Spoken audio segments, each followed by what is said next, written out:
Muay Thai is the most dangerous bare-handed martial art with the use of body parts as weapons, called Nawa Awut, or the 9 weapons. That is 2 fists, 2 elbows, 2 knees, 2 feet, and 1 head.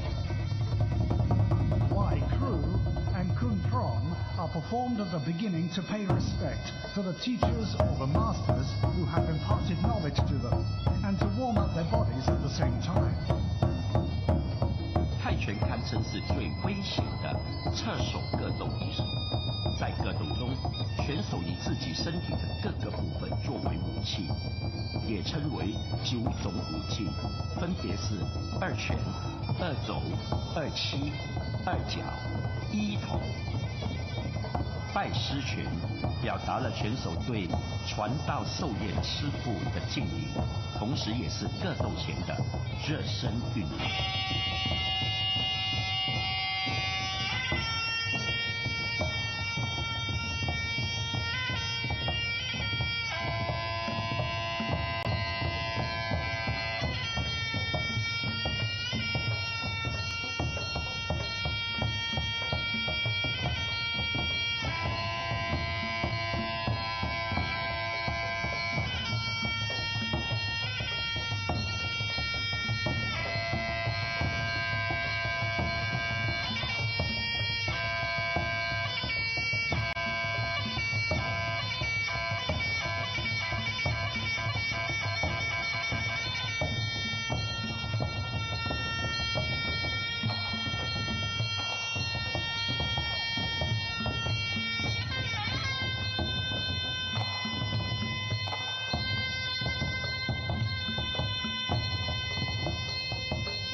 Thank you so much for the drum show. Brought to you by One Sin.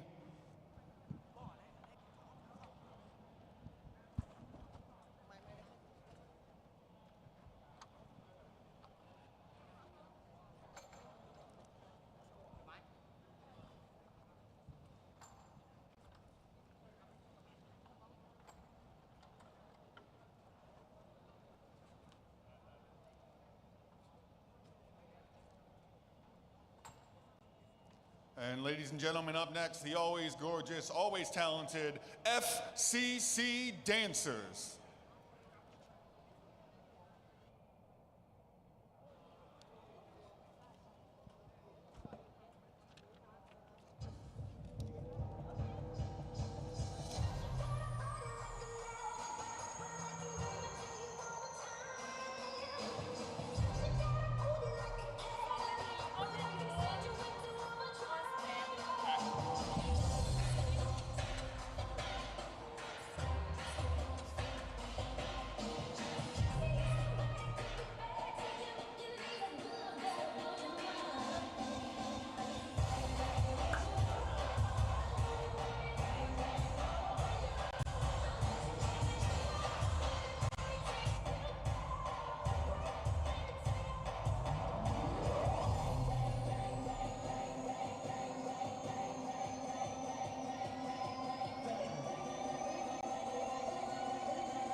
and gentlemen, my name is Teddy Mulvey, and welcome to the Mecca of Muay Thai and boxing, Lumpini Boxing Stadium. FCC, along with Highland Boxing Promotions, presents FCC 7 Double Impact 2.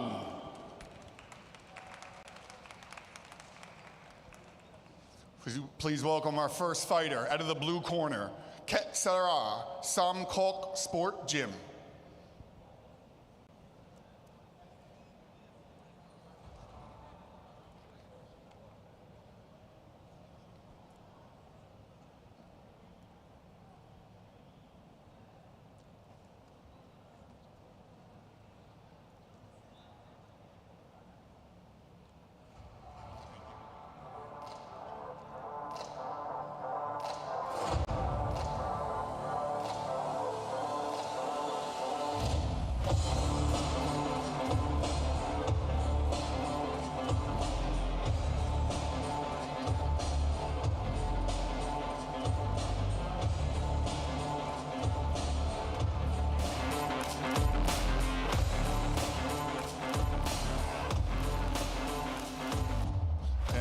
And her opponent out of the red corner, please welcome Chan Hin Ting.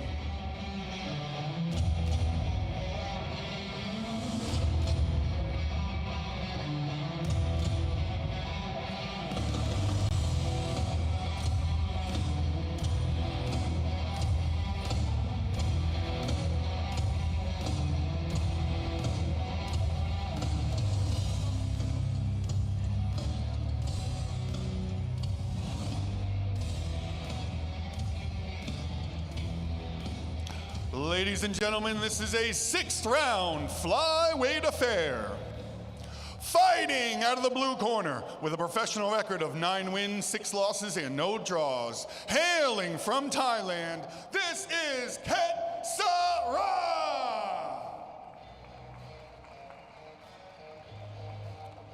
Fighting out of the red corner with a professional record of 6 wins, 1 loss, and no draws. Hailing from Hong Kong, this is Chan Hin Ting.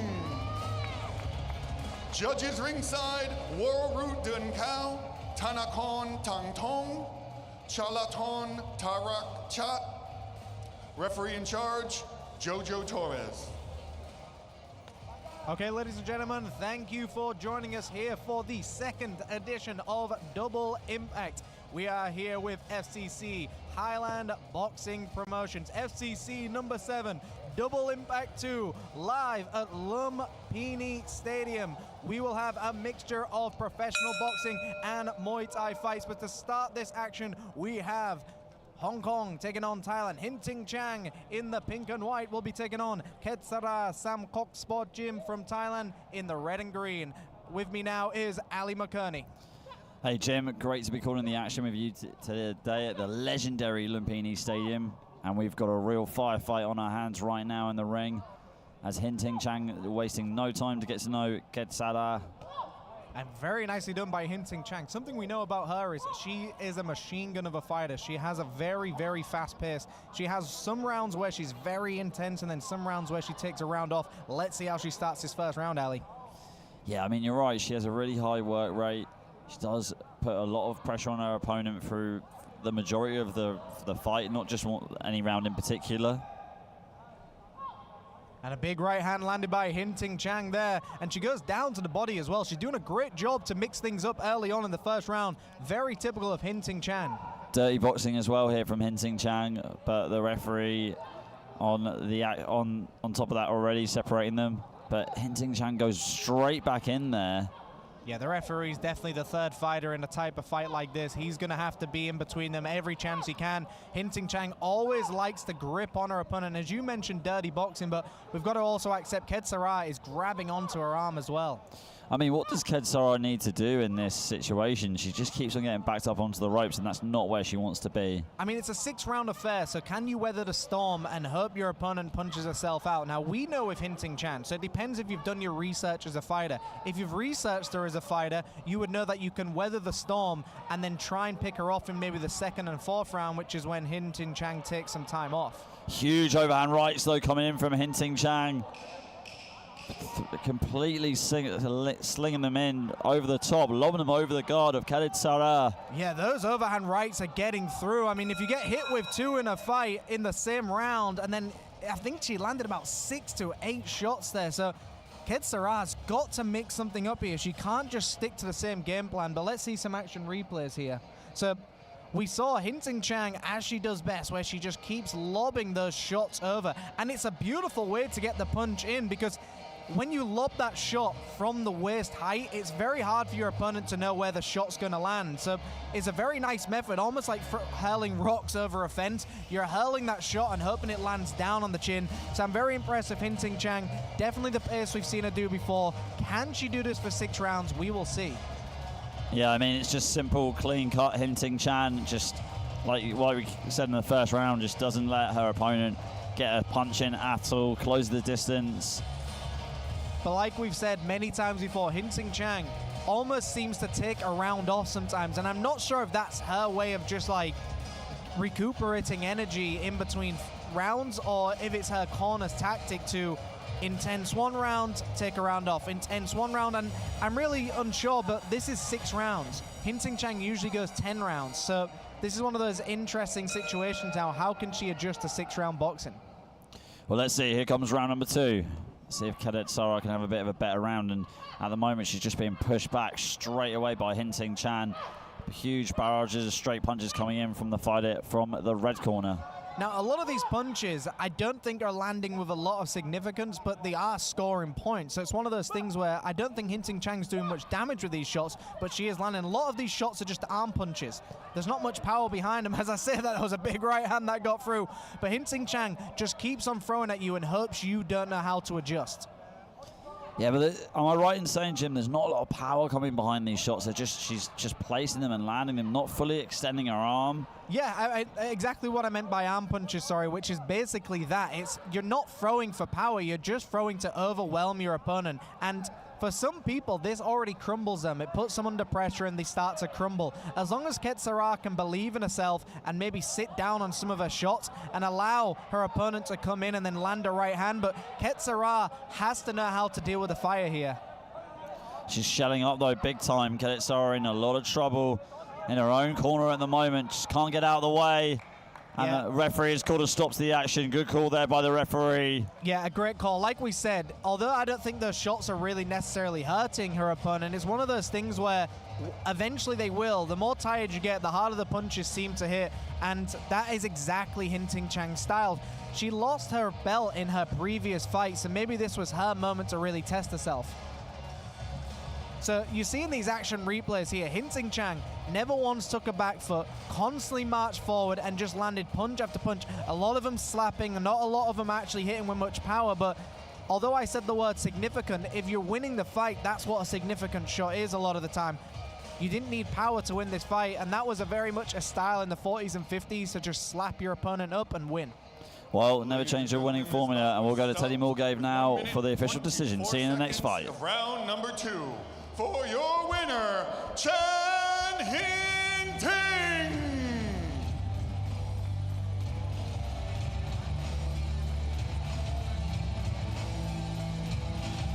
Major General Dom Rong Si Maka John Boon will be awarding the trophy.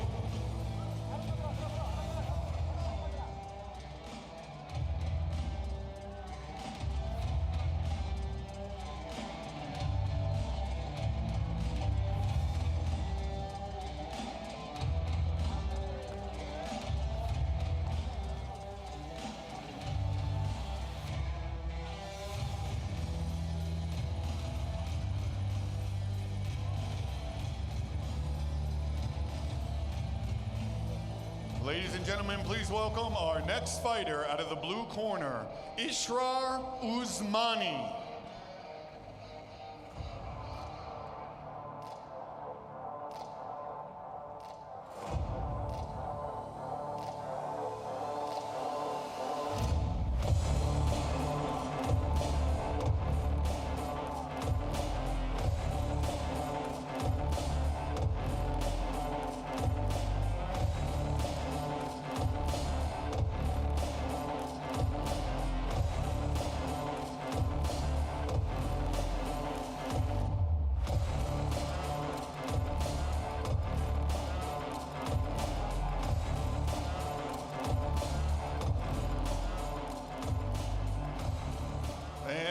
opponent out of the red corner, Ricardo Rizzi.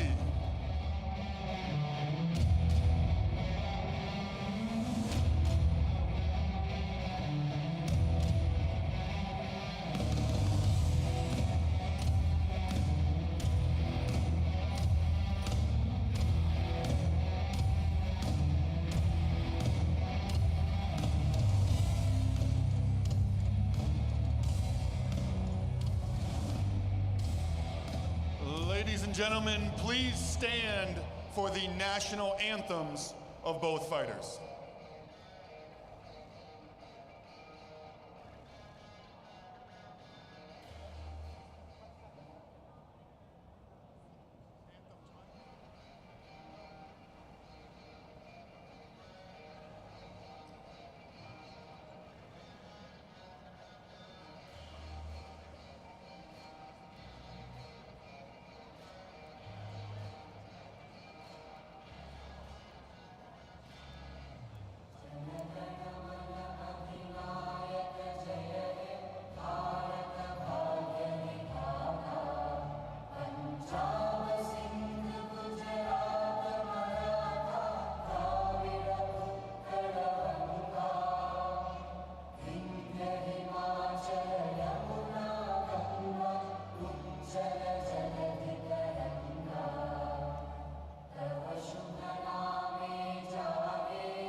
Ladies and gentlemen, this is a 10-round affair for the Universal Boxing Organization's Super Welterweight Championship. Fighting out of the blue corner with a professional record of 7 wins, 3 losses, and no draws. Hailing from India, this is Ishra Usmani. And his opponent, fighting out of the red corner with a professional record of 8 wins, no losses, and no draws. Hailing from India, this is Ricardo Rizzi. Judges ringside, Tanakorn Tanton, Chulaton Tara Kapchat, and Jojo Torres. Supervisor for this bout, Surapart Hongji Vanit, and referee in charge, Warrut Dunkao. Okay, everybody, welcome back to fight number 2. Now, this is our first title fight on the card. It's for the UBO Super Welterweight title, and this will be over 10 rounds. It's between Italy and India. We've got Isra Usmani in the blue corner with 10 fights in his record, 7 wins, 3 losses, no draws. And then Ricardo Rizzi, it's Rico time in the red corner with a undefeated record of 8 fights, 8 victories, no defeats, no draws. A very fast start by both these fighters. And we were saying earlier, the difference in body stature and the way that these two look, considering they're the same weight, is very interesting. The body, levels here is just very interesting. There's a lot of power and a lot of muscle in the arms of Isra Usmani. So I'm very curious to how Ricardo Rizzi, gets around these big muscles of the Indian man. Let's see very soon, Ali. Yeah, I mean, Ricardo does like to stay behind his jab. He's got a great jab, great straight punches, really does take his time to break down his opponents. We've been very fortunate as well to kind of just almost grow with It's Rico time, because we've seen him fight several times before and we've seen him get better in every fight. And like you said, his jab is definitely his best weapon and he's definitely still finding his footwork, and I think he looks very, very on point here in this fight. I think in the early stages of your career though, Jim, if your jab is your best weapon, that's a good foundation, a good building block. Yeah, absolutely. You can win fights just on the jab alone, and the classic saying is everything off the jab, and the jab basically controls everything. And that big right hand was set up by the jab as well. Ricardo, it's Rico time. Rizzi is definitely putting on a show right now for this first round. Yeah, Rizzi targeting the body as well. I mean, Usmani just needs to start sort of being a bit more active right now, Jimmy. He's just watching a little bit too much and reacting too much to what Ricardo's doing instead of being a bit more assertive. Usmani's loading up on that right hand. He's trying to find an opening on Rizzi here, and he's going to try and throw a big overhand right as soon as he can. So I think that's what he's going for, maybe a big knockout overhand right. But as long as Rizzi stays behind the jab and keeps that footwork in that medium to long range, I think he's just going to absolutely dominate this fight. Again, Rizzi with the jab, holding the center of the ring with it. He's a very smart fighter as well, Rizzi. I can see him just constantly staying behind that jab and keeping that right hand very, very high, even when he comes into the body as well. So Rizzi's boxing smart, and that's exactly what's going to win this fight, staying smart and staying behind the jab. Yeah, Usmani trying to have this fight on the inside, fighting a phone booth, if you will. Lots of grabbing and punching from Usmani, but completely legal though, right, Jim? As long as he's grabbing him and actually still trying to work in that clinch as well, that's completely fine. But you cannot necessarily hug your opponent and just expect that to be okay. The referee will give you a warning if you keep hugging. But everything right now is going exactly to plan for Rizzi, it looks like. Every time he's on the inside, he wraps his opponent up and still gets a shot off. Very impressive stuff by Rizzi here. Great overhand right there from Rizzi. We're in the 10-second mark now in this first round. Jab as well from Rizzi, staying a little bit busy before the round is over. And you mentioned, Usmani wants to get up close and personal, but by Rizzi just constantly flicking that jab out, he's not allowing Usman to actually get up close. Yeah, you're right, Jim. Here we go. See the replays here. There's the handy work from Ricardo Rizzi and the inside work from Usmani. So both fighters have 2 completely different tactics. Let's see which one's going to pay off in round 2. And we saw that overhand right just missed the target as well. So you can kind of see that Usmani is lock and loading that overhand right, and it looks like he's looking almost for a Hail Mary, but I don't think that's the tactic you want to do against someone like Ricardo Rizzi, because Rizzi is sticking to a jab, he's sticking to the game plan, and we know that Rizzi is also a boxing coach out in Dubai.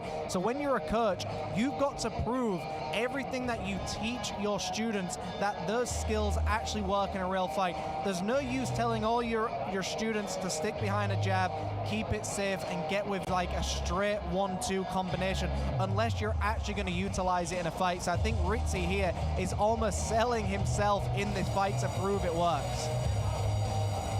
Yeah, I mean, there's always extra pressure when you're a coach and you get in there and have another fight, or you have a career that's still going. But Rizzi's done really well so far. Here we go, round number 2 right now, and Usmani comes out a lot more aggressive. And I think Usmani needs to be aggressive. He needs to gain some respect of Rizzi as well, because Rizzi just needs to stay at that medium to long range. He doesn't need to box on the inside. He's longer, he's got a better jab, and he's faster as well. Ritzy could just stay behind the jab and only follow up with either a right hand or even go for that classic question mark hook where you pretend to throw a jab and you turn it into a hook at the last second. Ritzy now, though, covering up and opening up on the inside. Good left hook earlier on. And this is a good sign that you've got the timing of your opponent down when you start fighting them at their own game as well. I mean, he's now just walking his opponent down. So Ritzy started off staying on that back foot, boxing at medium range, and now he's actually walking down the stronger opponent, which is just absolutely phenomenal. Very nice stuff. Ritzy again pouring out the jab. Straight right goes down the pipe. Missing with the right hand that time, though, and there goes Unzumani trying to jump in with the left hook.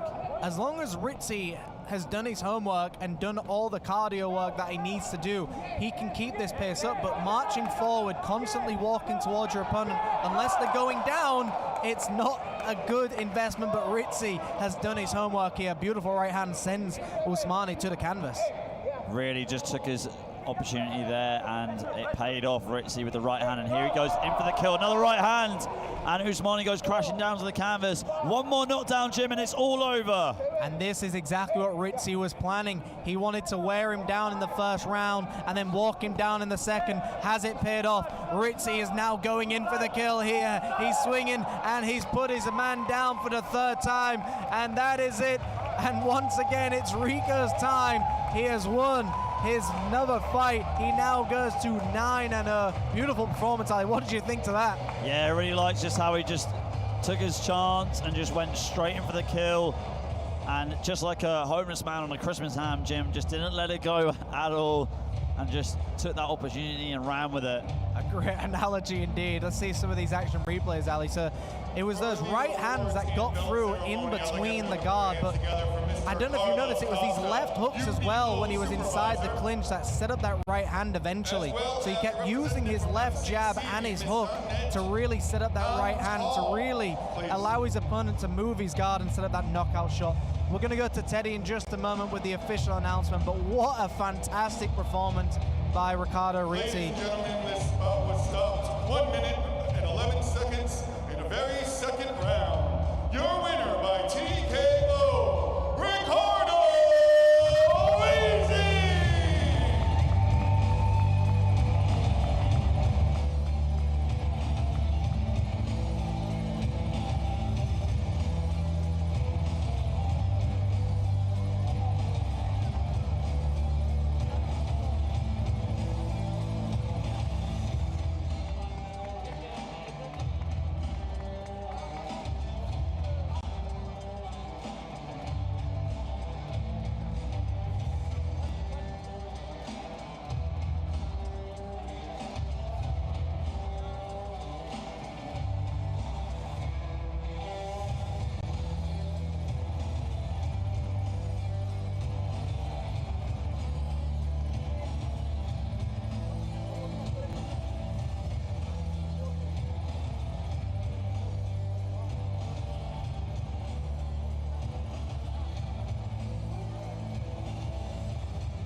Ladies and gentlemen, please welcome our next fighter out of the blue corner, Shivam.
his opponent out of the red corner, Ige Aaron Konuk.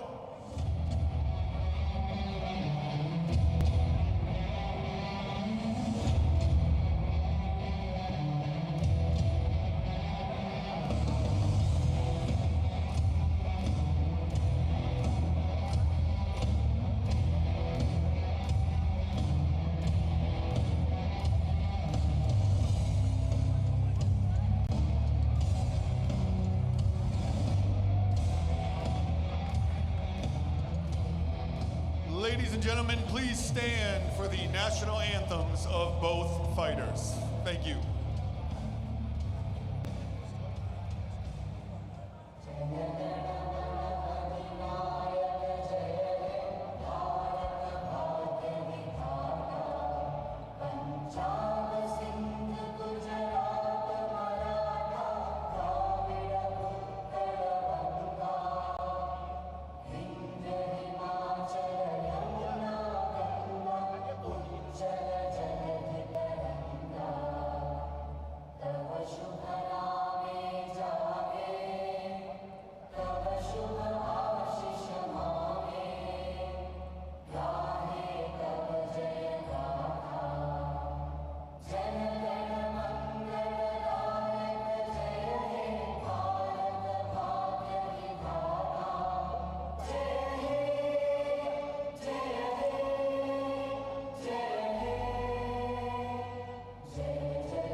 Ladies and gentlemen, this is a 10-round affair for the vacant Universal Boxing Organization's Continental Super Lightweight Championship. Fighting out of the blue corner with a professional record of 10 wins, 1 draw, and 1 loss. Hailing from India, this is Shivam! And his opponent, fighting out of the red corner with a professional record of 10 wins, no losses, and no draws. Hailing from Turkey, this is Ige Aaron Konuk! Judges ringside, Waruten Kao, Tanakon Tantong, Vimai Bolsuan. Supervisor for this bout, Surapot Hong V. Vanit. Referee in charge of the action, Gerald Basig. Okay, everybody, welcome back. Here we go, moving on to fight number 3. This is another title fight in the UBO boxing organization, and it's in the super or lightweight division. It is Turkey taking on India. We've got Shivam in the blue corner representing India. 11 fights in his record, 10 victories, only 1 defeat, no draws. And then we've got a regular on the FCC and Highland shows, Ege Aaron Konuk, twin brother of FA, who will be competing later on. He is an undefeated fighter, 10 fights in his record, 10 victories. Great style. I mean, for me, I really like the way that Ege fights. He's just got such a good, clean, crisp boxing style, really good at outboxing his opponents. I don't know about you, Jim. Yeah, I absolutely agree. I'm a big fan of the twins here. I mean, being a twin myself, I've got to be a fan of them. And they're real boxers. That's the main thing here, like you were saying. Like, they're fighters, they're real boxers, and they really try and piece their opponent apart and really try and find weaknesses in their opponent's game. So, very exciting people and two good fighters that you can watch and you can actually study and learn a lot from them. A very nice start by both of these fighters, but of course we see Ege starting off with a nice high guard and a nice jab. Beautiful footwork as well to evade damage, but a very tough fight for him. Maybe one of his toughest fights on paper at the moment, taking on Shivam. You know, Shivam's a very good boxer from India. 10 wins, only 1 loss. So it's a very, very close fight on paper. See Ege just really trying to land that left straight as a counter. As soon as Shivam comes into range, see, there you go again, just trying to flash it out. But yeah, it's that classic southpaw against an orthodox move as well. If you're a southpaw, the shot you're trying to land is your left hand, and it's once you get that foot on the outside of your opponent's lead leg. So that's exactly what we're looking for now. But both fighters are aware of it, so it's kind of a cat and mouse game of I know you know situation, and it's very entertaining to see who's going to land it first and who's going to land it strong. Once we see that first strong punch landed, Ali, I think we're going to see a lot more fireworks in this fight. I still think that, like what we were saying, complimenting Ricardo Rizzi in the fight before, everything's got to come off the jab. I feel like Ege is just trying to get this finished in the first round and loading up too much on his punches early on, Jim. I mean, it's very entertaining as well to see that, they're representing the same fight promotion and also the same gym, and using that jab is one of the most important things in boxing. You can tell that a lot of the fighters are getting really good coaching right now because their head movement, their defense, their guard, and their jab are all on point at the moment. So very nicely done by both of these fighters. And you can see, with Shivam, he's the longer fighter, but he seemed to be trying to walk down Ege, and that's where Ege likes to be. Ege likes to eat you up on the close and medium range as Shivam sticks his tongue out at Ege. Yeah, a bit of taunts in there from Shivam. Hit the 30-second mark now for round number 1. We are set for 10 rounds of action. Let's see if it goes that long. A beautiful rear uppercut landed by Shivam as well, and it's that shot that we always talk about against the southpaw. You want to try and throw that rear uppercut to the chest of your opponent. If it doesn't hit their chest, it tends to hit their chin, and if it hits the chest, it's a very good shot to knock your opponent back. That is the clapper for 10 seconds, Ali. A very good round. Yeah, great round so far. I feel like Ege started to come into his groove later on towards the end of the round. Shivam, though, definitely had his moments with these right hands that we've seen right now on the replays, catching Ege as soon as he was trying to wind up. Ege, like I said, as the round finished, felt like he had much more success near towards the end of the round. It was a great round for both fighters. Both fighters, I mean, we can see that this is a thinking man's sport right now. Both fighters trying to outthink one another, and that is the classic southpaw against an orthodox. It's the battle of the footwork and who can get their power shot off first almost. Because if you miss with your power shot, you're open to your opponent's power shot a lot more when it's orthodox against a southpaw. So I'd really like to see Shivam be a little bit more active with that jab and really let that right hand go. It looks like he was kind of toying with the idea of throwing uppercut without actually doing it. I'd like to see him let his hands go, and this is typical of Ege. Ege is very relaxed, and Ege is a full-length fighter, as we like to call them. He goes a full fight and really doesn't give too much away until the later rounds anyways.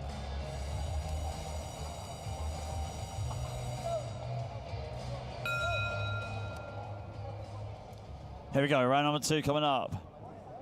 So, super lightweight UBO title fight. We've got Ege Konuk in the red corner and Shivam in the blue. Shivam popping out the jab early on, holding center of the ring very well. And that's exactly what Shivam needs to do. He needs to dominate that middle of the ring. You see that circle in the ring?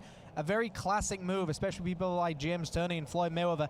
They would map out where they want to be in that ring, and they would stay in that area, and they'd be told that's where you're going to be in the ring. Andre Ward used to do it all the time as well. Find an area of the ring where you're going to deliver most of your shots, and that is the circle he needs to be in. Stay in that circle with your jab, and then wait till your opponent leaves the circle when you start throwing your power shots.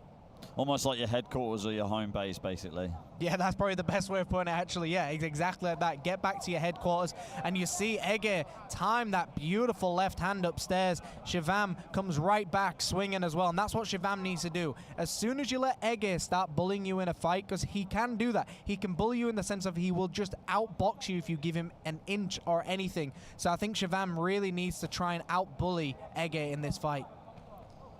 Yeah, Shivam, the taller fighter of the two, so I'm liking what I'm seeing so far with his straight punches, right hand and the jab on the outside, controlling the pace. But Ege, for me, needs to do the complete opposite. We saw it early on in the first round where Ege went head, body, head. I'd like to see a lot more of that. Great right hook there from Ege. That took Shivam off the center line.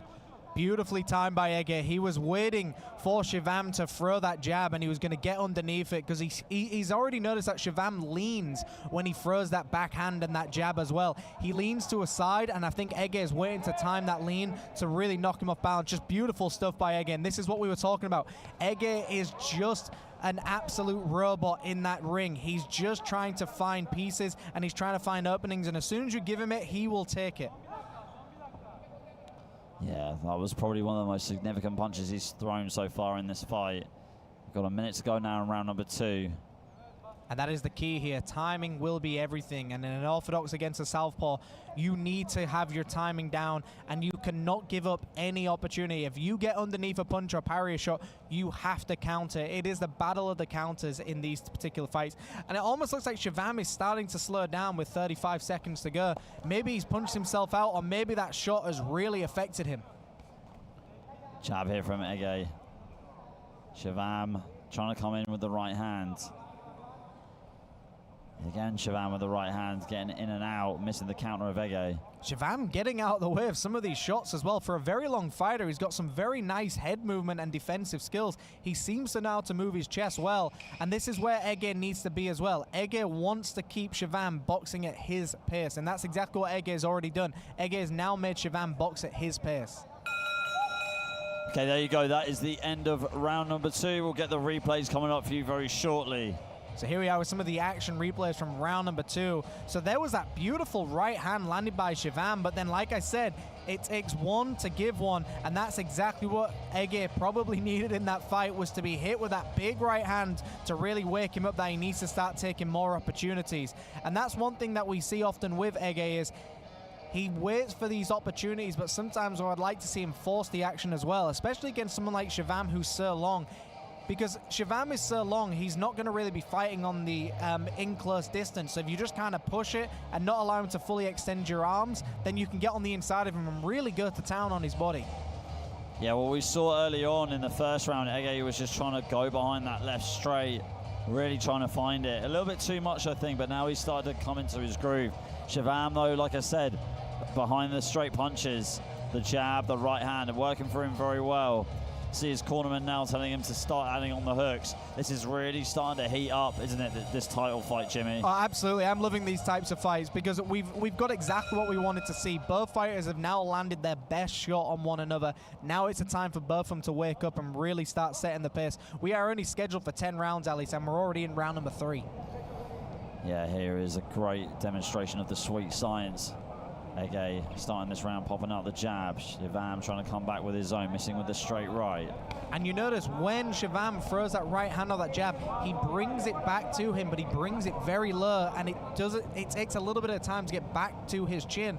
If Ege can read that quickly, he can actually throw a quick hook as his opponent throws a jab or a right hand. So Ege's really got to time him here, and you can tell that's because Shivam's done a lot of training on a boxing bag. And there's that hook that you mentioned, Jimmy, as well. I almost thought it was going to be a check right hook as well to get out of the way of the jab, but it looks like Ege is just landing it very flush.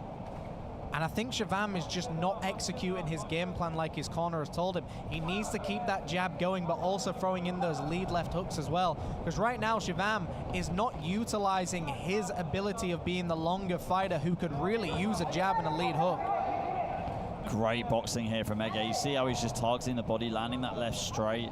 Going straight down the middle again, lobbing it right through the guard. This is beautiful boxing. It's almost like you can see he's just been practicing to be Canelo in the mirror, because he's just walking his opponent down with a high guard and he's boxing on the inside, and as soon as he sways away from a punch, he's throwing these big counters as well. Just beautiful stuff by Ege here. Yeah, let's see how Shivam can react to this. Trying to land his own uppercut, but paying for it by eating a left straight to the body from Ege.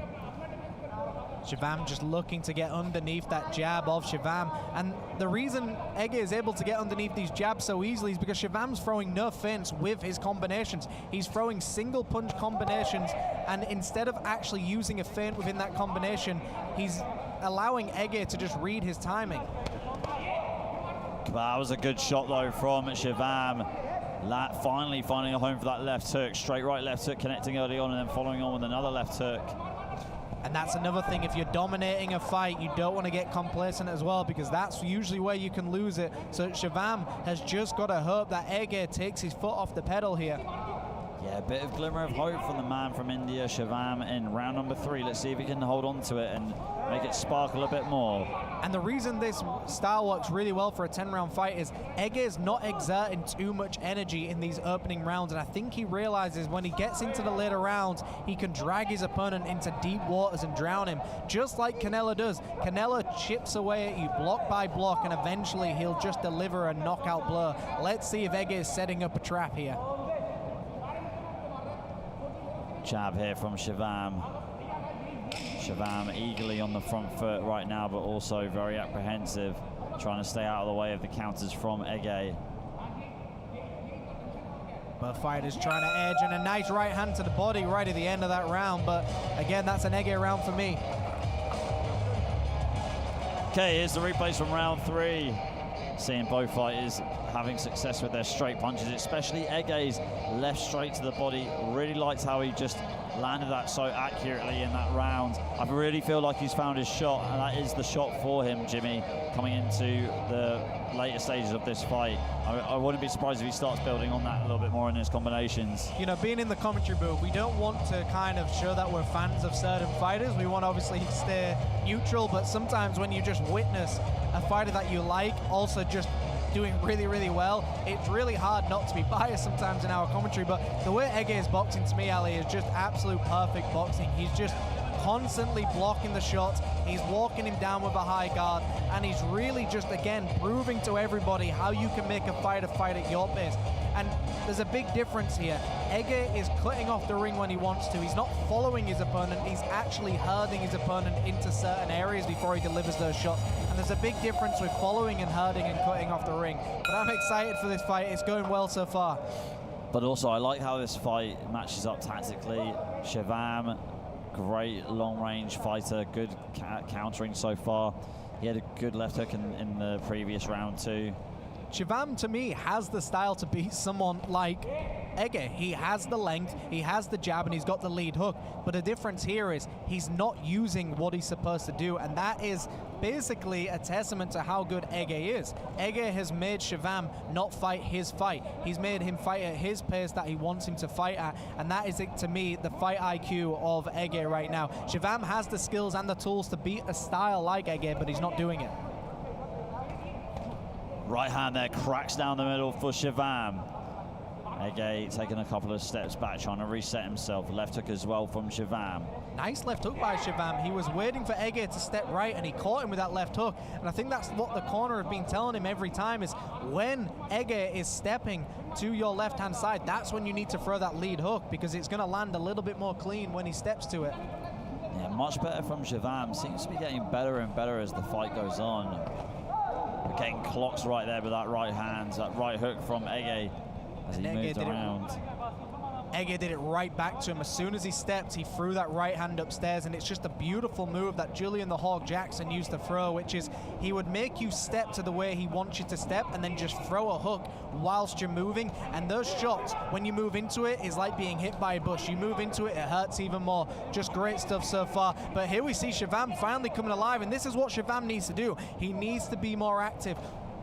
You see now the tactics changing for Shivam. He's not so much a counter-puncher anymore. He's building up his combinations, being a lot more aggressive. See there, good jab to open up the pathway for the right hand. So when we saw Canelo fighting Bivol, the way Bivol beat him was just by constantly pressing him with jabs and staying at that medium to long range. So when you know that Ege likes to turtle up and fight at that medium to close range, Shivam needs to almost release his inner Bivol and just keep at the long range with the jab and the right hand and not allow himself to get caught up fighting on the inside. He needs to stay disciplined in this fight. Shivam on the front foot trying to land the right hand. Ege going downstairs with the left straight to the body. Not been a great round for Ege so far, but he lands that left straight. Yeah, this has been a great round for Shivam, and this is the pace that Shivam needs to be at, but it's a very hard pace to keep up if you haven't got the fitness level to back yourself up. But this is the other thing here. If you haven't got the knockout power to take somebody out, eventually they can start chipping away at you. But again, Ege, to me, has really just reserved his energy, and this is only the 4th round. We're only 40% of the way through this fight. So will it go the full 10 rounds? We're going to find out, I guess. That's the clapper for the 10-second mark in round number 4. Ege flashing out a jab.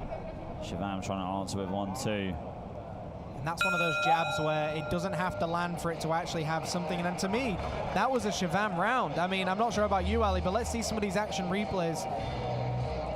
You see Ege coming in, but Shivam catching him as he's coming in. And all of these shots that we're seeing right now, Shivam's not landing clean on Ege, but they are scoring points in the eyes of the judges. And there was that classic right hand when he noticed that Ege was dipping down to go to the body. So to me, I think Shivam had a great round, but if Shivam knows this, if Shivam knows that round went really well, that's where he needs to come alive. That's where he needs to start being more active, because the way you're going to beat a fighter who likes to use a high guard and counter you is keep them constantly under pressure with a jab at the long range, and that's exactly where Shivam needs to be. What about you, Ali? Yeah, I couldn't agree with you more, Jimmy. I thought we're both on the same page with that round. I thought Shivam won it.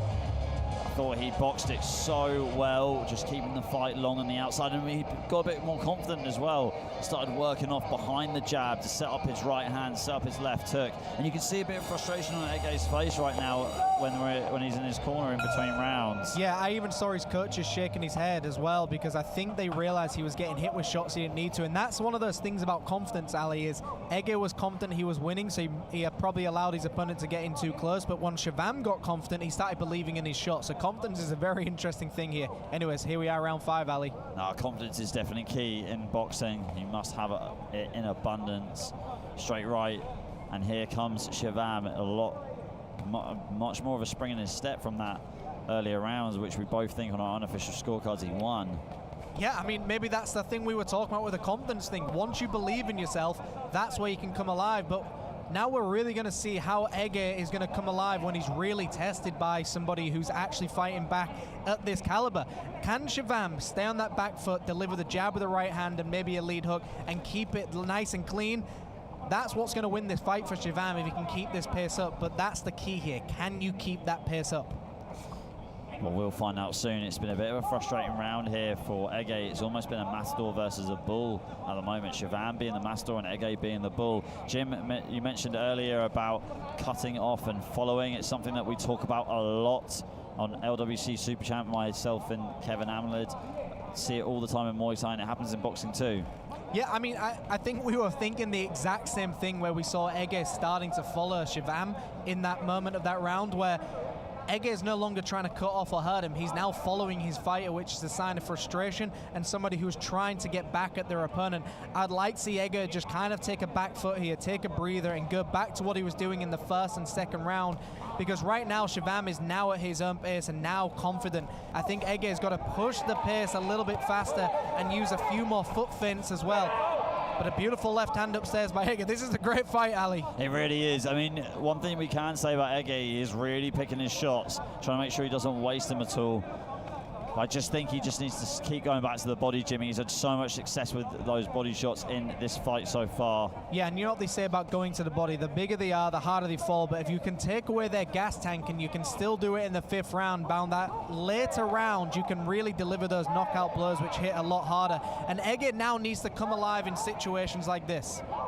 Yeah, he definitely does. Shivam, though, controlling the outside of the ring very well. Great lateral movement from the Indian fighter.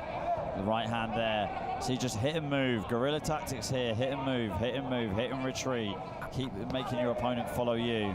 And you can see the way Shivam has finally changed up his tactic. If you notice, like we said, with the headquarters or the circle in the middle, Shivam has now done a great move, which is he's now making Ege stay in the center of the ring, and he's dancing around him with a jab and not allowing Ege to really move anywhere off there. So Shivam has just absolutely shown how to change up your game plan. Just some great head movement, great footwork, and this is what boxing is all about. The tables, to me, have now turned. Shivam looks like he's now in control of this fight. Who's got the better gas tank, Ali? Let's go to some action replay. Yeah, what a round that was. See Shivam just hit and move all the time, like Jimmy pointed out, controlling the fight so well, especially off of his jab and his right hand. Just completely picking Ege off as he was coming forward.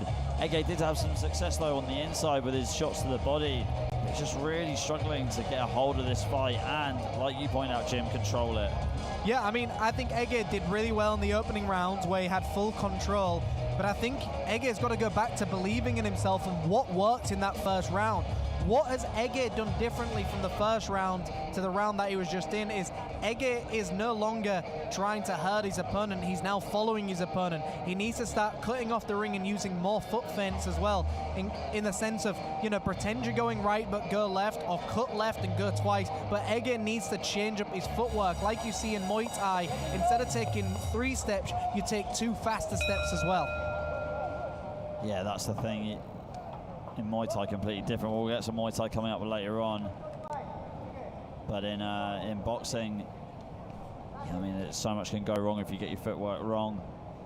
And here we go, round number 6 right now. We are set for 10, but this has been such a great fight between these two. Yeah, I mean, the high guard really works when your opponent wants to keep stepping towards you and you've got the knockout power to back it up. But if your opponent isn't fighting the way you want them to fight and you're using a high guard, you need to mix things up. Ege needs to go back to that jab, but jabbing to the body and keeping that jab to the body going and really trying to set up that left hand now. I think the left hand for Ege is what's going to do it for him, is setting up that left hand upstairs, because right now, Shivam is just going to keep dancing around with the jab. Which is exactly what he's doing. I mean, Shivam, the jab is so good, it's so crisp, it's so well timed. There's that left hand though from Ege. Great times to hit your opponent is when they sort of unwind, unload with a shot. You make them, you just crack them as soon as they're exposed like that. Good timing from the Turkish fighter. Yeah, because when you're throwing a punch, you're often breathing out as well. So obviously your abs do tense. So when someone brings that hand back, that's when you crack them to the body. And it really hurts them a lot more. And that's where Ege needs to be. Ege needs to be more active here. And if you've noticed as well, Ege is no longer throwing those feints. He's no longer twitching with his shoulders. He's just throwing some single punch combinations. I think Ege needs to get busier with his feints and start going to that body. Even if he's just changing levels, going down low with his knees and a high guard, that's what he could do here. He got tagged by that straight right though from Shivam, and again Shivam tries to go for that right hand again over the top. Big left hand upstairs landed by Ege, and Ege could come alive here. He seems to be waiting to counter Shivam, but the thing with waiting to counter someone like Shivam throws shots whilst moving, and every shot he throws, he's already on the move as well. It's very hard to keep trying to counter someone who's always moving when they throw shots, just like that. It's hard to counter a moving man unless you set up a trap. Ege with the uppercut to the body, then going up high. This has been a very even round though. We've seen Shivam be a little bit more active and land a lot more shots, but Ege to me has landed the more significant shots as well. So this is one of those entertaining things where we've got significant strikes versus volume striking, and that's what Shivam is. He's volume striking. Ege is trying to land those devastating shots. It's a great matchup, exactly what boxing should be. Left hand there from Ege again, landing the left hand, popping out the jab. We're going to hit the 20-second mark now in round number 6. We are set for 10 rounds, so just over the halfway point. Shivam getting hit there by that left hand. And he didn't overstay his welcome. He got hit by the right hand and stepped away, but this is not what Shivam needs to do. He doesn't want to get careless. He needs to stick behind that jab. Ege will eat you up if you get careless in these moments. So we're going to get some action replays. What a fight. I would hate to be a judge of this one. Let's see some action replays. So this is where both fighters almost were smothering one another with their shots. They weren't landing clean punches. They were almost hitting the guard of one another. But these shots still make a difference because it allows your opponent to really think about the power of your opponent if you hit your guard. So to me, that was a great round, a very close one, a very hard one to call. I mean, I still think Shivam probably won that round just due to the fact that he kept moving and he was sticking and moving with a lot of shots. To me, Ege was landing more powerful shots, but I think Shivam was more accurate to an extent of just throwing volume. What do you think, Ali? Yeah, well, like you said, a tough round to call between those two. Really tough rounds. I mean, to me, this fight almost looks like a draw at the moment. I mean, you've got to say Ege was dominating early on, and then they completely switched where Shivam, I wouldn't say Shivam was dominating the round, he was just outworking Ege, which is a big difference between dominating and outworking. So it's just a case of Ege is still in this fight, and Shivam, if he can keep the pace up, could win this fight just through sheer volume alone. It's all about getting past the jab of Shivam and avoiding the body punches of Ege. Yeah, I mean, a very interesting push there. You cannot use two arms when you hit your opponent, also known as the lobster punch, but you can't push your opponent here. But very quickly the fighters get back up. No one's complaining. We're back into that action there, and we see it's a very much of a slower pace at this moment in time in comparison to the other rounds. But Shivam holding center ring, Ege trying to exploit his guard with the left hand, and he does. And we see Shivam looks a little bit more tired, a little bit more sluggish here. And if Ege can read into that, that's where Ege can come alive. A jab doesn't need to land for it to have some damage. And that's where Ege needs to be. A beautiful slip of a counter there. Ege, high guards coming forward. Shivam, though, jousting out on the outside with that jab. Ege beating him to the jab then. Shivam should not be beaten to a jab when he's the longer fighter on the outside. A nice right to the body, and he goes into a southpaw stance here as well. And some very unusual tactics by Shivam. And I think Ege's telling the ref, you can't flick out a shot like that. Yeah, Ege just needs to focus on the fight now. Let the referee call the fouls and all that. Ege coming forward. Looks like a sense of frustration, but tagging him with the right hook, though. Finally, Ege found his groove, but he eats a right hand as he came in there.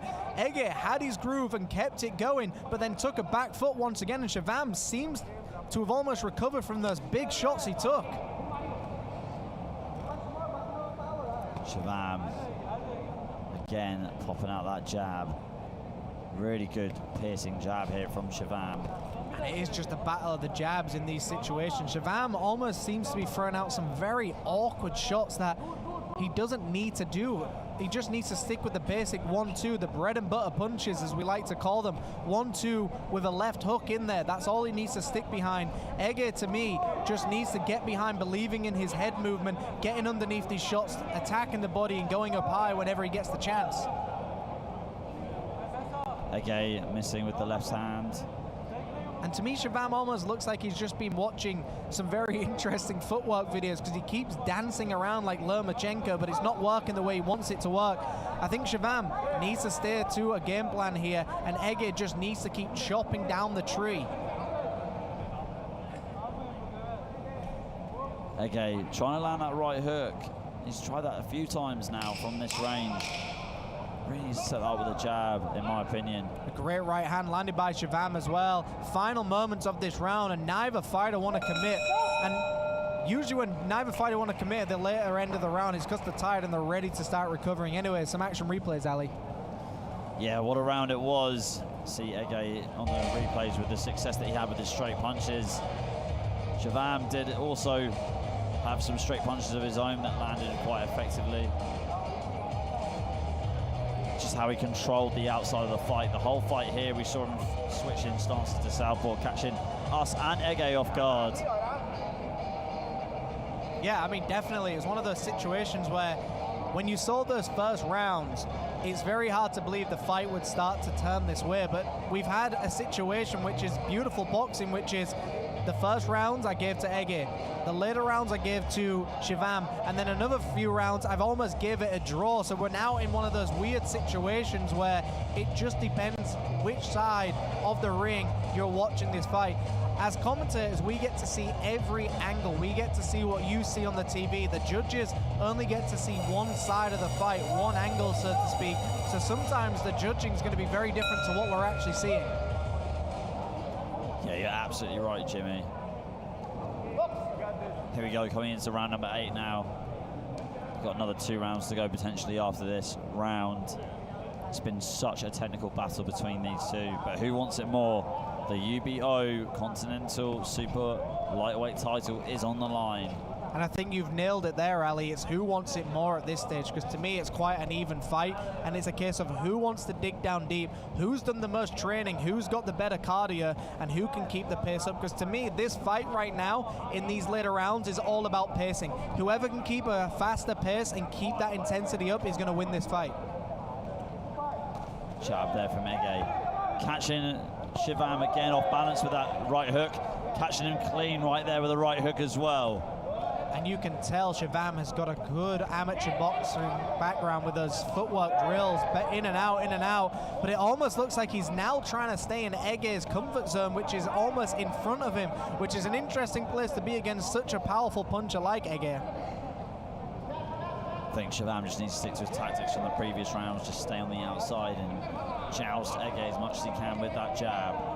If Shivam sticks with that jab and just keeps at the pace, keeps dancing around for another few rounds, he could steal this fight away from Ege. But Ege, to me, is waiting for this situation. He's waiting for Shivam to almost start to tire, and that's when he needs to come alive with these very big, stiff shots upstairs.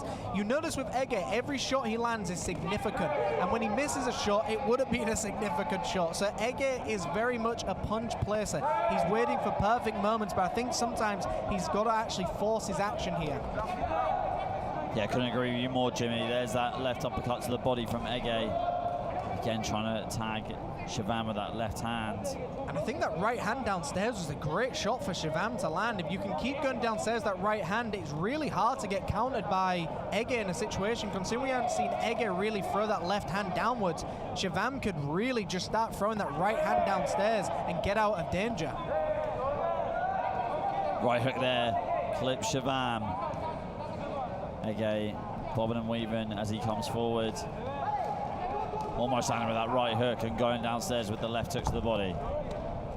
Both fighters pointing out a great effort here as well. Ege getting underneath some of those really big shots attempted by Shivam. And Shivam just a little bit short of the counter shots as well. So again, we're still in that cat and mouse game where I know, you know, and who can ever land that counter shot. Back foot now for Shivam. Shivam just eats a shot as he gets a little bit complacent. That's what we say. Ege will definitely tag you as soon as you get complacent here. Final moments, Ali.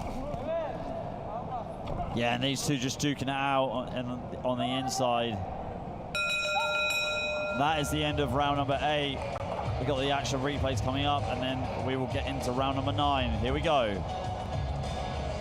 Okay, some of these action replays, a very close round once again. One of those rounds where it's very hard to say who was winning it. Shivam eats a big left hand in that replay where you saw it. Ege just came up from the guard and just really delivered a great shot. But as you can see from those action replays, not a lot was necessarily going on in terms of the punches landed. Just a lot of movement. We're coming into round 9 now, and we're in a situation where I think Ege could be down on the scorecard. So if you're in Ege's corner, you've got to be telling him you now need to try and get a knockdown. I think a knockdown could really secure a victory here. And if you're in Shivam's corner, I think you tell him, stay on the outside, dance your way to victory, stick with the jab and the right hand, and if you get yourself in close, grab him. But this is one of those classic moments where you're now relying on your corner to give you really good advice. Yeah, and that's normally your ace in the hole as well. Having a good corner team, because the corner can always see what you can't see. You know, they always can see stuff that you can't see, and they know you so well because they prepared you for this fight. And it's also one of those classic moments, you will know this, Ali, as you are a fighter, is once you're tired, you know what you're supposed to do, you just can't do it. And I think that's what a classic case is going to be here. You know what you're supposed to do, but can you physically do it? Yeah, I mean, it's just that simple thing of just pointing things out that are very, very obvious, you know, that you wouldn't necessarily see when you're tired, you know, when you're fully fresh, like you can see everything coming. But as the fight progresses, everybody knows you don't hold the same level of fitness, you fatigue, and you can't stay sharp the whole time. So that's where a good corner giving advice is paramount. Yeah, very well said indeed. All right, great right hand landed by Shivam, and it looks like Shivam still looks fresh. I'm surprised Shivam kept this pace up, because to me, he was breathing heavy in the second and third, but I think he was breathing heavy because Ege was completely lighting him up in those rounds. So I think that's the case here. Shivam has recovered, but he eats few left hands here as well. Yeah, this is way better from Ege, but pushback from Shivam and complaining of an elbow. But again, he just needs to keep focusing on this fight, let the referee deal with the fouls. Yeah, you don't want to get into one of those situations where you're just constantly complaining. Just stick to your game plan, let the referee help you out where he can. But here we are, Shivam on that right hand as well, bouncing back and forth. And this is what we said earlier, if he can dance around and just keep sticking that jab, sticking and moving, Shivam can steal this fight away. Shivam going to the body, something that we haven't really seen him do too much. But he ripped it twice to the body early on. Makes it Ege making Shivam miss and making him pay with that counter left hand. And Ege should just really push the pace here. He's really landed some great shots. He's found his openings, and this is where he needs to get his opponent. In the latter half of the round, we know Shivam starts to tire, and by the time he's gone to his corner, he gets full energy back. I think Ege's corner's got to tell him, you're in your final minute. This is where he's at his weakest. Yeah, couldn't agree with you more, James. Left hand lands there for Ege. Swing and a miss, though, for Shivam. This has definitely been a much better round for Ege. If anything, on my unofficial scorecard, he's got this round in my books. Yeah, those shots he's landed upstairs, absolute devastating shots. And you can see his brother as well in the corner shouting at him now, telling him how long he's got to go. And that's where he needs to be. He now needs to push the pace, because although we think he's winning, we don't know what the judges are seeing as well. But I think those are some fantastic shots landed by Ege as he marches forward. And this is where he needs to be now. Yeah, but this is why we like fighters like Ege on this show. They've just improved so much, and it's great to watch them just break down their opponents like this. Also, first time I'm seeing Shivam, and Shivam coming alive now in the final 10 seconds. Uppercut lands, straight punches from both fighters, and that is the end of round 9. Action replays coming up shortly, and then we will go into the 10th and final round. Here we go, here are the replays. There's that jab from Shivam. Such a great stabbing jab. It's been the cornerstone of his offense throughout this fight, but really he kept on missing a few of his punches like we just saw on the replay, and paid for it when Ege just made him miss and made him pay, especially with this straight left.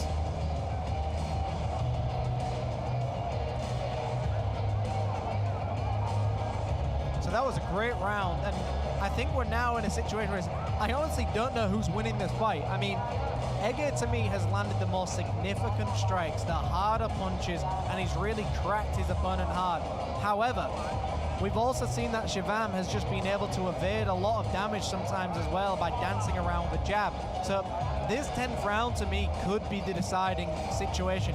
You've now got 3 minutes to just go out there. To me, if it was if you're not sure you're winning, Ege probably needs a knockdown here to really secure that. What about you, Ali? Yeah, you see, I haven't scored every single round, so I'm not sure. But I'll tell you one thing, James, I've really enjoyed this fight. I've really enjoyed it. I think it's been a great fight between these two. Clash of styles, clash of stances as well. I always love these matchups. Makes things a lot more interesting for me. Yeah, likewise. I mean, we've seen Ege fight several times. I've seen Shivam fight as well, and this is very technical of what he does, but Shivam usually gets tired, and I've seen Shivam get tired in the later rounds, so this is a fantastic version of Shivam as well. And like I said from the start of this fight, this will probably be one of the toughest fights for Ege, and he's now proving himself as well. You need tough fights. Yeah, you definitely do. The only way to get better is to beat or fight a better opponent. Ege's dipping down Shivam and trying to target him with a straight right. Ege Ege going to the body, but paying for it by eating a right hand from Shivam. And this is one of those classic moments of something we've talked about a lot, Ali, of what Sugar Ray Leonard used to say is, to win a round, it's all about starting it, landing a combination in the middle, and ending it strong. And I think Shivam's got to do that if he wants to try and win this fight, because Ege, to me, is starting to piece Shivam up again. Good left hand there, counter left from Ege. Had a lot of success with that in the previous rounds. Again, going over the top with it too. Shivam, to me, seems to be giving this fight away at this moment by jumping in with very awkward shots. And you can't do that with someone like Ege. Ege lands a beautiful left hand upstairs. And I think Ege is now loading up that left hand. Ege looks like he's got Shivam hurt. And he's now piecing him together. This is what we expected from Ege, the late round. God, he just keeps on tagging him, and now he's going to work with the right hand too. Watch out for the right hook from Ege. Here he comes on the hunt, trying to keep hurting Shivam. This is definitely the opportunity that the young Turkish fighter needs to take, Jimmy. Whether he knocks him down or not, I think he's now winning this round outright. Ege is now proving what he was trying to do all along, which was try and set up a big knockout shot. He's now following him with a minute to go. Can Ege finish this, and can he stop the great Shivam? Shivam staying away from the power of Ege, rightfully so. Testing it though on the inside with his right hand. Big left hand upstairs as well. Ege has found his range, but Ege has now got to take a gamble here. Do I try and knock him down, or do I try and accept I've won this round and hope I've won on the judges' scorecards? But you know what they say, Ali, never leave it in the judges' hands. Try and take your opponent out while you can. Yeah, 100%. And here comes Shivam just dancing around. Ege using that footwork that has been really good key weapon for him in this fight. Ege though, a little bit too flat-footed, but tags Shivam here with the left hand and tries to follow up with the right hook. I mean, we've got to give it to Shivam. He's taken some of the biggest shots and never once went down in that fight or in that round. What a fantastic finish by Ege, and I think he may have stole the show with that last round and stole this fight. Here's some action replay. So there was those big left hands landed by Ege. Shivam early on jousting him with that jab, but Ege time and time again proves to us why he's one of the best. Is he always finds a way, he always gets your timing down, and once you give him any bit of air, any bit of movement, he takes it away from you. And that to me was a classic, beautiful round by Ege. So Ege started this fight strong, ended this fight strong, but we've now got to see, have the judges seen it the way that we have seen it, where, look, to me, it could be a draw, but I think Ege has done just enough to win that, but we're gonna find out in just a moment. I'm going Ege on my unofficial scorecard by a very close margin, but we're gonna see. Special guest in the ring from Chapman, Herbal Taylor.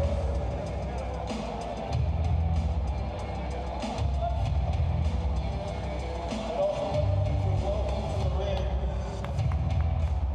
UDO supervisor, Mr. Carlos Costa. And if the living legend, Master Woody Siri Salpan, I was told you can come out into the ring too, sir.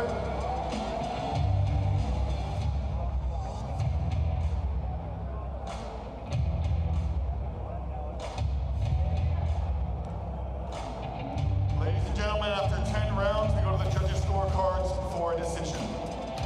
Judge number 1 scores this 98-92. Judge number 2, 98-92. Judge number 3, 97-93. For your winner, the red corner, Ege Kono!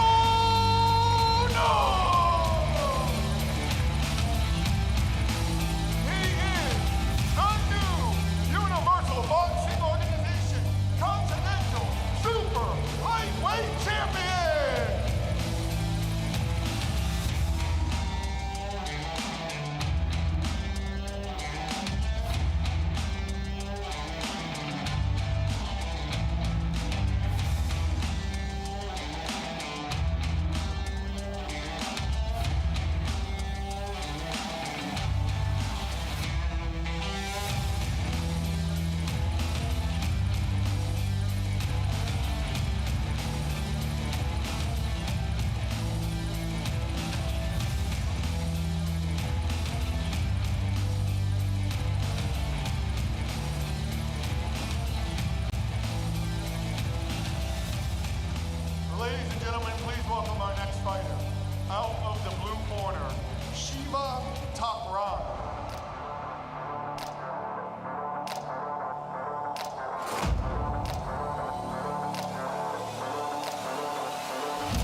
boxers' national anthems. Thank you.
Ladies and gentlemen, this is a 10-round affair for the Universal Boxing Organization's Continental Welterweight Championship.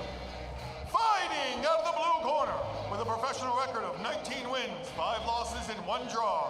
Hailing from India, this is Shiva Thakran! And his opponent, fighting out of the red corner with a professional record of 18 wins, 5 losses, and 2 draws. Hailing from the Philippines, this is Jofa Montano!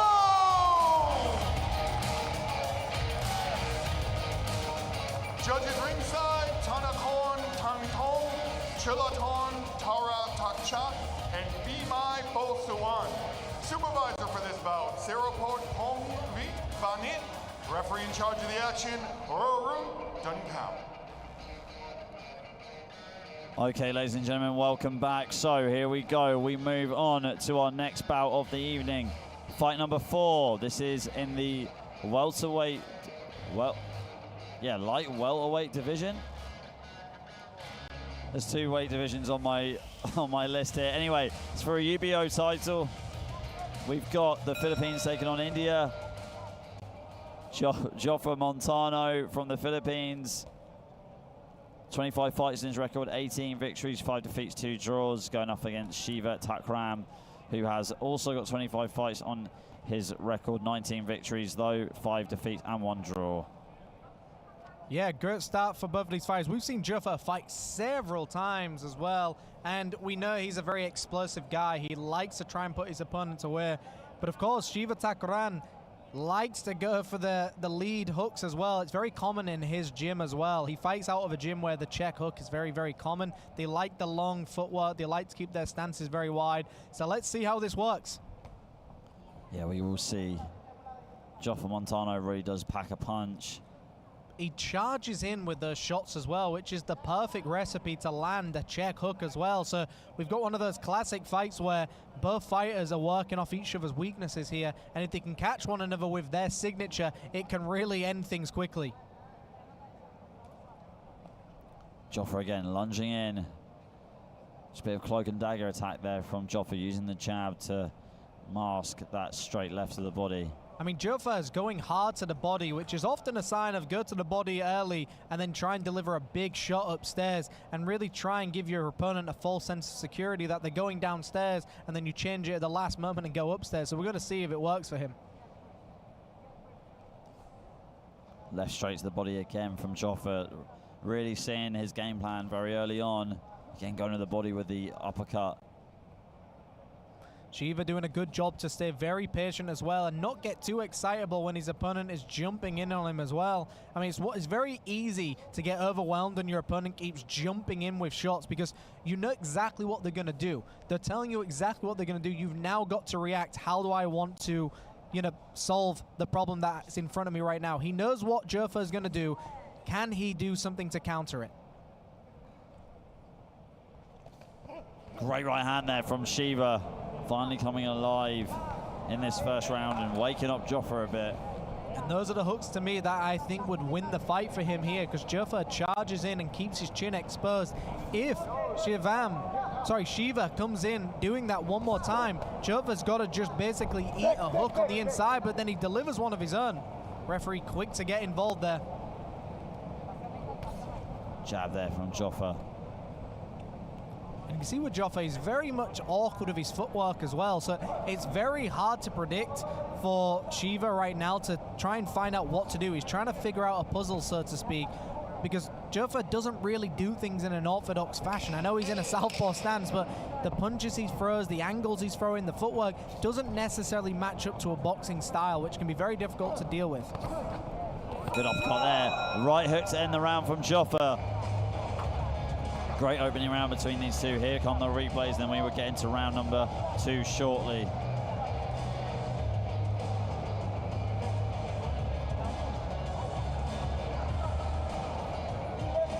And it looks like we'll be waiting a little while for the replays. Great rounds though between the two fighters. Jofa starting early on with those body shots, masking it with the jab, and then Shiva coming alive early on with his counter punches. I feel like Shiva's just taking that round off and just waiting a little bit for just to sort of download information, use that first round to see what Jofa's best punches are, see what he's got, see what his intentions are early on. Yeah, because Jofa's going to stick with the same game plan. That's the way Jofa fights. So now Shiva's got to go back to his corner and figure out, how do I beat someone who's going to do the same thing over and over again? How do I figure this out? How do I lay the traps? It's 10 rounds of boxing. We're scheduled for 10 rounds. He's got to figure out. Now, we was wondering earlier what the weight category is. It's 147 pounds for both of these fighters. So we're going to see in just a moment how they adapt to each other, but that is a case here. Both fighters have shown their best punches. How do they adapt? Here we go, round 2.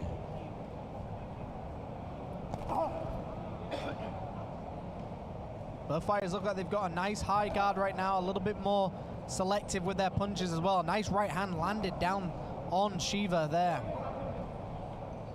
Jab down the middle from Jofa. Shiva being real aggressive. Going to the body a little bit too low by the looks of things. I thought that was completely fine, that body shot. I mean, from our angle, it looked like it landed on the belt line, but Jofa returns with a beautiful right hook to the rib cage as well. Yeah, that really did echo around the stadium. We felt that as much as Shiva did. Both fighters holding central ring here. Neither want to engage, and again, we're back to that situation when we've got a southpaw against an orthodox. You're waiting for your opponent to move first before you deliver a counter. Southpaw against orthodox is all about the counters. It is 100%. Also, footwork comes into play too. There's that footwork there from Jofa. You see how he stepped on the outside of Shiva's front foot and delivered that right hook right around the rib cage. Yeah, and the counters work here perfectly, especially with the footwork. A battle of the footwork. If you miss your shot, it tends to mean your footwork is now out of place and you're open to the counter. You've got to hope your opponent misses with the shot they're trying to land before you land your own in a southpaw against an orthodox. Also, just throwing those shots to the chest is just so unused in boxing in these situations. That's what I'd like to see a little bit more of. Jab and then another lunge in from Jofa. We saw that earlier on in the first round. Yeah, it's a little bit more calm now, and I think Jofa always starts like this. He's very explosive. He's a little bit different with the way he punches, and I think he's just trying to find a way to basically just try and get an opening on his opponent as well. A nice left hook downstairs landed by Joffa. So Joffa is really starting to find his timing, and his combinations are starting to get put together quite well now. Joffa still on the front foot. Shiva attacking back with a straight to the body and then going upstairs with a hook to the head. Not bad counter punching so far from Shiva in this fight, trying to catch Joffa with a check left hook, and he did. Joffa's done some great body work here as well. He's really gone well to the body, and that was a great rear uppercut landed by Shiva, and it's that perfect punch we keep talking about. When you're in orthodox against a southpaw, really go for that rear uppercut, really invest in that rear uppercut to the chest and hope it lands somewhere. Left straight there from Joffa. Right hook there, catches Shiva. That was a good hook, and it did shook Shiva a bit. Referee Rohit Duankal trying to get hold of this fight, and he does. End of round 2. Replays hopefully coming to you shortly. Here comes Jimmy with the replays. Yeah, and here we are with the replays finally for the second round. And it was a very interesting round. Both fighters really taking time off in moments in that fight, but as soon as one engaged, that's when they attacked, and that's what we were talking about, which is southpaw against an orthodox. You're waiting for your opponent to do something before you start stepping in with your shots.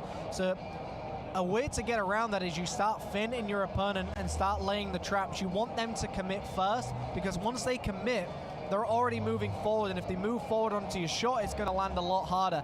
So that is what both of these fighters are trying to do right now. They're trying to get either fighter to commit to a shot, and then they start delivering those big shots. And we've just seen that Kalsai Galaxy is now in the building. Kalsai Galaxy, of course, was named the Thai Mike Tyson, one of the most vicious punchers back in the day. Never really made it over to the UK or the US, but what a fighter he is, and he is here in attendance. What an honor for these fighters to have Kalsai Galaxy watching them. Yeah, he was here at the last show that FCC did at Lumpini. Great to see him around and still a part of the sport, especially in Thailand. Here we go, round number 3. Joffa again popping out that jab. Having a good look at Shiva. I think coughing out the jab is the best way to describe it. He's not telegraphing it, he just keeps bringing it out from the shoulder. It's not necessarily landing with power, but he's sticking his opponent with it and hoping his opponent walks into it before he throws that left hand or that right hand down the middle. And there it is, a beautiful left hand down the middle landed. And that jab is now working for Joffa. Yeah, now that jab is opening up doors to land other punches like that left straight. There you see it to the body. Shiva grimacing right there. Joffa tagging in with the right hook upstairs. Looks like Joffa has seen that Shiva is hurt. Again, he goes with the straight left. Starting to heat up right here, Jimmy. Yeah, it looks like Shiva's starting to win some of these shots. I'd like to see Joffa start going back to the body right now. Don't go with the head hunting again. Stick to what was working. Going down to the body and going upstairs later on. Shiva looks tired to me. Yeah, he definitely does, and you're definitely going to be tired after you've taken a few of those body shots from Joffa. They pack serious power behind them. Yeah, this is the thing when you fight someone like Joffa. He has such an awkward style where he isn't really giving too much away in these later rounds. He starts off the round a little bit more sloppy, a little less technique, but once he works you out, he just starts to put these pieces together. But he's still very awkward, but it works for him. Joffa swinging a miss there. Been a good round for him. I think he really did hurt Shiva. Hasn't capitalized on it too much. Shiva has had a real quiet round, don't you think, Jimmy? Yeah, I think Shiva is a little bit hurt, and I think we saw that as well, where he wasn't throwing shots. He's also somewhat complaining to the referee the way Joffa's fighting. I don't know if you noticed, but when Joffa misses a shot, he kind of dances around. Shiva keeps trying to take time off in this round, which is a good sign that someone is either tired or hurt. And you can also see Shiva's mouth is wide open. That's a sense that someone is really tired. Joffa should just really push the pace now. His body language as well, his hands keep on dropping in his guard, and every time he eats one of these shots to the body, he just winces way too much. I mean, it's not too much, but it's enough to sort of notice that he is hurt. Yeah, he's getting a reaction, and that's exactly what you need in boxing. You need to get a reaction before you deliver something back. And I think those opening shots to the body by Jofa has allowed him to do this, because now Shiva is really unsure where these shots are coming from. If you notice with the way that Jofa throws a jab, he has his hand below his hips and he has it on that hip line, where when he throws a jab, it's really hard to know if he's going upstairs or downstairs, and Jofa has done that by setting it up in the first and second round. The clapper goes for the 10-second mark. Jofa again jumping in, landing that left straight to the body. And that is the end of round 3. Replay's coming shortly, and then we will go into round 4. What a round. I mean, I really thought that Jofa just pieced up and hurt Shiva quite a bit, especially with these shots to the body, and then going upstairs with the right hook to the head too. See on the replay here, there's that lunging body shot that Jofa likes to just sling and slip straight through his opponent's guard, masking it with the jab and then going straight down the pipe. See there, going upstairs with the left straight instead. But really, for me, I think the body work that Jofa did in that round caused a lot of damage to Shiva, and if he can build on that, Jofa, in the later rounds right now, then we could see an early stoppage, Jimmy. Yeah, Jofa is doing exactly what he needs to do, which is just investing in the body shots early on. Once you invest in the body shots early on, it makes it very difficult for your opponent to really guess where the shots are actually going to be coming from. But at the same time, you're taking away the gas tank of your opponent. And we already noticed Shiva's looking tired. He's wincing to the shots as well at this moment in time. So if Jofa just turns up the gas here, he could really stop his opponent. Yeah, couldn't agree more. Here we go, round number 4 coming underway. Jab there from Jofa, holding center of the ring. It's always the better fighters that have the best jab, that can hold center of the ring and control the distance. And Jofa has definitely demonstrated that, Jim. Yeah, I mean, you see Jofa now is starting to use his head movement. He's starting to throw in feints. So it looks like Jofa has had a game plan from round number 1, which is really mix things up here. Really go down to the body, flick that jab out as many times as you can. And as soon as you see an opening, he's got to take that chance. He's got to take that moment. Right hand there from Shiva. And that's a sign of getting tired and also frustrated. He can't work out the puzzle probably, which is Jofa, because Jofa's an awkward man to fight. He doesn't have many tells. He just kind of sticks to the same game plan, which seems to work for him. I mean, Shiva should really be stepping back when Jofa is charging in and really trying to catch him with a check hook. And the check hook, Ali, as you know, is where you step back and you throw a hook as your opponent's moving, and it makes them fall into the shot just a little bit more. And that's what we need to see a little bit more of. Yeah, 100%. Easier said than done, though. Right hands to the body and left hook upstairs by Shiva. That's better from the fighter in the blue corner representing India. Yeah, and like you said, easier said than done. When you're tired, it's very hard to do what you're supposed to do. But right now, Shiva's at a point where, is he trying to survive this fight or is he trying to win this fight? If he's trying to win this fight, he needs to pull something out the bag. But Jofa comes alive with a beautiful 1-2 upstairs. And a right hook to the head too, now targeting the body. Jofa, crowd's coming alive now with this attack. He really needs to capitalize on it. It looks like Shiva is hurt. And he's got to feed off the crowd here. The crowd went wild in that situation, but Shiva delivers a great uppercut in between the guards, so you can't count this man out. Yeah, Shiva looks like he's just trying to land that overhand right as a counter. And again, making that foul, pushing down in the clinch, which you're not meant to do. And referee Warwick Duncal saying, that's the second time I've warned you on that. If it's the third time, Jim, he could take a point away, couldn't he? Beautiful combination there. And yeah, the referee taking control of this fight, and that's where he needs to be. What a combination by Jofa. Punching a little bit low there on below the belt, but the fight carries on. 30 seconds to go here.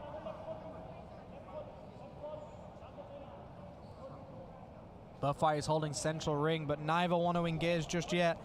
And it is just that cat and mouse game once again. Both fighters waiting for someone to come forward. Right hand to the body there from Jofa, but getting tangled up in the clinch from Shiva.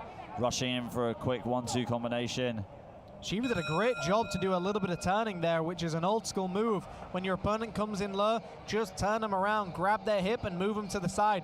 That was a great move by Shiva, but I think that was a Juffa round once again. Let's see some action replays here.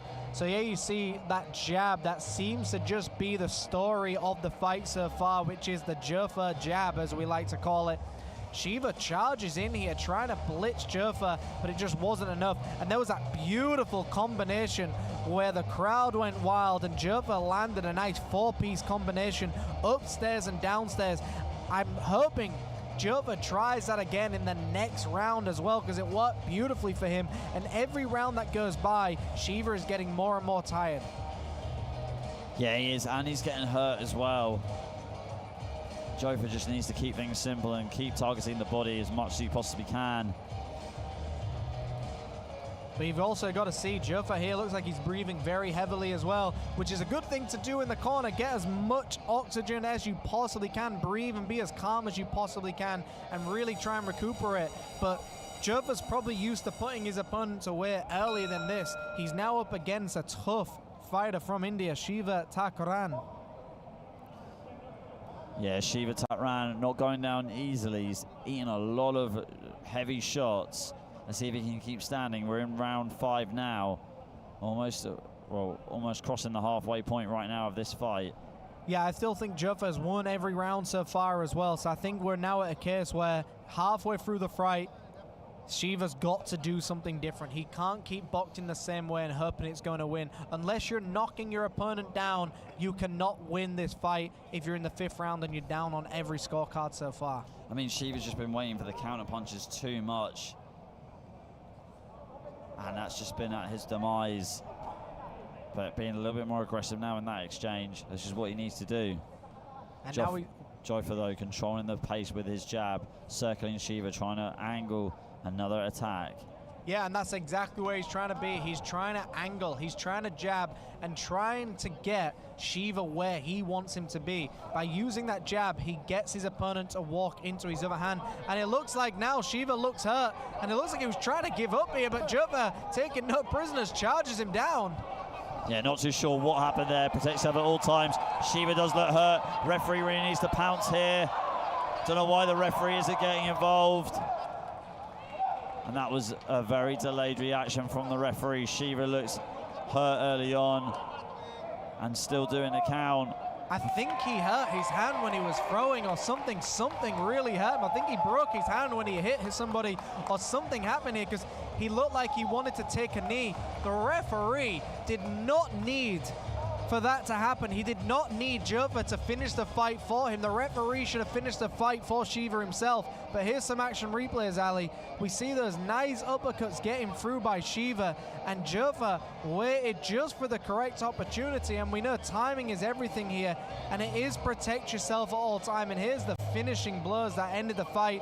And I think the referee should have just stepped in here, but it even had to take the coach to jump in. I think the referee was on the wrong angle here, because he was trying to protect himself, but the referee should not have allowed Juffa to give that many shots. But again, he was on the wrong angle. We'll cut him some slack. Yeah, just great performance though from Joffa. Here's Teddy Morgave with the official decision. Major General Sathit Jabduwong, the director of Lumpini Boxing Arena. Also, before we crown the champion, ladies and gentlemen, this bout was stopped 1 minute, 31 seconds of round number 5. Your winner by TKO, Joffa Montano!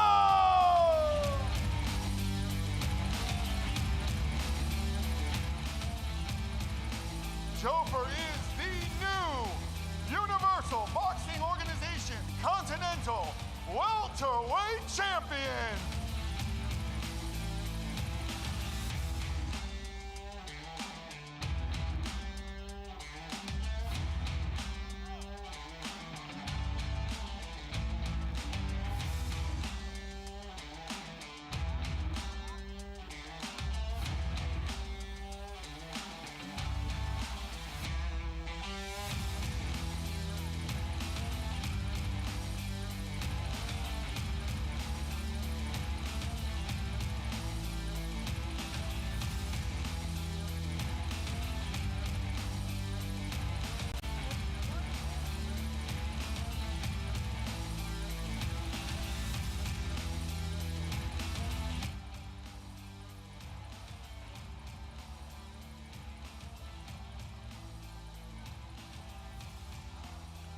Ladies and gentlemen, I'd like to acknowledge a few VIPs in the crowd.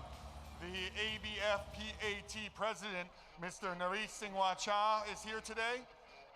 I don't know if you've seen, we have world champion Kaosai Galaxy and many of the Thailand world champions here in the ring, in the stadium. We have Twins Boxing Gloves owner Narong Wongra Kurt is in the ring, in the arena. And the president of WBF, Mick Crocher, is here, ladies and gentlemen, president of the WBF. And for your enjoyment, now we have the FCC dancers dancing to Lisa's Rockstar.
Ladies and gentlemen, please welcome our next fighter out of the blue corner, Kriti Pak Duong Nut.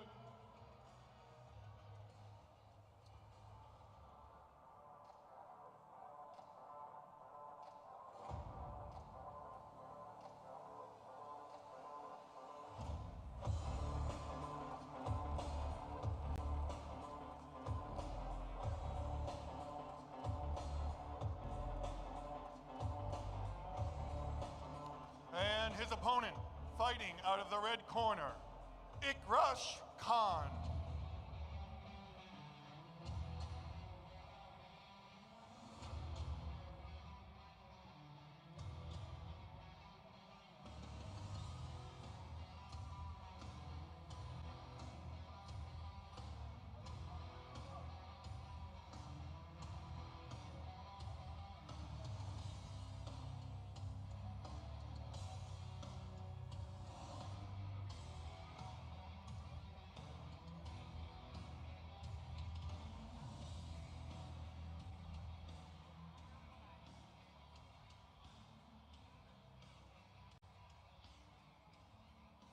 Ladies and gentlemen, this is a 4-round affair in the featherweight division.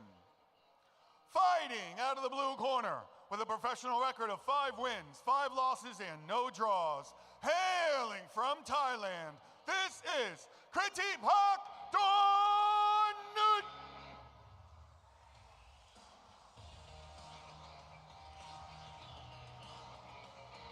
And his opponent, fighting out of the red corner with a professional record of 3 wins, no losses, and 1 draw. Hailing from Pakistan, this is Ikrash Khan. Judges ringside, War Root Dun Kao, Tanakorn Tang Tong, Bimai Postuan. Referee in charge of the action, Chun Lakorn Ta Ra Ka Chak. Okay, everybody, we resume the action with a super fight right now amongst all the title fights we have on this card. It is, and the featherweight division, this will be over 4 rounds, and it is Pakistan taking on Thailand.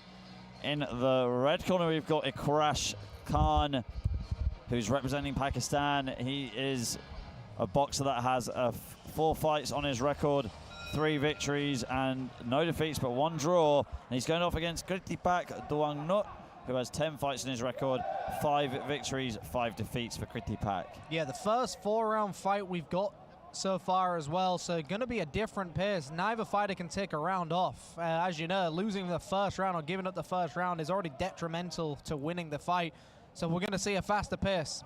Yeah, this really is a sprint. Similar, the reason why I'm bringing it up is we're going to have it eventually 3-round Muay Thai.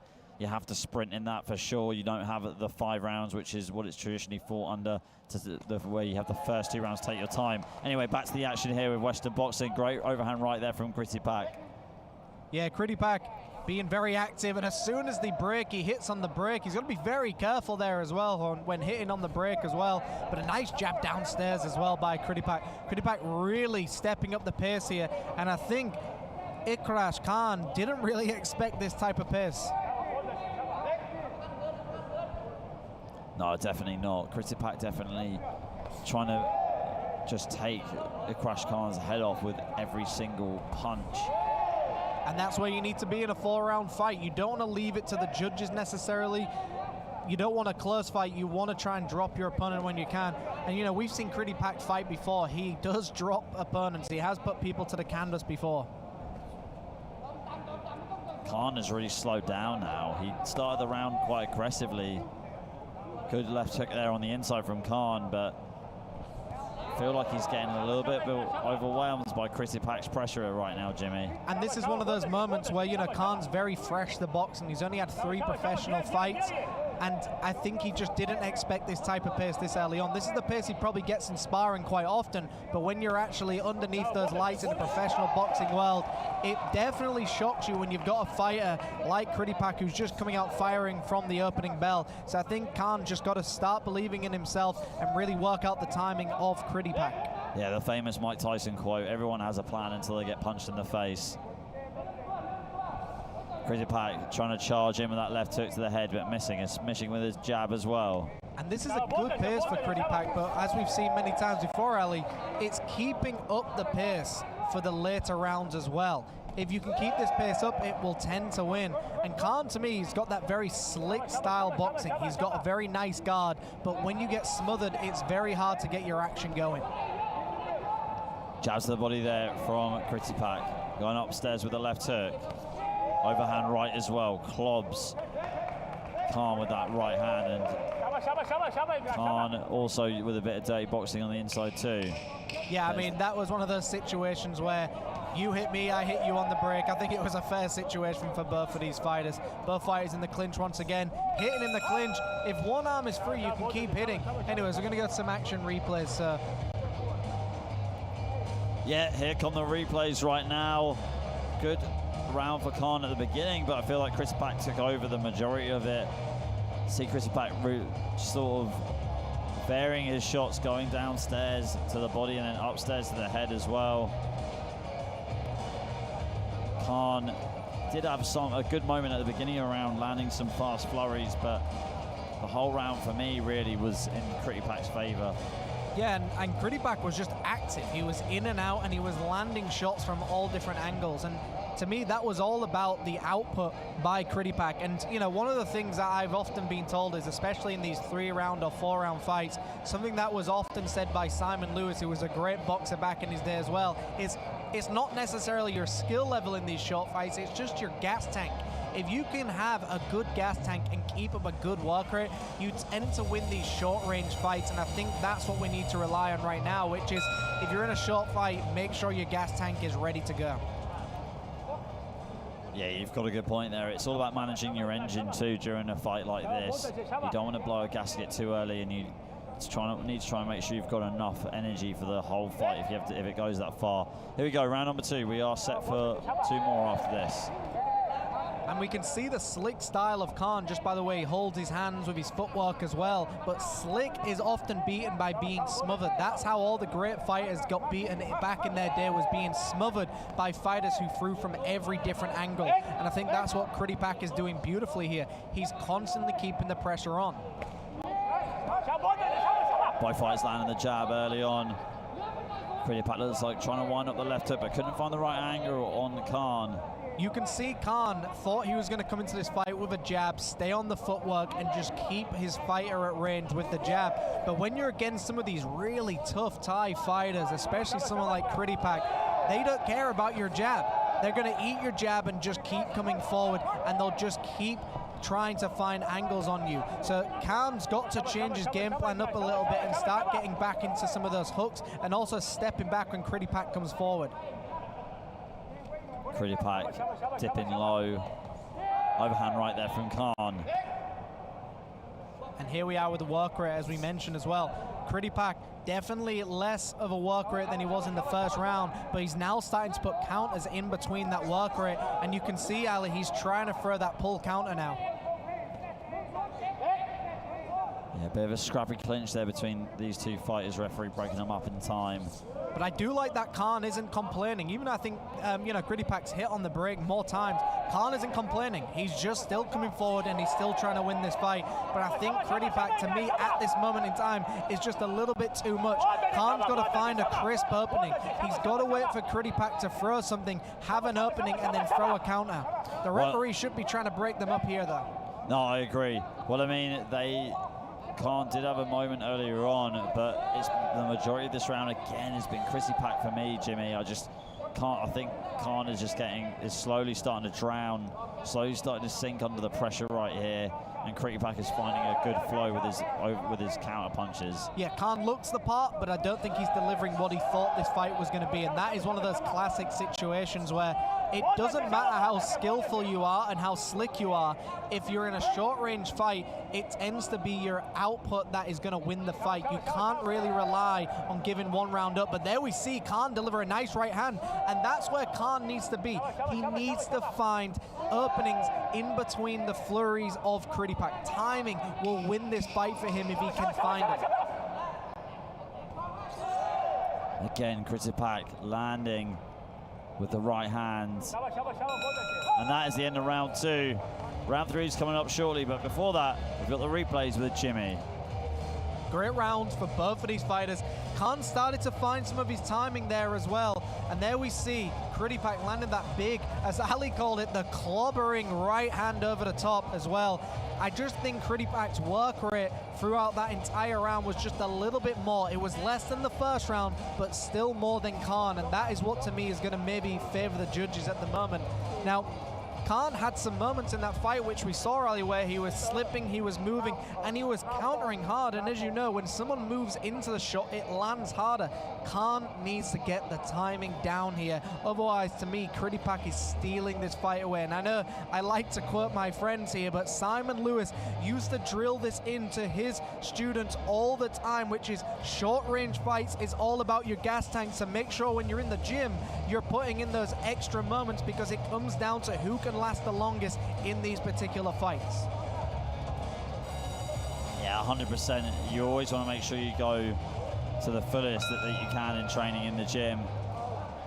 And we're in a bit of a conundrum here for Ikwash Khan, because he's like really on my unofficial scorecard, Jimmy. I think he's down 2 rounds, and We're now at a point in the fight where if he really wants to win this, he's got to win this round and the next round, and he needs to have a knockdown too. Yeah, and I agree with you. I think that second round was a little bit closer, but I still think Kritipak outworked Khan. If Khan keeps this pace up, he's going to do well. But it looks like Khan is starting to find those openings now, and this is what Khan needs to do. But we're already halfway through the fight. So if the first 2 rounds went to your opponent, you're now in a situation where you're almost aiming for a draw to win these next 2 rounds. Unless you can dominate and really knock your opponent down, or in a very rare occasion, absolutely dominate your opponent to get a 10-8 round, I think right now Khan is battling for a draw at the best. Which is not good. Good right hand there again from Kritipak. Khan trying to go to the body, masking the clinch and then going upstairs with the right uppercut. Now, this is also a testament to the way Khan fights. He's already had 4 professional fights, and one of them has already ended in a draw as well. Maybe he gets himself into situations where he just doesn't know how to edge the fight in his favor. 4-round fights, a draw is quite common, so people have got to realize in 4-round fights, a draw isn't that uncommon. It's very similar to winning. If you're drawing in a 4-round fight, a win probably wasn't that far away. Khan trying to create some space. Kritipak tying him up in the clinch. Kritipak going to the body with the quick hook. Jab upstairs too. Khan firing back with his own jab. Just see the body language of Khan. Just can't seem to figure out Kritipak at the moment, Jimmy. He's had these moments in this round, and he's had some very good moments where he's actually landed some good shots, and he's had timing in between, and that's what we always talk about. If you're against someone who throws flurries, like you're against like a Manny Pacquiao, you've got to find timings in between those flurries. And Khan, to me, has found some of those timings, but you even notice there, Khan knew to step back and throw a counter, but Kritipak also knew the counter was coming, so that was just why that was beautiful boxing by both of these fighters. They're reading each other well. Overhand right misses for Khan. Kritipak staying calm and collected on the back foot. Moving laterally, landing the uppercut. Tying up Khan inside the clinch, killing time. The clock management here from Kritipak, James. I feel like Kritipak is just eating up the clock right now. Clock management is the best way to describe that. If you think you're winning the fight, all you have to do is now wear down the clock. You still have 1 more round to go, so Kritipak, to me, could even take this round off and really come alive in that 4th round. If you win the first 2, the 3rd round you take off, and the 4th round you really try and dominate and try and get that 75% win of the fight. And there you go there. That is the end of the 3rd round. We're going into the 4th and final round shortly. The replays are coming up right now. See there, not bad from Khan on this replay. Double hook as he stepped to his left. But for me, I felt like Kritipak really did have a hand on that one. Beat Khan to the punch a few times. And was just able to hit him at the crucial moments. But I have to remember, well, you guys have to remember at home, our opinions here in the commentary box, we don't affect the decision of the fight. It's just our opinion. Unofficial scorecards here. These points are not going to be counted. So it really is up to the judges ringside who's winning at the moment. Yeah, and everything we say, the judges can't hear us anyways. And like we always keep repeating, is we see the fight from every angle. So if you're seeing the fight from one angle, and that tends to be where the fighter starts to fight from, like they start fighting from the left-hand side of the ring, that means you're almost going to dominate on that judge's scorecard in comparison to the other judge. And that's why it's kind of intricate of boxing, because it's theater as well. You're putting on a performance for the judges. But here we are, Ellie, 4th and final round. I mean, Khan's got to pull something out the bag here on my unofficial scorecard. And mine too. I feel like he needs to just go for broke right now and just take some risks. He could be losing his O right here on his professional boxing record, which is something that you really don't want. But also, to counter that as well, losing early on is probably one of the best ways for you to learn as well, because you've got to give credit to Khan here. He hasn't taken an easy fight for his 5th professional fight. So credit to Khan right now, and he might not be losing. I just think he's being outworked by Kritipak. I think he went into this fight not expecting to go up against someone as tough as Kritipak. Yeah, and it's just like you say all the time, Jimmy. Timing beats power and speed. All the time, and that's what we've seen from Kritipak. Great timing there, catching Khan with that left hook. Khan was just doing so well in that moment and then just ate a huge hook in the process. So to me, if he takes a loss in this fight, I think this will only help him massively in his career as a boxer, because he can watch this back and really learn from it. What a beautiful jab landed by Kritipak as well. Khan took it well, and he's still coming forward. Left hook there from Kritipak. Kritipak again trying to land the left hook as Khan came forward. Getting caught right now in the clinch. And it really is a case here. Who wants it more and who's going to start putting it on their opponent as well? Because Kritipak may still be behind on the judges' scorecards. We just have no idea. But I think a mouthpiece may have just gone flying out there. And we'll see both fighters are still putting on a performance. And the referee letting them work out the clinch is great boxing and great for viewership as well. Khan coming forward, trying to make something of this fight, getting tied up in the clinch by Kritipak. Kritipak chewing the clock right now.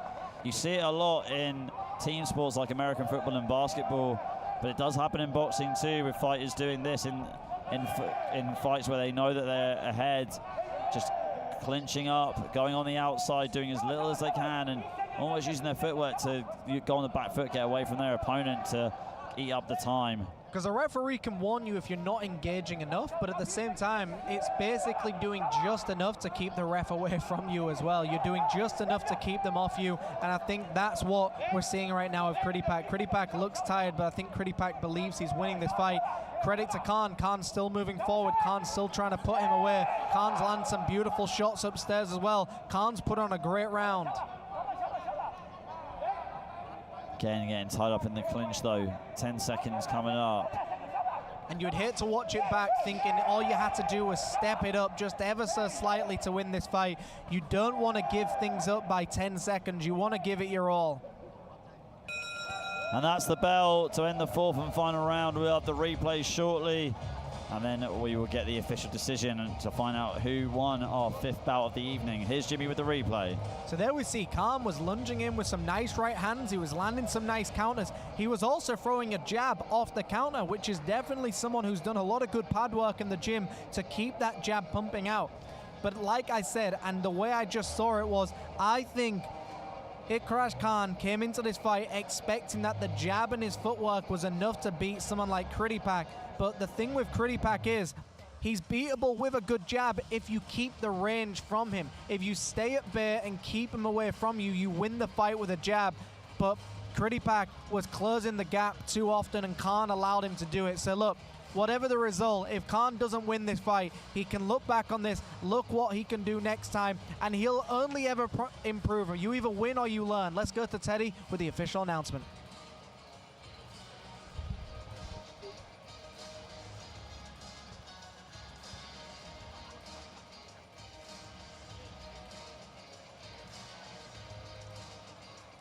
Ladies and gentlemen, after 4 exciting rounds, we go to the judges' scorecards for a decision.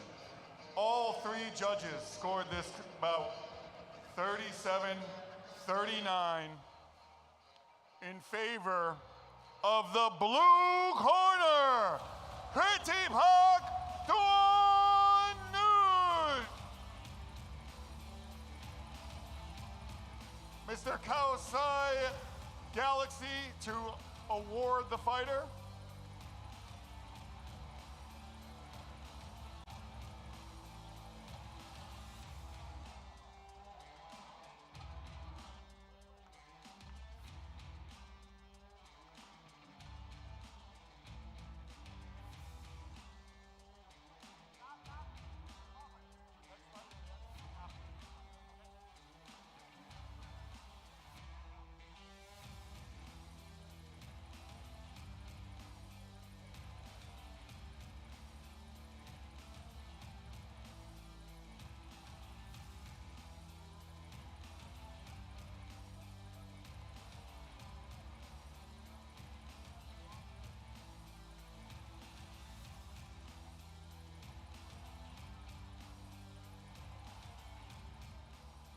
Ladies and gentlemen, please welcome our next fighter out of the blue corner, Ram Singh.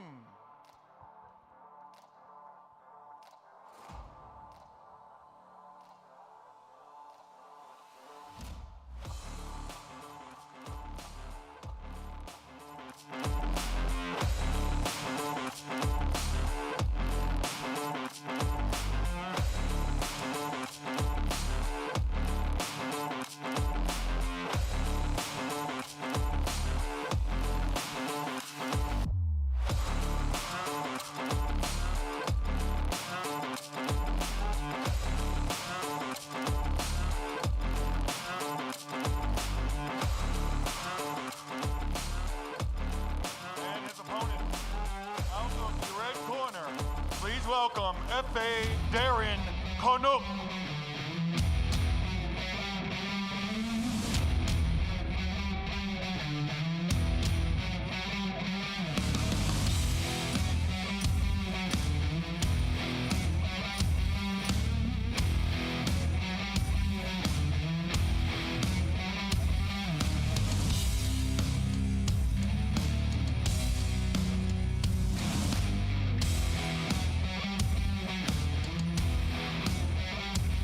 Gentlemen, please stand for the national anthems of both fighters.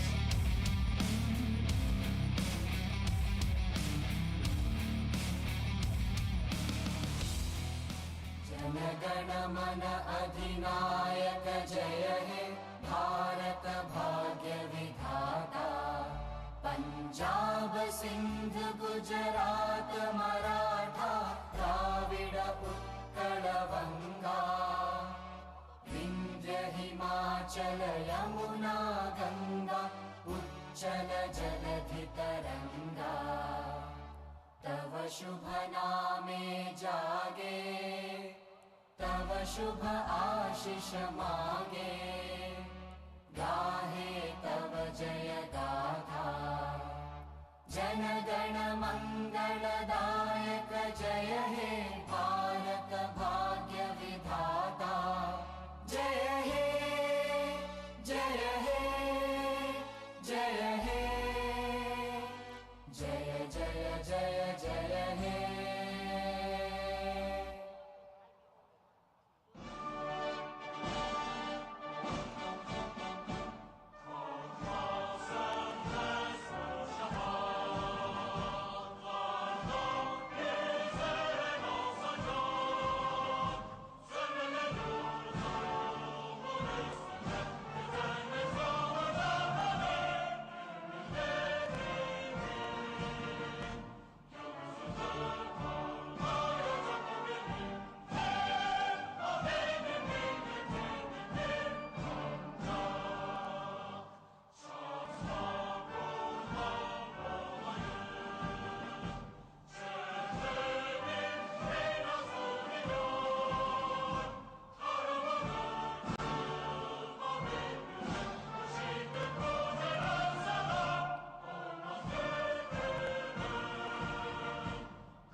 Ladies and gentlemen, this is a 10-round affair for the vacant Universal Boxing Organization's International Lightweight Championship.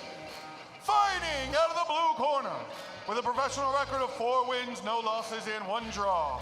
Hailing from India, this is Ram Singh.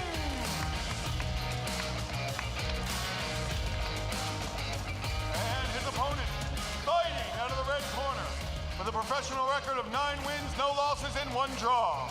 Hailing from Turkey, this is F.A. Darren Konuk.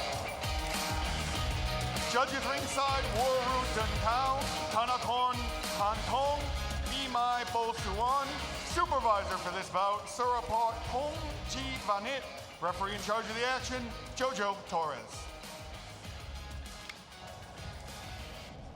Okay, ladies and gentlemen, welcome back. So we will resume the action with another UBO title fight. This is in the lightweight division. It is Turkey taking on India. And in the blue corner, we've got Ram Singh, who is undefeated as a pro, 4 fights on his record, 4 victories, no defeats, no draws. And he's going up against a regular on FCC or Highland Boxing Promotions, F.A. Darren Konuk, who is also undefeated as a pro, 10 fights in his record, 9 victories, no defeats, 1 draw. He is the twin brother of Ege Konuk, who you would remember won earlier on bout number 3. He beat Shivam from India on points to win the UBO Continental Super Lightweight title. It's been great watching these two twins grow as fighters on this show. And like we pointed out before when Ege fought, I really like how they box, how they break down their opponents, Jimmy. And now it's funny because F.A. sorry, Ege is a southpaw, and he fought an orthodox. Ege, Efe, sorry, I keep getting them mixed up. Efe is an orthodox, he's now fighting a southpaw. Yeah, absolutely, yeah. We've definitely got a flip up here. It's the twin, both twins, but both have different styles in a sense of orthodox and southpaw. Both very intelligent fighters, both very aggressive. And I think the difference with Efe is he tries to put people away a little bit earlier as well. And, he has got that draw on his record, and that was from a very close fight as well, which could have gone either way. I know that's usually what a draw is, but it was a very, very close fight indeed. So I think Efe wants to prove himself here as well, because he wants to really step things up and prove why he is one of the best fighters as well for this UBO International Lightweight title. And it's always that thing when your twin brother fights on the same card as you. Can you imagine the emotions that must be going through these two, both their minds? Like, they've obviously done their boxing career together ever since they started, and they fight on the same shows together, have the same amount of professional fights now as well. I can imagine it. I am a twin, and we were both boxers as well. Both boxers on at the same time. cards. Yeah. So, yeah, it's one of those weird things where, but I think, for these two, they're professionals, they're businessmen as well. They're trying to put on a career in boxing, and to them, it's a business as well to grow. So as long as they see it that way and don't get too emotionally invested. But, it's one of those things as well, when you see your friend or someone fight, you get those nerves in your stomach for them as well. Butterflies exist for more than one person. But I think you get them even more so if you're related, for sure. Anyway, not a bad fight so far between these two. Singh going over the top with that left, overhand left, and then going to the body with the right hook too. Yeah, right very hand. wide with his shots as well. And, you know that classic, a straight shot always beats a hook. So if, Efe can find the timing in between those hooks of Singh, he'll definitely put him away with a big shot. Straight hand, straight left coming down the middle there from Singh. But Efe replies with his own straight right.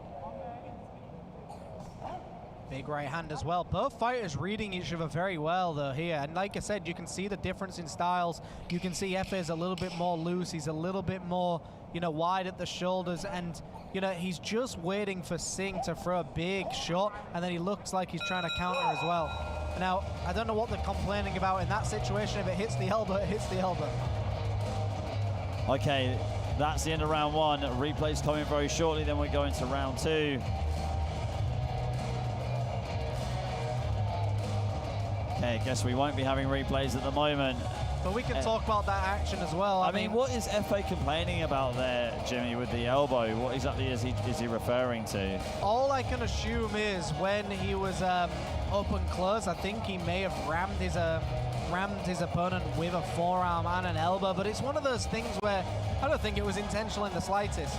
I think, we often see that fighters just get frustrated, heat of the battle, you've just been warming up, you're waiting to get, you've been going through some weight cuts, you're probably not in the best of moods, it's probably very easy to get frustrated. Look, you're not allowed to elbow in boxing, but these types of things are going to happen sometimes by mistake. So I think we kept saying it, and you mentioned it many times, is stop focusing on what they're doing and just focus on your fight. Let the ref help you out. If the ref isn't helping you out, talk about it later on, but don't get, overindulged with complaining to the referee.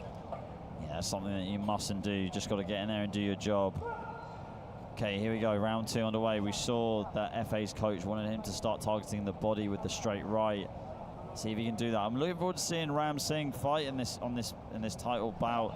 Just his teammates today really impressed me, especially Shivam, who fought Efe's twin brother Ege.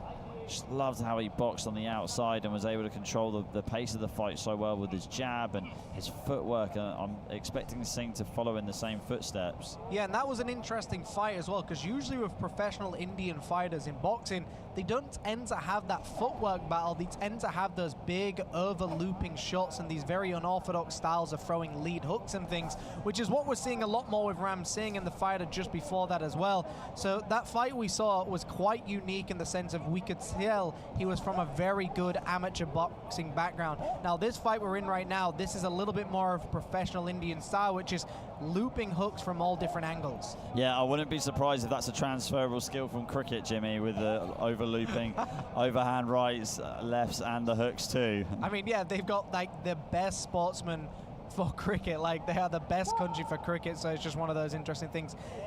And we see there Efe pushing down on the head of Singh as well. So now we're in a situation where if you don't think the ref's helping you out, you've got to help yourself sometimes. And it's a very active round as well. But I do think that Efe is a little bit more active as well. Singh has a loose guard, so even when he gets hit with his guard up, those shots are going to get through. Efe bobbing and weaving, missing with the hook. Looks a bit frustrated there where he missed with that hook and going back in with a two-punch combination. Singh staying calm and collected on the back foot, landing that left hand on the gloves of Efe. Yeah, Efe was frustrated with where the head of Singh actually went afterwards, but if you're dipping underneath and you push down on them, you can't be in control of where their head goes. So I think it's one of those situations right now where stop focusing on the fouls and just really get into the action. There's been a lot of shots on the belt line by Singh, but to me they've been completely fine punches. However, we see him lose his footing there, and Ram Singh really tried to counter but didn't really execute. No, he didn't. That was a prime moment for Singh to counter, but missed it. But landed with the straight left and a right hook right there, pushing Efe away as he advances. And it looks like Efe is trying to set up some form of a trap, really just trying to break the guard of Singh. Singh throws these very wide hooks, but he also has a very loose high guard, as we like to call it, where he holds a high guard to really prevent you from coming in close, but he's not holding his arms strong. So if Efe just started jabbing the gloves or really delivering some big shots down the middle to the gloves of Singh, he would still get the same effect of damage. Hook to the body there from Singh, and that is going to end round two. We're going to round three shortly, and then we have the replays coming up before that, though. Here we are with the action replays. That was a beautiful right hook and a double hook, body to the head. That, to me, was the best combination that we saw land in that fight. Just a great movement by Efe Konuk there. Just a great fight indeed so far, and I just think that Efe is just a little bit more tactical and doing everything that he needs to do to win this fight. Singh has had some moments, but to me Singh looks a little bit too lackadaisical. He's not really doing anything to try and win the fight. It almost looks like he's waiting for Efe to do something before he actually comes forward. So I'd like to see Efe really step things up, be improved if he can actually stop his fighter in his tracks. Yeah, I mean, I got to agree with you. I feel like Singh's been very reactive, not proactive, and you just can't do that all the time. I mean, if you do want to be very reactive and just wait for the counters, all you've got to do, well, you have to really take your chance. And sometimes in that round, Jimmy, he just didn't take his chances. Yeah, I mean, waiting for a counter is interesting if you're against someone who's very active, but you've got to force counters from your opponent as well. Yeah, you've got to ensnare them somehow. Here we are in round three. We are set for 10 if it goes the distance. Efe in the red trunks with the orange trim, and Singh in the white trunks with the yellow trim. That was a great body shot. That has definitely hurt Singh there. Efe just put that shot together perfectly. He tapped upstairs and went hard down low, but he isn't moving forward. He's allowing Singh to basically recuperate here. I think it's that managing your engine, James, which is what I touched on earlier on in a previous fight. You just don't want to let everything go too early and then be gassed out for the rest of the fight and, you know, potentially put yourself in danger of losing it. Yeah, absolutely. I mean, unless you're going toe-to-toe every round, you should have trained hard enough to be in the 10th round with enough energy to put your fighter away if you can. I mean, it depends on your output as well, but sometimes you've got to take those actions in the opening rounds as well, and those were very low shots as well. Both fighters starting to complain, the referee starting to step in, and that's where the referee needs to be, just really on the ball now. Jab here from Efe. Got to agree with you, though. I feel like he just isn't taking advantage of Singh and needs to build a combination around landing another body shot. Just trying to pick him up at range with these torpedo straight rights. Great evasion there as well. Singh, like we said, is just waiting to counter Efe, but Efe was just completely out of the range there as well. So Efe starting to put combinations together, but when he puts them together, when he has good punch selection, he does incredibly well. But I think it's also a case of you've got to believe in yourself that you do have the fitness available, and there it is, going to the body as well. Singh, quick flurry there, finishing it to the body. Great body shot. FA eating it though, but it looks like it winced him slightly. Yeah, I mean, it's one of those body shots where you don't really know how much it's hurt until like a few seconds later, but it looks like FA is just taking a little bit of time. But the good thing about Singh is he's now gained some respect from FA. Jab there from FA. FA complaining again of an elbow to the back of the head. Straight right there from FA. Singh keeping his guard nice and tight. Singh, great footwork here from the Indian fighter. Really got to compliment the Indian fighters that we've had on the card today. The footwork's been on point, Jimmy. Yeah, absolutely. The footwork has been really good, and their footwork has been their defense. And, you know, everyone who knows boxing from its deep roots is you don't punch from your arms, you punch from your legs, is what they like to say. Everything starts from the footwork, and that's what we're witnessing right now. It's been a great round, but I think Singh has finally done something to gain the respect of FA. It's been quite a sloppy affair from both fighters with the fouls, etc. But let's go to Ali with some of these action replays. Yeah, what a round that was. Lots of complaints, though. Well, that's one of those things here, Ali, which is with the complaints, it's very interesting because I think as a fighter, you've got to protect yourself and you've got to sometimes let the referee know, but that's why you rely on your corner as well to step in when you can't do anything. So at the same time, I understand that FA is complaining, but unless it's really detrimental to the way that you're winning or the way that you're fighting, just keep fighting on and hope the ref helps you. If they do the same foul over and over, the referee's going to see it and do something. You've got to trust the referee. Yeah, 100%. You can't. It's also a good way of like killing time though and giving yourself a bit of a breather by complaining like that. That is a good point as well. Floyd Mayweather is an absolute classic in a situation like that. He used to claim he was hit below the belt several times over. He was claimed he was hit to the head like with an elbow. Like he used to find ways to get gaps of time all the time. So that's probably a good way of looking at it.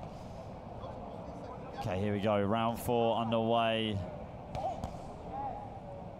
FA coming out aggressive here. Jab upstairs. Beforehand we saw that powerful right hook to the head. Both fighters in the center of the ring here trying to exchange counters on one another, and Singh gets that left hand through, and FA now just out of the range of Singh. Singh looks a little bit more active here, but he's still very soft with his guard. He is, but FA just great uppercut there. Well, good timing from FA. Still just think he needs to keep on building these combinations a bit, keep breaking down Singh, because he just keeps on attacking Singh and backing off and letting Singh come back into this fight somehow, Jimmy, instead of just pushing him back little by little. It's just too much, like single shot and then let Singh fire back. It's almost like he's sparring him. Yeah, it's like he's losing momentum, and that, I think that is what he's doing right now, which is he's sparring him rather than fighting him at the moment, where you've just got to push the pace and sometimes believe in your timing, because the thing with FA is if he puts his punches together and believes in his power, he could definitely put someone like Singh away, I believe. Unless Singh uses his footwork to get away from the damage, FA could do some real damage here. But then that is a classic case of, do you believe in your own power? Do you believe in your own footwork? Yeah, it all comes down to putting it all together, which is so hard to do. Great right hand, missing with the uppercut there from FA. Singh coming alive though on the inside. Singh started to go downstairs as well, which is something he should have been doing earlier on. We're in round number 4, scheduled for 10 rounds.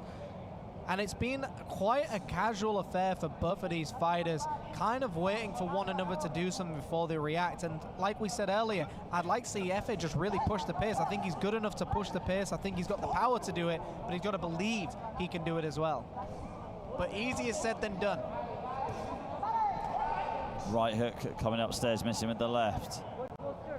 Circling around, Singh is FA.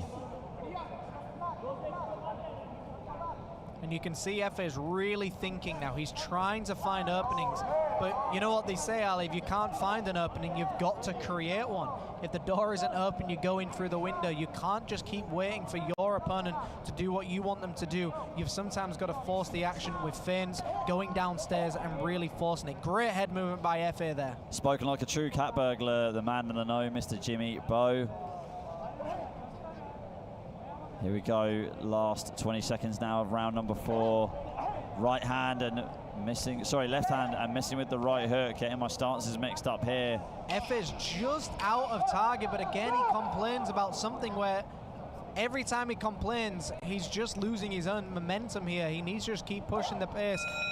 And sometimes, you know, you're boxing your opponent, but sometimes it's got to turn into a fight sometimes. If they're fouling you, either foul them right back to an extent and just do what they're doing until the referee notices it. But let's see some of these action replays here. So you can see those uppercuts getting through. And that's what I was talking about of the soft guard of Ram Singh, which is these guards are not going to work well when someone is starting to put pieces together. Sometimes when someone has a high guard, it almost acts as like a force field where if you put it up, people tend to stop firing, and you can't always believe that the guard is going to stop the punch. Just because they're holding up a guard, it doesn't mean it's going to stop the punch. Sometimes you've got to hit the guard the same way you would hit the head, and I'd like to see Efe do that. I want to see Efe just become a little bit busier. Now, he's definitely winning the fight. I don't see how he's losing this fight at all, but he's also got to put on a performance for the people watching him as well. You've got to put on a situation where you can also prove that you can finish your opponent as well. Yeah, couldn't agree with you more, Jimmy.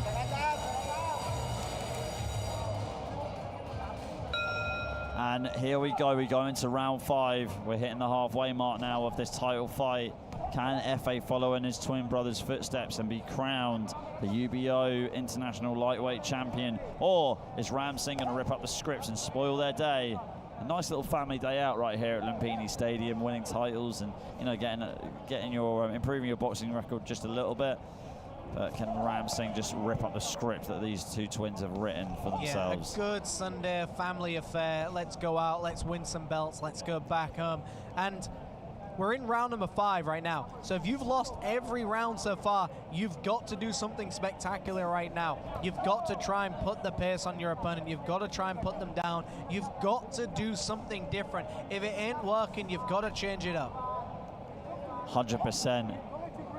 There goes Ram Singh going down low again with a jab, keeping a high guard, wanting to take the fight to Efe on the inside. Great, that was such a cracking left hand to the body from Ram Singh. We both saw it, an absolute genius of a body shot as well, but good head movement by Efe, gets away from the action, and he uses that hand to get himself away with range as well. Some good body work, and this is what Ram Singh needs to do. He almost needs to ram those shots to the body of Efe and not stop firing. He might take a shot in between, but the only way he's going to win this fight right now is turning it into a bit of a dogfight. Definitely needs to do that, 100%, or should I say 110%, because that's what's written on Efe's shorts.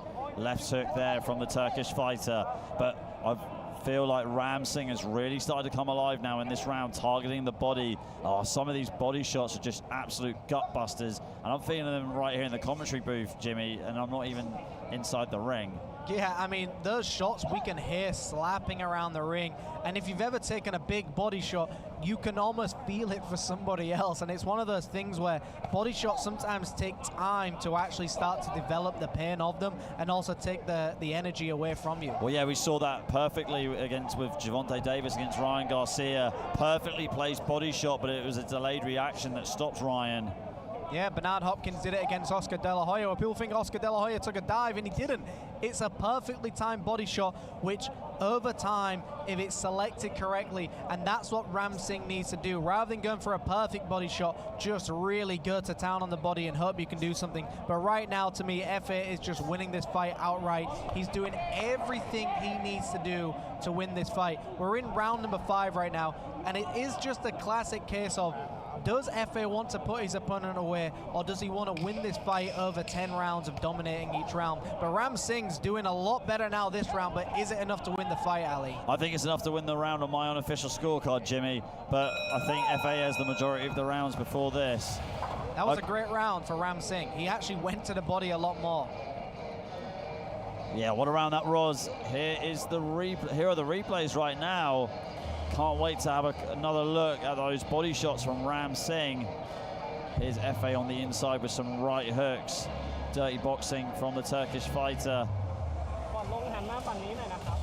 Ram Singh, though, I mean, these replays aren't doing his handiwork any justice at all.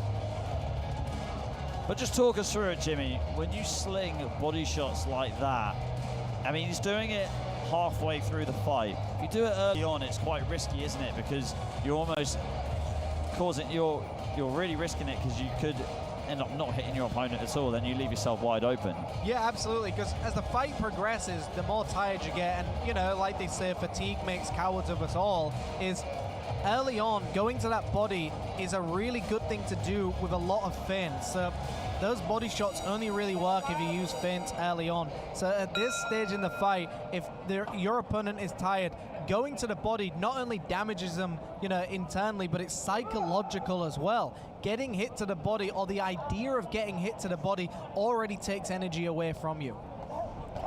Yeah, it definitely does. I mean, if you're going up against a fighter who is known as, let's say, Mike McCallum, who is the body snatcher, you're already tired knowing you're going up against him, because you know he's going to your body. You know it's not going to be an easy fight, and I think fighters have got to be that way. But that was a beautiful left hand landed by Ram Singh. Yeah, it looked like it touched the glove as well at the same time, but still did enough to slightly stun and shock FA. And as we always said, just because the guard is up, it doesn't mean the shot's not getting through or doing something. Sometimes it's good to just hit the gloves of your opponent and get their respect as well. But Ram Singh being a little bit more aggressive in this round, but we saw this last time. Very aggressive in the opening stages, and then ends to just dip down later on. FA landing the jab. Uppercut as well from FA. Great uppercut, timed it perfectly as Ram Singh walked into it. Just a great uppercut landed by FA there. Ram Singh, though, becoming more aggressive now, mixing his shots up, going upstairs with the uppercut and the straight left. Ram Singh really digging down on that lead hook, and it's very interesting because Ram Singh has seemed to have just changed up his style in every round, where he's done something just ever so slightly different, which, you know, for FA, it must be hard to predict, but at the same time, FA stuck to the same game plan over and over. Single shot combinations, wait for the openings, and just really pepper your opponent as soon as the guard is down.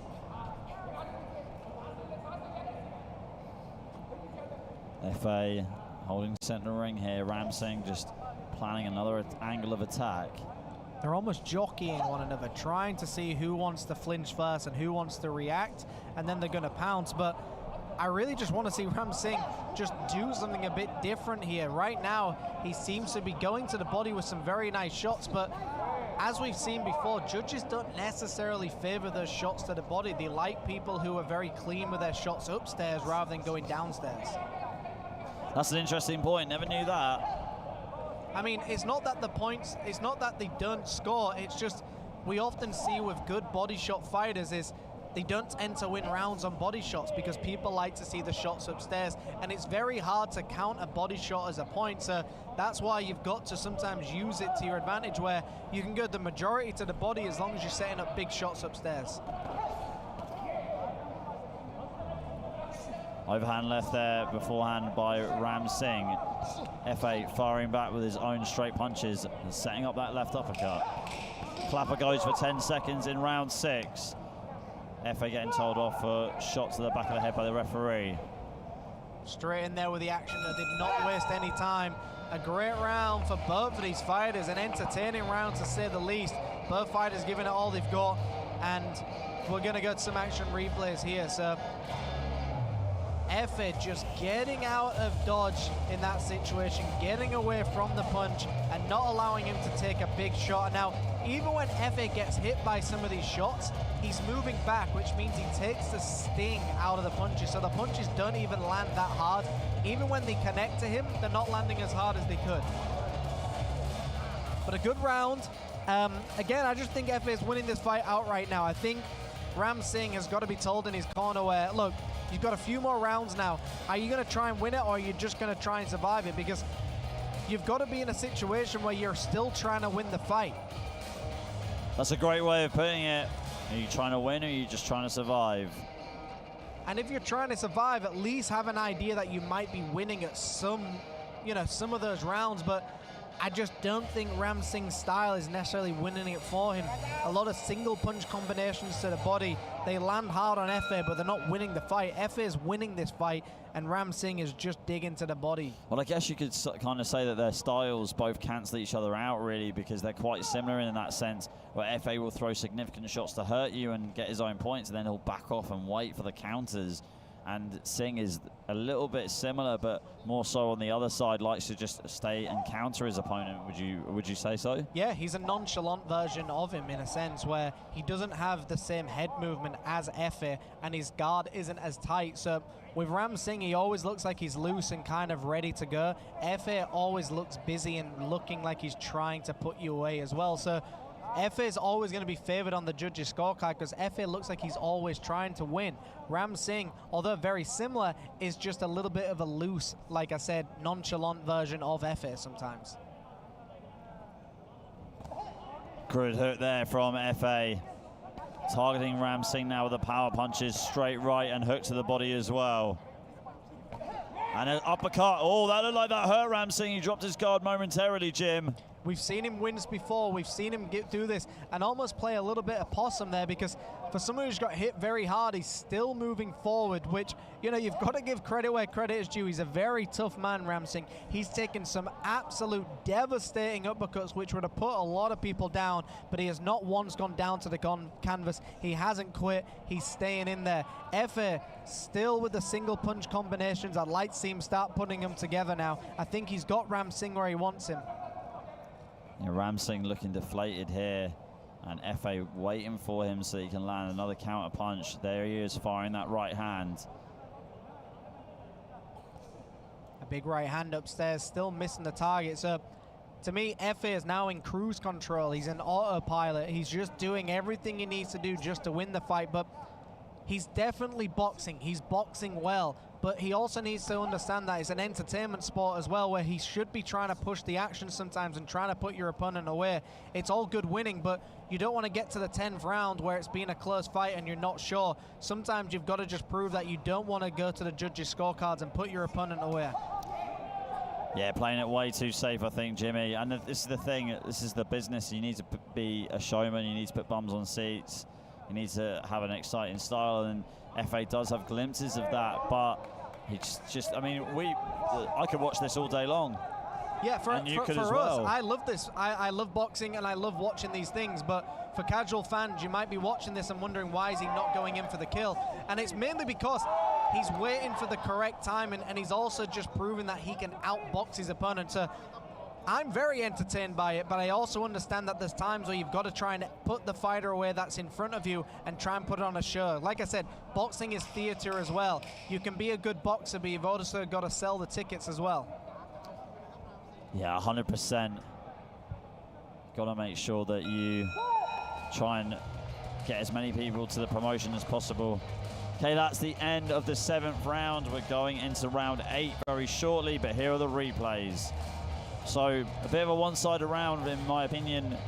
Efe just did exactly what he needed to do. Great counter right hand. Was able to unlock the southpaw stance of Ram Singh with it. Ram Singh just got hurt earlier on with a shot to the body too. He did try and rally back against Efe as much as he possibly could, but I just feel like there's a slippery slope that Ram Singh is climbing at the moment, and he just can't disrupt the furious flow that Efe has been riding so far. Efe is just outboxing. Every time Ram Singh gives him an opening, Efe is taking it. He's jabbing him hard, he's hitting him square, and he's hitting him with some really powerful shots. We know exactly what Efe is doing. Ram Singh, to me, is not trying to win the fight anymore. He's trying to prove he can last in there, but for what reason, I'm not sure. He's got to do something. If you're behind on the judges' scorecards, you know you're losing this fight. You need to do something to try and win. Or what else is the point in being in the ring right now? Here we go, round number 8. Jab upstairs from Efe to start this round off. Swing and a miss from Efe with the 1-2. Ram Singh on the outside, just trying to line up that left hand, and he does. Big left hand upstairs, so you've got to hope you've got enough power in those shots, or hope your opponent walks into the shot when you throw it. But a great shot. But Ram Singh, if he just went to the body, the thing with headshots is, if you don't have much power in your hands, headshots only do something if you've got great timing. If you don't have power, you don't have timing, just go to the body, because shots don't need to hit hard to the body to stop your opponent, and that's where I think Ram Singh needs to be. Instead of relying on anything else, just go to the body as much as you can. Yeah, always a good tactic. Ram Singh going upstairs, landing with that right hook. FA, jab down the middle. Both fighters are holding central ring right here, but you can see the way FA controls his opponent almost like a snake charmer. He keeps his opponent exactly where he wants him to be and then starts throwing out those shots, but he's very selective. He's very much an output fighter where he knows exactly what he's going to throw and he knows exactly how it's going to land every time. He isn't taking too many risks in this fight, and maybe he's just trying to prove to himself as well that he can go full 10 rounds with the same tempo. FA still packing power though, landing these shots, placing them really, isn't he? Placing these shots so they're landing with some power, but not the complete knockout power that we'd want to see. It's exactly that. I mean, we would like to see him maybe do 2 or 3 shots in those situations, maybe land a 4-punch combination like we saw him do in some of the earlier rounds, and he nearly put Singh away, but then he backed off him once again. So it's one of those situations where I just want to see what FA is capable of when he pushes the pace. Unless, for what we don't know, is maybe Singh is really good at hitting hard. Maybe some of those shots have really shocked FA and he doesn't want to get caught in the web of Singh and get hit hard. Maybe he's just a little bit, you know, tempted to not really go in because he doesn't really want to give up this W. Yeah, left uppercut really did miss the mark there. Scooping left uppercut. Right uppercut though lands for FA. We've come up to the 30-second mark now in round number 8.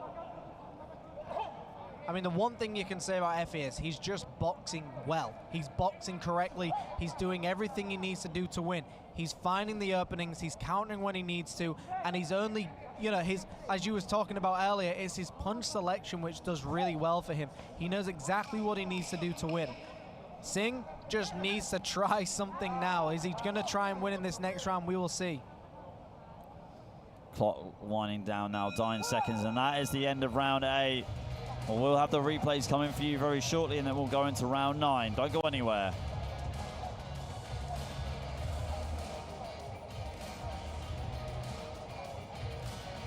And we will find those replays very soon, Ali, but how are you scoring this fight? I mean, I've got to say FA is winning, but here they are, the action replays, Ali.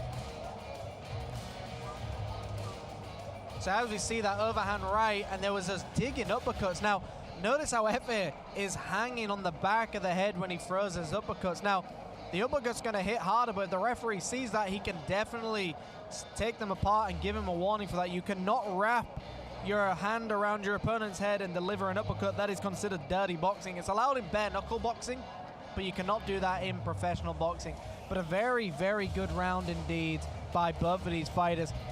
I just think FA is just, the way I would see this, I always look at boxing sometimes in percentages, and I just see that FA is just winning this fight ever so slightly by doing exactly what he needs to do, which to me is almost the bare minimum of winning, which is just winning this fight outright. He's proving to everyone he's got a formula on how to win at boxing, and that's what he's doing.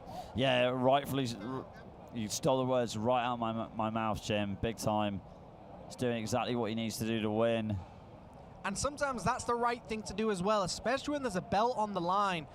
Why take an unnecessary risk? Why not just float yourself to victory, get the belt, and then you can start calling the shots? Because sometimes winning a belt, I mean, look, Bernard Hopkins used to do this all the time. Pernell Whitaker used to do this all the time. They used to go full fight just to win belts, and then they start stepping up their pace in different situations. But if it's winning, obviously you don't want to fix it. But sometimes you need to dare to be great, though. That is another thing. I mean, if there wasn't a belt on the line, then you would have to take more risks. But considering there's a belt on the line, sometimes you don't want to take those unnecessary risks. You want to take the belt home and then start working your way up, start building up your career ever so slightly. But here we are, both fighters exchanging counters in the center of the ring. So both fighters reading each other well. And that's the thing, innit, when you're reading a fighter, Jimmy, what exactly are you looking for, and what are you, it sounds silly, but what exactly are you looking at? Well, you're trying to see how are they reacting to certain shots you throw. So, for example, if you throw a jab, do they dip their head to the left or to the right? If you step left, do they go left or right? You try and look at their movement, and that's how you can, you know, really build up a game plan and a punch selection. So, for example, if they always step left when you throw a jab, that means you feint the jab and then find the counter when they step left. So you're trying to make them do what you want them to do without them knowing that you're doing it. Like you said early on, a great analogy, the snake charmer, putting them where you want them to go. Without letting them know that they're in your charm as well. That's the classic way of boxing, is letting them think they're in control when the reality is. Do you know that classic moment in The Dark Knight where Bane lets everybody know, do you think you're in control of this fight? And that's where you need them to be. Let them think they're winning whilst you're still in control. Great combination there from FA. And Ram Singh just being told off by the referee, needs to keep his head up. Uppercut there from FA. And then right hook, left hook followed on from that. Power coming in now from the Turkish fighter. Looks like he is daring to be great now in round number 9. I think that has lit a fuse. That shot that went very low has really wound him up, and he's now starting to get some payback, but he's eating some shots in the process. And this is what we were talking about as well. When Efe puts the pressure on, Ram Singh is waiting for it and does it right back as well. So both fighters really trying to put each other away in this round, and that's what we wanted to see. What is going on there, though? It almost looked like Efe was going to go for a judo throw. I've seen that happen so many times. It's a matchup contest sometimes. You're trying to prove you've got more power than your opponent and more feet of strength. We see Nassim Hamid do it all the time. Efe looks like he's losing his cool right here at the end of round 9. And that is the end of round 9. We will go to the replays shortly, and then we will go into round number 10, the 10th and final round. Again, Efe's feathers getting shook up there from the low blow from Ram Singh, and he started powering up on his punches. Ram Singh, though, definitely did try and hurt Efe with these left hands to the head and to the body. And there we see the inside work here from Efe as he slipped and dipped and landed that uppercut. Worked so well, timed it beautifully. There's that left hook too.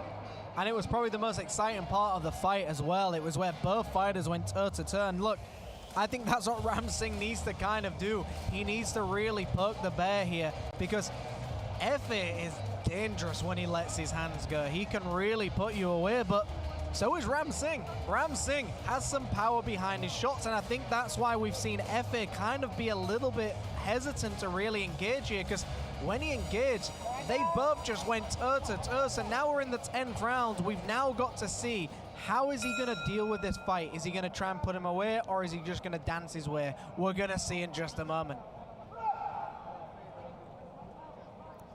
All right, here we go. 10th and final round right now. On our unofficial scorecards, Efe is ahead in this title fight. But anything can happen in boxing. You never know what Ram Singh has up his sleeve. He could end this fight right here, right now, if he can just put his pedal to the metal. But big body shot right there. Looks like that hurt Ram Singh, and right hand over the top. Beautifully timed body shot and just a perfect punch placement. It landed clean. And this is the 10th and final round, and yeah, anything can happen in boxing. You're always one punch away from the fight ending. If Efe boxes the way he did in the opening rounds, then he's gonna win this fight outright. But he keeps complaining to the referee, and he might get clipped. Just go, keep going to the fight. Yeah, you can't react to what other people's actions, to your opponent's actions, but you can control your emotions. It's the other way around. You can't control your emotions, but you can control your actions. Yeah, that's it, that's it. But I knew exactly what you meant, and that's what Efe needs to do. He needs to accept, yeah, I got hit low, but keep my guard up, because we've seen it before where fighters put their guard down and they try and get the referee's attention, then they get clipped and lose the fight. Don't put yourself in that situation. Protect yourself at all time. Singh on the back foot, trying to run away here. Just clinching up with Efe. Wasting time as much as he can. It looks like Singh is hurt. Efe going to the body with a 2-punch combination. And this is what we wanted to see earlier. Efe, when he puts the punches together, he is devastating, he is powerful, and he's doing exactly what he needs to do. The gum shield goes out, but the referee might find a gap to stop it, and there, he found it. No, it's the... Yeah, I mean, look, Ram Singh's probably gained himself a little bit of time there to get his breath back, which is exactly what he needed to do. And it's an old classic move, spit your gum shield out for a piece of time. And under Muay Thai rules in Thailand, if you do that in a fight, that's almost like taking an 8 count. It's a huge telltale sign that you're giving up. No, I'm not kidding. If a fight's that close, that can lose you a fight in Muay Thai at least. What a fight we're witnessing right now. Both fighters putting it on the line. I don't know what the complaining is about. Just keep going for it and just keep delivering shots. A beautiful right hand, rocks Singh.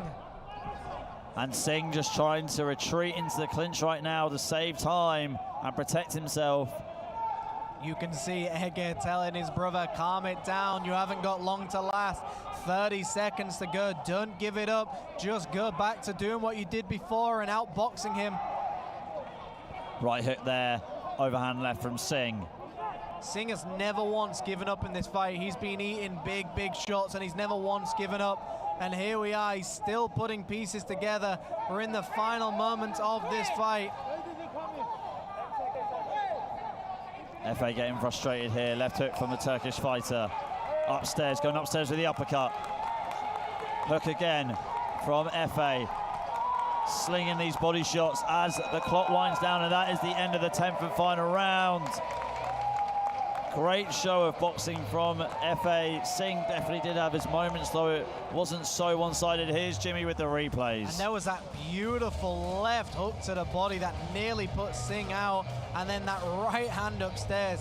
To me, that was the most exciting round. We saw Efe really come forward, really take some chances here, and really do what we wanted to see earlier on, which is take a chance and really put some punches together. He nearly took Ram Singh out, yet he couldn't do it. Ram Singh definitely got a chin and a body of steel. He didn't go down to any of those shots.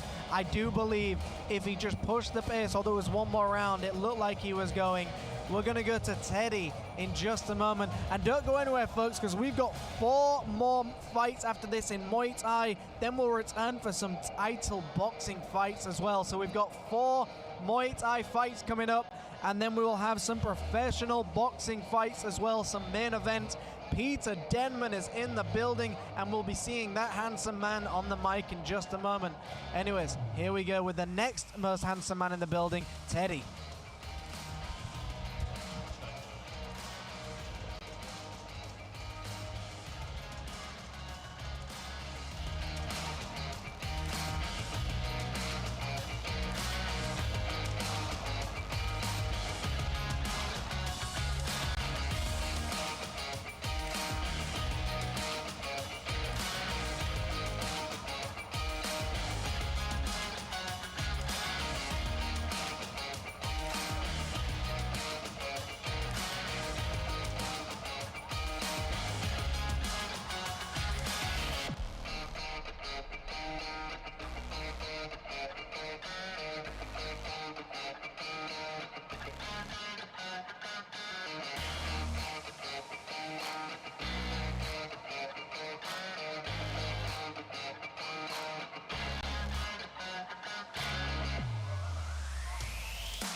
Gentlemen, after 10 exciting championship rounds, we go to the judges' scorecards for a decision.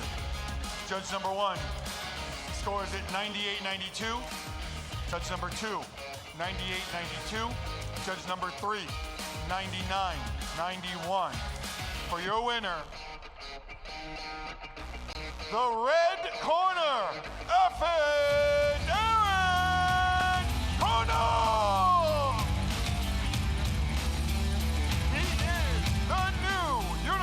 Boxing Organization International Lightweight Champion.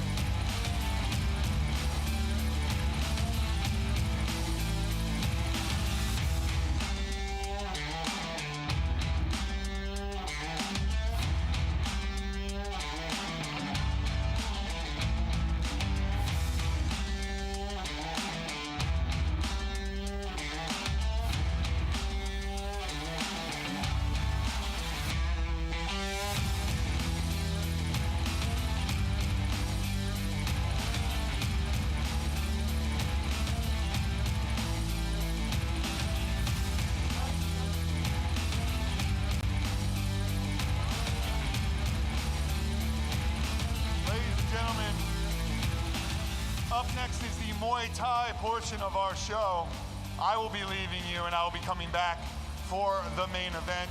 But for right now, before the Muay Thai show, we are going to have 15-man Muay Thai. Gentlemen coming here and put on a show for you. Hope you enjoy.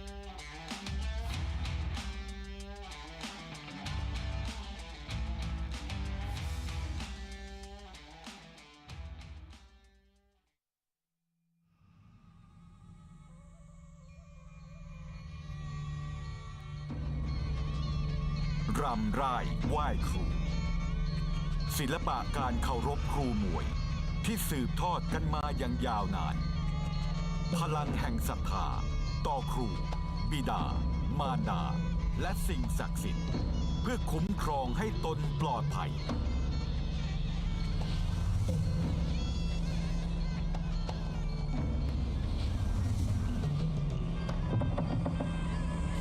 ลับหอกโมฆะสัตว์นิ่มนวลแข็งกร้าวห้าวหาญ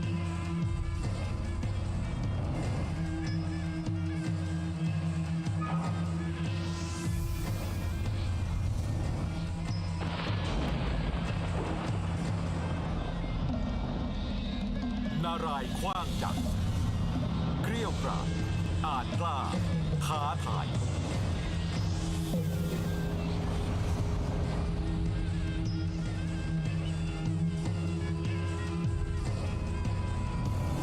เหินชดช้อยดุดันอันตราย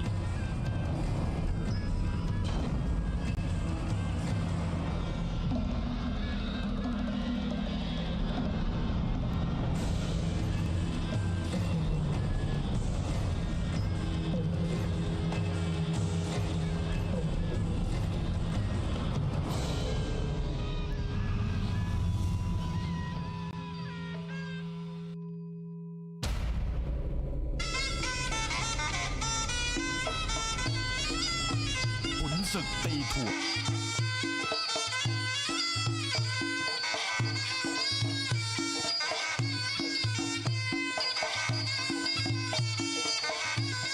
ฤาษีเหิน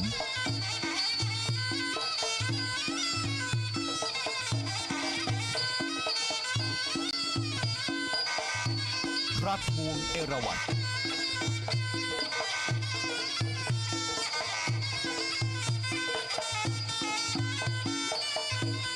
นกคุ้มเข้ารัง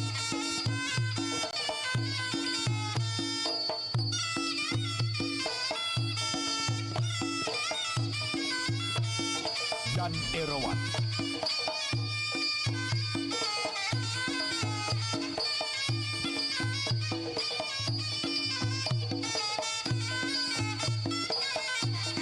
มัดเวียงควาย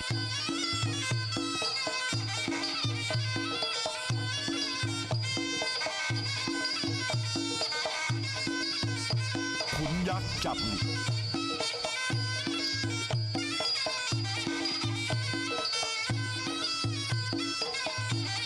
หักงวงอัยรา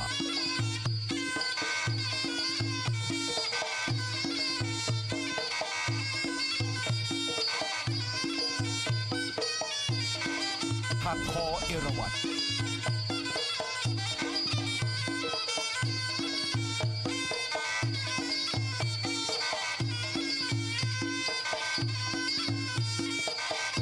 เขาพระสุเมรุ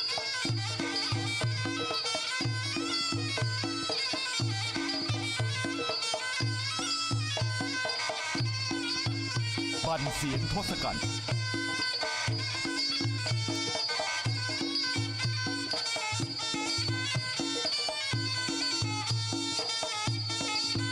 ลิงพลิ้ว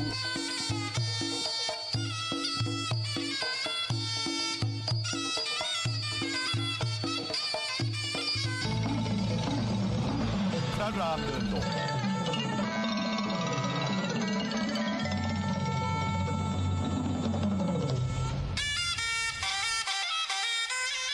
หนุมานเหยียบลงกับ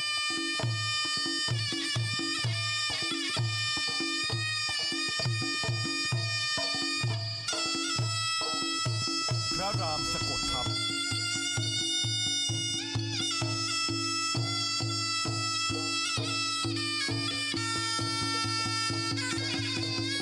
หนุมานถวายแหวน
สวัสดีครับผมปีเตอร์เดนแมนนะครับขอทำหน้าที่ดำเนินรายการในช่วงของมวยไทยนะครับ Hi guys, I'm Peter Denman and I'll be your host for the 4 Muay Thai bouts.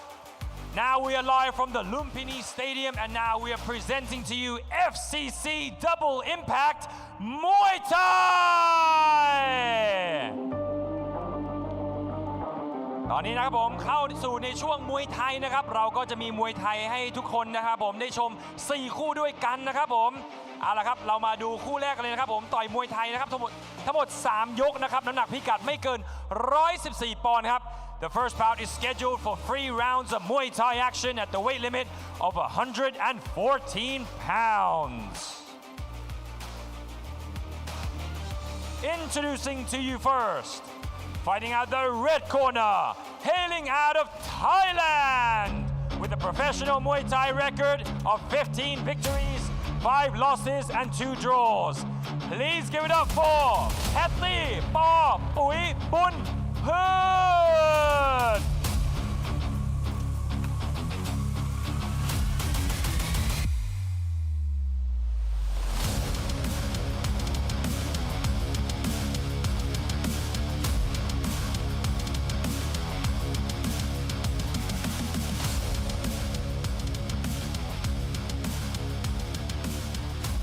เอาละครับเรามาดูฝั่งคู่ชกเธอกันบ้างนะครับมาจากประเทศไทยเช่นกันนะครับชกมวยไทยมาก็ชนะ15ครั้งนะครับแพ้8ครั้งไม่เคยเสมอใครนะครับขอเสียงปรบมือต้อนรับดวงใจพ่อปุ้นอินเตอร์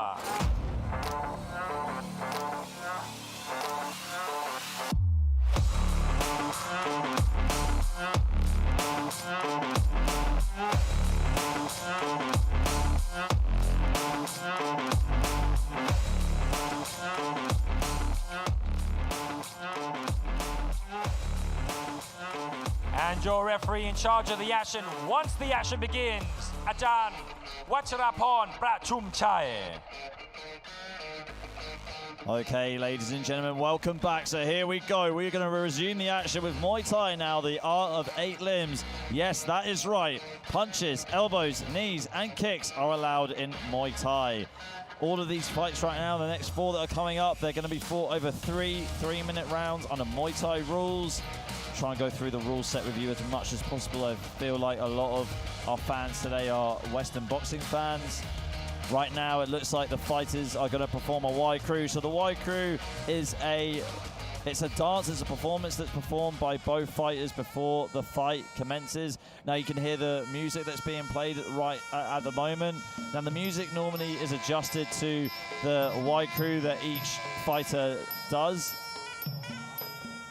but not so much right now. We've just got a standard Y Crew music. Now, every single fighter has to do a Y Crew before they start a Muay Thai fight. The first thing that they do is they go around in a circle to every corner post in the ring, and they say a little prayer on every corner post, almost to get rid of like the evil spirits, or to give them a bit of luck, like in every corner of the ring, so that they have a good fight. There's no kind of bad intentions, no superstitions or anything. And then what they do is they get down on their knees in the middle of the ring usually, and they pray 3 times. Everything's normally done in 3s in the Y Crew. So if you go around in a circle like we can see in the blue corner, Dwang Jaipur doing it right now, you normally go around 3 times for sequences like this. Now, the Y Crew, so the word Y is where Thai people place their hands together as to form almost like a prayer. It's a greeting, like how we would consider a handshake in the West. And then Crew means teacher. So the Y Crew is to pay respect to your teachers, your training partners, your gym owners, everybody that's got you to this point where you're about to engage in a Muay Thai fight. There's a lot of respect in Muay Thai, and we see that especially in the Y Crew. A great analogy by Ali there about what the Y Crew is here. Now, how long does the Y Crew typically last for most situations, Ali? I mean, it can be, the least it can be is about a minute, and then the most it can be up to about 4 or 5 minutes, to be honest. It really depends on the promotion, and it depends really like what kind of fight it is. I mean, some fighters really like using the Y Crew as a warm-up. It's a really good way just to sort of take your mind off the fight, or put your mind in the fight really, and go through a quick routine. I mean, a lot of boxers really do like the militant kind of style of the training and like having a routine, so it's a good way to sort of prepare yourself before you go into battle.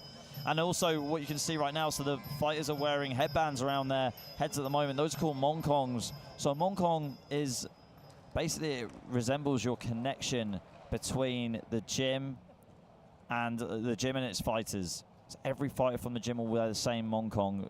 Some fighters have their own mongkongs, but typically each fighter has their own mongkong, and they wear it before the fight commences. So when they get into the ring, they'll usually have the mongkongs on. Sometimes with the female fighters, they have to go under the ropes first, and then they get the mongkong put on so that they can perform the Y Crew.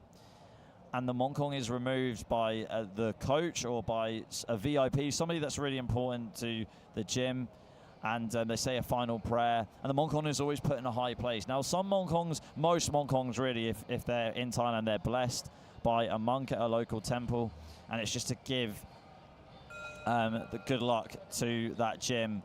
And the mongkong is always put in a high place. It never touches the floor, because they believe that the magic, all of the good power, good energy that it possesses leaves. Okay, here we are, folks. Scheduled for this Muay Thai bout, 3 rounds of action, a very different pace to what we've just been witnessing. And like we've already been told, this will include knees, it will include kicks, elbows, clinches. The art of the 8 limbs is now in action here. So both fighters are already starting off very strong. We've just seen Patty deliver a nice left hand down the middle as she starts to really tear up her opponent here inside the clinch. Now this is where we're going to find out who is the better fighter of the two inside the clinch. This is where fights are won and lost. It's such a complicated element of Muay Thai, but if you can get it right, then you can really have a successful Muay Thai career. Both fighters holding central ring. Tends to be the first round where Muay Thai fighters take a little bit of time up in the first round to download information and really just try and get a read on their opponent. But 3-round Muay Thai, there's only so much waiting around you can do, but it looks like Paddy is really closing the gap here. Dong Jaipur, though, doing a great job on the outside with her body kicks. Paddy, on the other hand, needs to kind of try and block those body kicks. Now, there's 3 ways that you can defend body kicks. You can use your shin to block them. You can lean back and evade them and then counter straight back. Or you can catch them and sweep your opponent. A great step-up knee landed there by Dong Jaipur. She landed a good stabbing knee as well. So really just as soon as Paddy seems to be walking in, it looks like Dong Jaipur is trying to catch her with knees. Both fighters holding central ring once again. Neither want to engage. A right kick downstairs, a right hand upstairs by Paddy. Dong Jaipur not having great success in that previous exchange, but here we go. Hands in the face in the clinch, but Paddy is swinging these knees in, showing good control. In the clinch, you always want to make sure your hips mirror your opponent's hips. We see the knee guard there. Good clinch exchange there by Paddy. That wasn't too bad from the fighter in the red corner. Paddy still marches forward. Dong Jaipur, to me, looks like someone who was just waiting for the openings. Paddy has taken the fight to her opponent, but like you said, it could just be a battle of the clinches. A nice left kick to the body landed by Dong Jaipur. Paddy lands a left hand upstairs. Yeah, that was a great left body kick, though, on the outside by Dong Jaipur, but she's getting lit up by Paddy with these punches. Paddy just marches forward, just keeps going forward, and Dong Jaipur has got to do something to keep her away from her. We're yet to see some teeps landed, but Paddy attempts a left hook upstairs, a right hand down the middle as well. She flurries her opponent and lands some good combinations upstairs. Yeah, Dong Jaipur is getting lit up with this boxing from Paddy. Thought Dong Jaipur was doing really well at the beginning of this round, but now she's starting to wilt for me a little bit, Jimmy. A great right hand down the middle, and that is the end of round number 1. We're going into a second round in just a moment, but a very exciting round and a very different flow indeed. We've gone from 2 fighters really trying to just pace themselves, but let's see some action replays here. Yeah, I mean, like we said, it all comes down to the clinch. We saw a bit of that in that round. Both fighters having their good moments in the clinch on the outside as well. Dong Jaipur with this left body kick, and Paddy just lit her up a few times with her punches, especially that left hook, right hand too. Great fight so far between these two. I feel like, though, Paddy just edged the round and made Dong Jaipur wilt just a little bit, Jimmy. Yeah, it was a very entertaining round. Indeed, it's one of those situations. And, you know, coming from a Western boxing background, we tend to see that tempo wins fight, but obviously in Muay Thai, it all depends on how people react to certain shots that being landed as well. Even if a shot is blocked, but they move backwards, that shot is still counted as a point as well. So the scoring system is very different. So for those of you who've just been watching professional boxing and wondering why you thought that fight was closer than it actually was, that's just the way that it is in Muay Thai, because from a Western boxing standpoint, you'd be giving it Paddy all day, but it was actually a closer fight than you think. Dong Jaipur did a lot of things there that could have won the round as well. So it's one of those entertaining situations where you're now in between 2 different sports, and you've got to see how they score differently. So just if I can get into explaining that a bit more. So in Muay Thai, it's all about quality over quantity. The least mistakes you make, the more likely you're going to win the fight. It's all about control. It's all about showing effective shots. So let's say, for example, if you land 10 body kicks on your opponent, but they come back with one that throws you all the way across the ring, that one body kick is going to win you, is going to put you ahead in the fight. So here we are, folks, for round number 2, where we have Thailand taking on Thailand. We have Paddy in the red, taking on Dong Jaipur in the blue. Both fighters in the clinch, trying to battle for position. The referee breaks them up. They're back in central ring. And Dong Jaipur has literally been shot out of a cannon right there, going into the clinch, targeting Paddy with the knees to the midsection. Here she goes again. Great arm control here from Dong Jaipur. Paddy really needs to swim her arms above, but referee Wachao Chumchai splits them up. Back in central ring they go. Paddy a little bit more active with her hands, but it looks like Dong Jaipur is just waiting for it to come in. A nice left kick, but a right hand upstairs landed by Paddy. Both fighters in the clinch, but a great knee block attempted by Dong Jaipur, but they're still in the clinch. Very active, very slippery, and the action is still going. Yeah, it really is. This is that lock, though, that vice grip lock where Doang Jaipur just clamped her gloves together, wrapped around Paddy's neck. Such a difficult lock to get out of. Shows great control. If you can land a few knees there and hold position, you go ahead on the judges' scorecards, Jimmy. And here we go again. Paddy just marches forward, misses a kick. Doang Jaipur lands a counter of her own. And we can see Paddy just trying to cut off the ring ever so slightly. A big swing and a miss of a right. Doang Jaipur reading that kick perfectly, keeps stepping back and landing a counter. Low kick there from Doang Jaipur. We saw that technique in the first round. She had a bit more success with it there. Paddy coming back with her own right body kick. A big right hand just misses for Doang Jaipur. Paddy comes back with a jab as well. Back in central ring they go. Doang Jaipur on the back foot. Paddy charges him with a left kick to the body. Doang Jaipur returns with one of her own. Right hand there, and here's that vice grip lock that I was talking about, but Doang Jaipur releases it. Not too sure why. Doang Jaipur now on that back foot again. Paddy just keeps marching forward, keeps attempting that right kick that keeps missing the target. In the clinch they go, but the referee breaks them up once more. Back in central ring they go. Paddy staying light on her feet. Shimmying here, bit of a feint going on. Paddy trying to catch the kick. Does not get it, but still marches forward, closes the gap ever so slightly. Doang Jaipur found a good shot upstairs with a left and a right. Swings that kick low, misses once again, and Doang Jaipur counters that kick every time.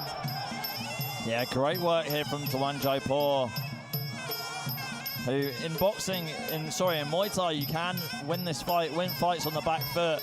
Doang Jaipur demonstrating that at the moment, baiting Paddy in and just trying to attack her as soon as she can. And that is the end of round 2. Replays are coming up in a second, and then we'll go into round 3. So a very entertaining round, and that was the second round. We're going into a third and final round. A very close fight indeed. It could be a round apiece. Let's see some of these action replays.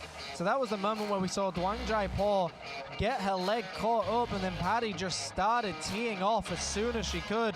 And what is happening here is both fighters are swinging kicks to the body, and as soon as they get into that close range, they're tangling one another up with a clinch. And we see Doang Jaipur really executing that low kick well, really trying to take the movement out of Paddy. But a very entertaining round, a very close round indeed. And we're at one of those situations where it could be a round apiece. A nice low kick to the midsection landed by Doang Jaipur in that round. A very good round so far, and like I said, this is one of 4 Muay Thai fights, and then we'll be getting back into another fight of professional boxing. We still have 4 more professional boxing fights after the 4 Muay Thai fights. We've still got 8 fights in total to go, so don't go anywhere, and I hope you're learning something new with this Muay Thai. Yeah, I mean, once you get the grips of Muay Thai scoring and Muay Thai, all the techniques, it is such a great sport to watch. It's the hardest stand-up combat sport that you can do, and it's the national sport here in Thailand. It's been such a great pillar for the Thai people to sort of get themselves out of poverty, go from rags to riches. I mean, you're talking about the likes of Burkao, Sanchai, Nongo, Superlek, Rodtang, Superbon, Doanchai. The list just goes on and on with all these fighters that have just made names, made household names for themselves and made fortunes. And these two are hoping to follow in their footsteps. Both of them have at least 20 to 30 fights on their records.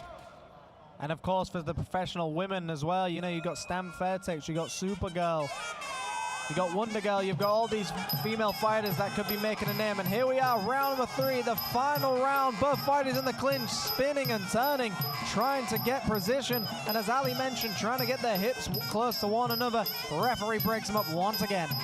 Yeah, with that in the clinch, you want to make sure that your hips mirror your opponents, because if you move your hips away from them as they're trying to turn, then it's easy for them to take the back or to take your side, and that's not what you want at all. You want to try and lock on, make sure they're central like this. It's these straight knees up the middle, like what I was talking about earlier with the scoring. Quality and control. If you can land a good, strong knee and hold it, That shows control, shows balance, and you go ahead on the judges' scorecards. Back in central ring they go. Paddy still on that front foot. Duang Jaipur looking for the opening. Paddy is still attempting to land those kicks to the body. A nice right hand downstairs. They get into the clinch and a pushing elbow landed by Duang Jaipur. And it looks like Duang Jaipur is really doing well inside these close encounters now. I'll tell you what it is, it's that left body kick. It's been a cornerstone of Duang Jaipur's offense, and she's landed it so well from round one onwards. You see it again, Jimmy, going back to there and then changing it on the inside and landing a left knee. It's always good to have one technique that you can land that can help you find your range and your timing. We see it all the time in Western boxing with the jab. You know, in Muay Thai, you can see it with the teep, with the jab, with the body kick. Whatever technique you prefer, that your go-to technique. Yeah, it's that range finder, but also it's that respect finder as well. You want to gain the respect of your opponent by landing these jabs or teeps to the body. Back on the balls of the feet she goes. Duang Jaipur constantly evading damage every time Paddy steps forward trying to land a combination. Duang Jaipur just steps back, and once again the referee pulls him into the middle and tells him to fight on. We are 1 minute 2 to go of this fight. Yeah, what a fight it's been. It's been a real technical fight between these two. Here we go, Paddy going into the clinch, but great work from Duang Jaipur to pivot off of the ropes and try and land some knees, but Paddy gets her back on the ropes again, but Duang Jaipur controlling the majority of that exchange. And Paddy, on my unofficial scorecard, Jimmy, really chasing this fight at the moment. Yeah, I mean, Paddy's done exactly what you would think in Western boxing, which is push the pace, be very aggressive and keep moving forward. But Duang Jaipur, every time Paddy moves forward, she steps back and lands a nice counter of her own. And it looks like these counters could be winnering it for her. Back in the clinch they go, and it looks like they're getting a little bit more tired. 20 seconds of the fight. It's just doing the right things at the right time, and for me, I feel like Duang Jaipur's done that. And you can just tell how she's controlled the fight so well on the back foot and in the clinch. The clinch really has been a game changer for me, for Duang Jaipur. This has been an exciting technical warfare for both of these fighters, and that is the bell, folks. We are going to go to the judges' scorecards and get the final decision. Let us know wherever you're watching on YouTube, Instagram, Facebook. Who do you think won this fight? How did you score it? And we're going to go to Peter Denman with the official announcement.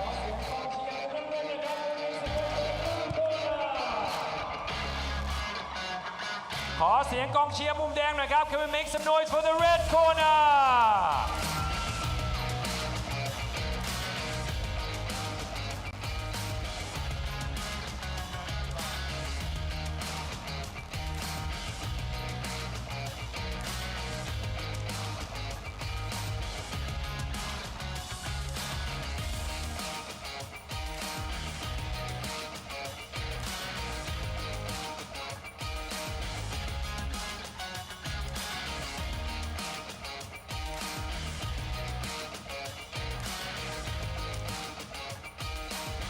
Ladies and gentlemen, we have a winner by way of unanimous decision as all three judges scores it the same, 28-29 for your winner. Fighting out of the blue corner, Duang Jaipur, Put Inter.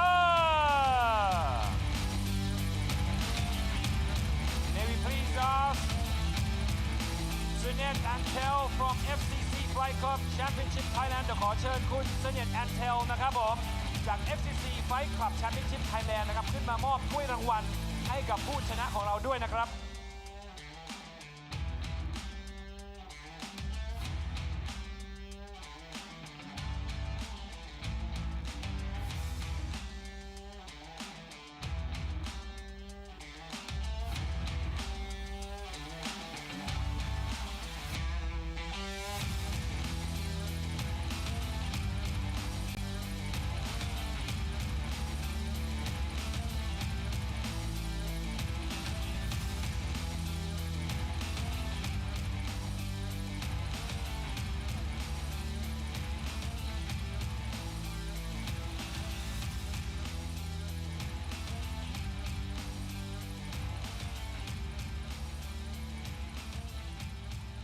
และเมื่อกี้นะครับผมก็เป็นมวยไทยคู่แรกนะครับเรายังเหลือมวยไทยอีก3คู่นะครับเรามาดูมวยไทยคู่ที่2กันบ้างนะครับเป็นมวยไทยมวยหญิงเหมือนเดิมนะครับ and the next bout is scheduled for 3 rounds of Muay Thai action at the weight limit of 112 pounds.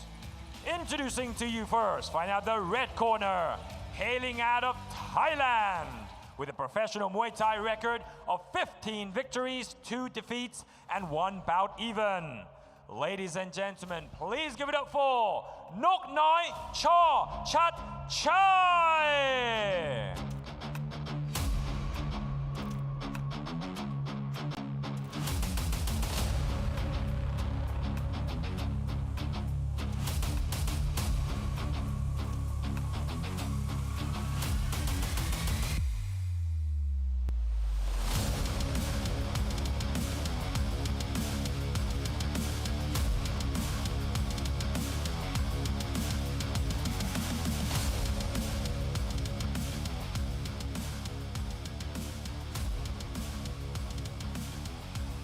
และคู่ชกของเธอนะครับในมุมน้ำเงินครับมาจากประเทศไทยเช่นกันครับสถิติการชกมวยไทยอาชีพมานะครับก็ชนะ 14 ครั้งนะครับแพ้ 5 ครั้งไม่เคยเสมอนะครับขอเสียงดังๆต้อนรับขวัญเมืองวอมะนีวัน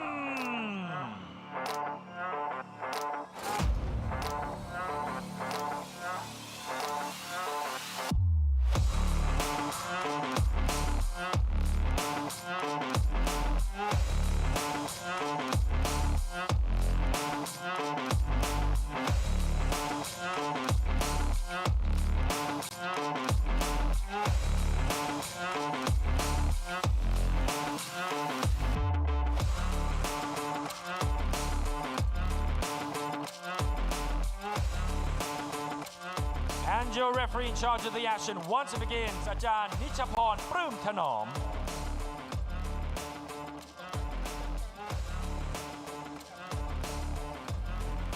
Okay, folks, here we are for the next Muay Thai fight of the evening. We have Thailand taking on Thailand, and in the red corner, we have Nok Nui Chaw Chat Chai, and she'll be taking on in the blue corner, Kwan Mung Vor Man Owan. So right now, we are about to witness another demonstration of the Y crew. Now, viewers here for the first fight, you'd have heard everything you need to know about the Y crew. But the long story short is, this is the final moment before the fight, before these two fighters go to battle. They're just mapping out the ring right now, hitting the corner posts, getting the bad spirits out of the ring.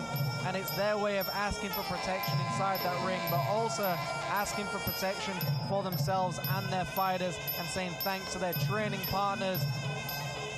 It's also a good little way for them to warm up, get ready as well, and kind of psych themselves up for the action that's about to happen as well. Now, you'll notice that there is a headband on their head as well, known as the Mongkon. This is something that is very sacred to Muay Thai fighters, and as Ali mentioned, blessed by a monk here in Thailand, and can only ever be removed by a trainer or a VIP of the gym. And the belief system is, once they take it off, it's the final prayer. It cannot be placed on the ground, otherwise it can lose all of those good spirits. So it's always placed on something high. So we're in the final moments now of the Y crew before we get to battle. 3 rounds of action. And if you've been here for the Western boxing and wondering what the differences will be, it is the art of 8 limbs here in Muay Thai. So elbows, knees, kicks, clinches, everything goes here in a Muay Thai fight. It tends to be the first round, tends to be a little bit more relaxed as well while they download information, and then that second and third round needs to be a little bit more explosive. So thank you everyone for joining us here. If you are live on Facebook, YouTube, or Instagram, if you ever want to make one of these fights yourself and want to join, you're always welcome to do so. And if you watch as this Y crew takes place in front of us, everyone has their own version of the Y crew. And if you notice with Nok Nui, what she started doing was she's reinvented her version of the Y crew. She had a moment where she put makeup on as a part of her dance routine, and that is the beautiful thing of the Y crew, is making it your own as well and letting it fit your own personality. Yeah, I mean, some fighters can take it a little bit too far and start firing, you know, mimicking that they're throwing javelins or they're throwing spears or shooting arrows at their opponent's corner and going to the opponent's corner and stomping their foot on the ground on the canvas. I've seen lightsabers, I've seen machine guns, I've seen so many different versions of the Y Crew. Yeah. And if there's a good band playing, it can really play into the audience as well. But what is your view on people adding those types of things to a traditional dance such as the Y Crew? I mean, if they throw, you know, like spears or start shooting arrows at their opponent's corner and they end up getting knocked out, I just think it's just karma hitting them right in the face, literally. Yeah, that's probably a good way of putting it. Like, if you're going to start doing the lightsabers, the arrows, the spears, you better have a knockout shot available. I mean, I just feel like the Y Crew, as much as you can kind of adapt it to taunt your opponent slightly and be a bit cocky, be a bit more confident, that's cool, but it really is down to paying respect. It really is down to, you know, being respectful to everybody that's got you to the position that you're in at the moment. That's a good way of looking at it as well. You want to be, you know, you want to play respect to the tradition that it is. It is still a tradition. Anyways, here we are, folks, for round number 1. So Nok Noi is in the red and taking on Kwan Mung in the blue. Round number 1 underway. And I'm joined by, of course, Ali McConey. Yep, and my commentary partner is the man in the know, Mr. Jimmy Bow. Well, Jimmy knows a bit about Muay Thai, but he knows a lot about boxing. And don't get us wrong, guys, we've got more boxing fights coming for you shortly. We've got this Muay Thai fight and two Muay Thai fights after this as well before we can get back to the boxing action. Bit of a slow start for these two. You just see there, Nok Noi using her low kick and her right hand to close the distance. Very typical that we see this in Muay Thai. The first round tends to be more calm, but this is only 3 rounds, so that means they've really got to get going. A nice right kick to the body landed there by Kwan Mung, and of course, Nok Noi charges back with a right hand, missing the target. A right hand landed again upstairs by Nok Noi this time, and she swings a right downstairs as well. See there from Nok Noi. Both fighters just trying to find their timing at the moment. Like I said early on, I mean, boxers use their jab a lot, but in Muay Thai you can use low kicks, you can use teeps to the legs as well, like what we just saw there. You can touch the glove. We saw that last year where Superlek and Rodtang fought each other right here at this stadium. Superlek touching the gloves of Rodtang, just finding out where he was. Very simple technique. Great kick cross there from the fighter in the blue corner. It's been an exciting round now. They've started to pick up the pace ever so slightly. We see that Kwan Mung is now starting to land some better shots upstairs as well, but Nok Noi with the heavier hands, it looks like. Kwan Mung landing that right hand repetitively, Jimmy. I mean, it's quite easy to do that against Nok Noi. Her guard is very low and it's very wide. Kwan Mung does a great job to teep and get involved in the clinch as well. At Battle of the Clinch, the referee breaks them apart. Back in central ring to go. Nok Noi marches towards Kwan Mung. Kwan Mung might just stick that teep out once again.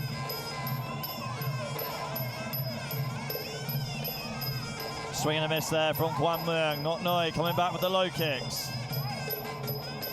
Kwan Mung doing a great job to really try and control the pace of this fight, but Nok Noi just keeps marching forward and looks like she might walk onto something here. Nok Noi holds central ring once again.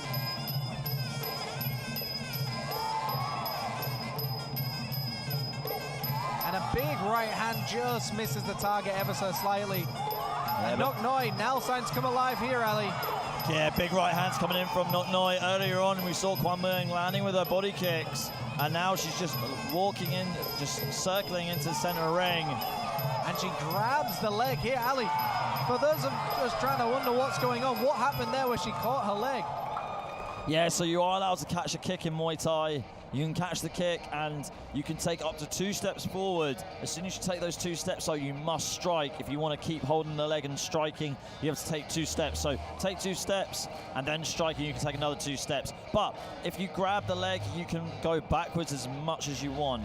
So you can catch the leg and you can return with a counter. You can catch the leg, you can sweep, you can do anything with it. You can be very creative with catching the kick. So you said going back you can take as many steps, as but many if you steps go as you forward, want. it's 2 steps. 2 steps and then you must strike. So let's say you catch a body kick, and then with your other hand, you'll throw a punch. After you take 2 steps, that allows you to take another 2 steps forward. Yeah, I've seen it several times where the referee is calling him out on stepping too many times, or where the fighters know they stepped too many times and release the leg for them. The reason why that rule was put in place was because years ago at the old Lumpini Stadium, I think it was, or at Rajdamnern, a fighter caught the leg of his opponent and just ran him out to the ropes and put him over literally threw him out the ring.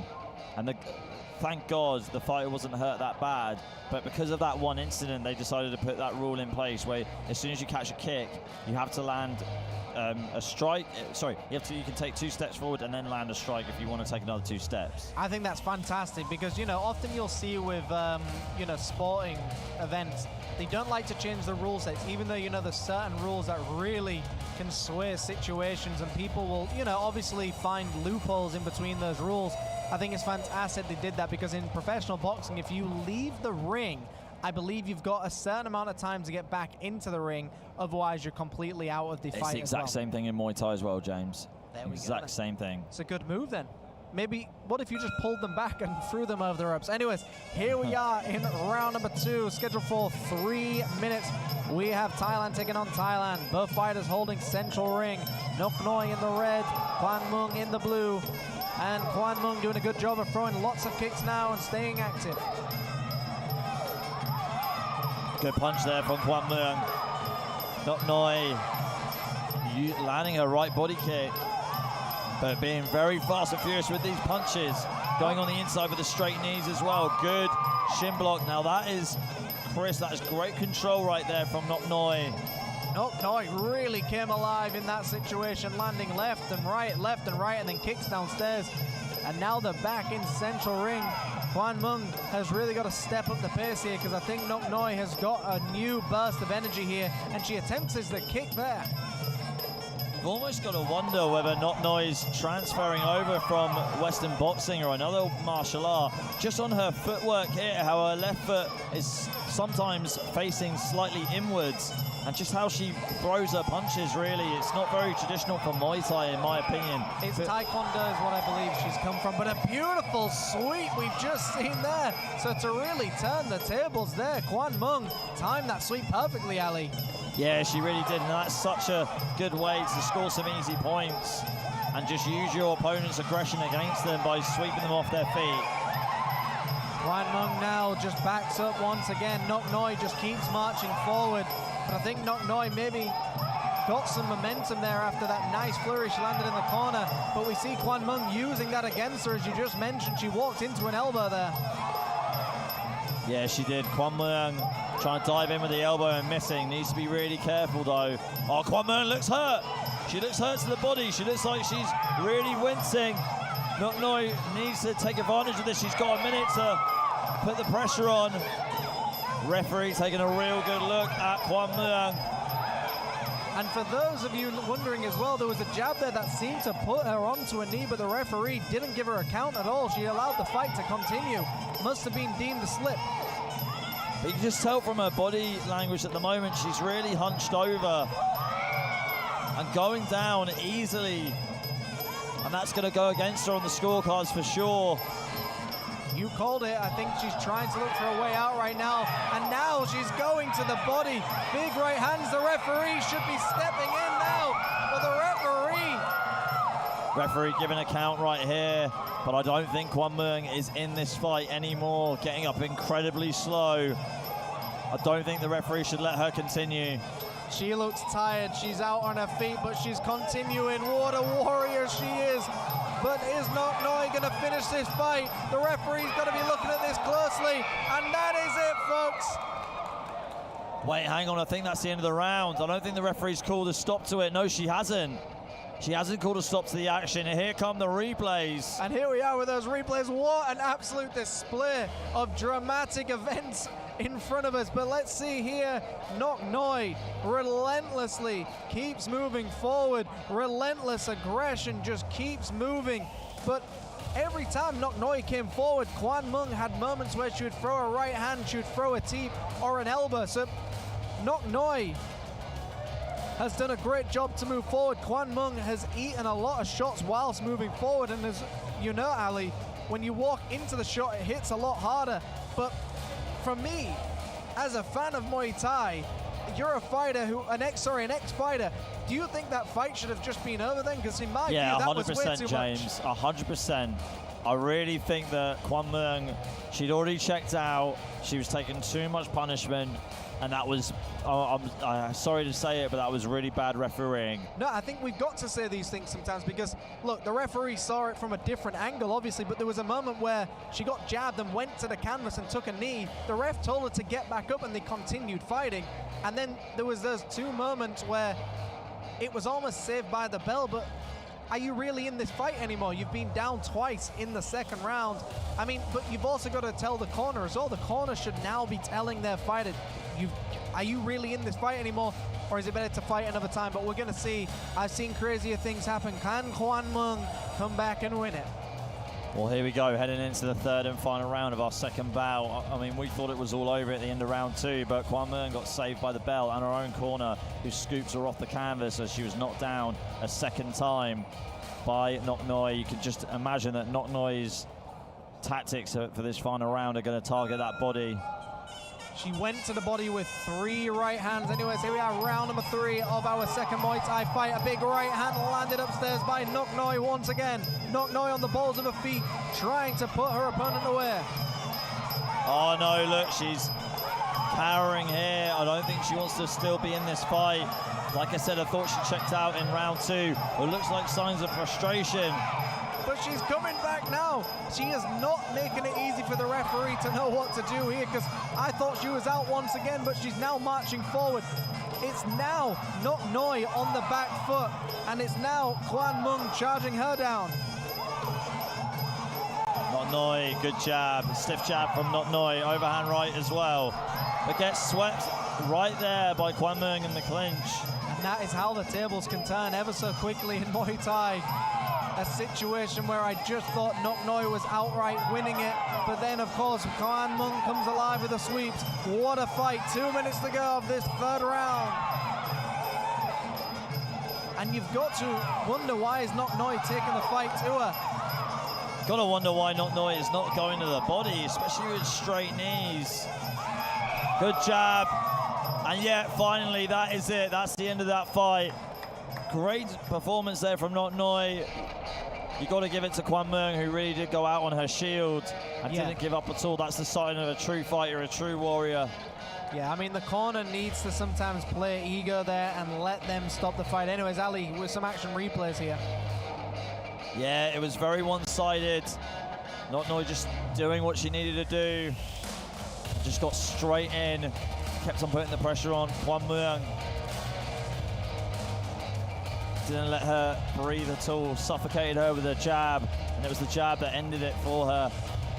It was a jab, I think, or a body kick to the body, and here's Peter Damon for the official decision.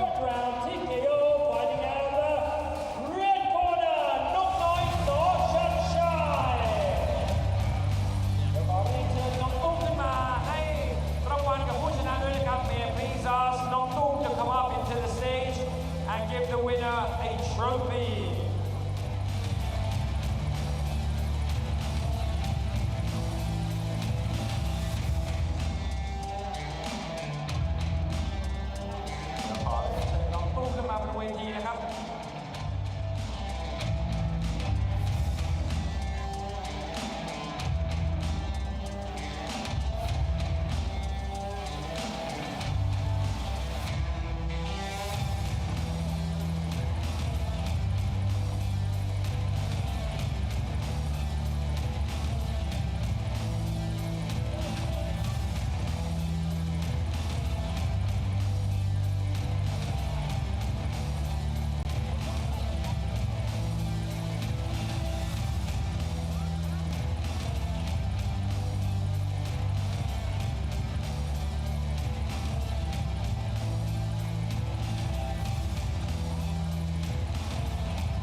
แล้วก็จบไปด้วยน็อกนะครับผม TKO ในยกที่ 3 นะครับ เรามาดูคู่มวยที่ 3 กันบ้างนะครับ ชกมวยไทยรูปแบบ 3 ยกเหมือนเดิมนะครับ ในน้ำหนักพิกัด 102 ปอนด์ครับ And the next bout is scheduled for 3 rounds of Muay Thai action at the weight limit of 102 pounds.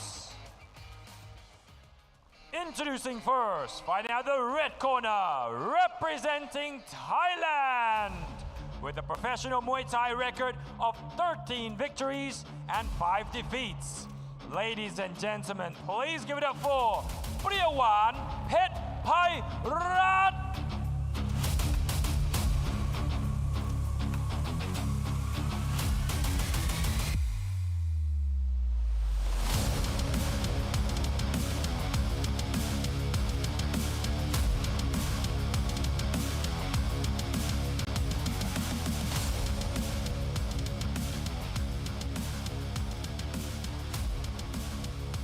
และคู่ชกของเธอนะครับในมุมน้ำเงินครับมาจากประเทศไทยเช่นกันนะครับสถิติการชกมวยไทยชนะ 12 แพ้ 5 ครั้งไม่เคยเสมอใครนะครับขอเสียงดังๆต้อนรับสร้อยเงินสข.อำนาจจิม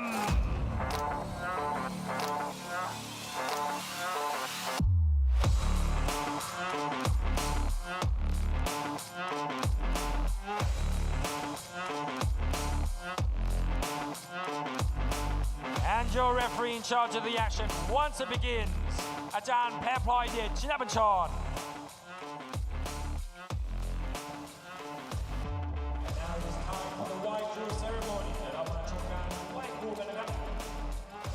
Okay, everybody, welcome back. So we resume the action with another Muay Thai contest in the 102-pound division.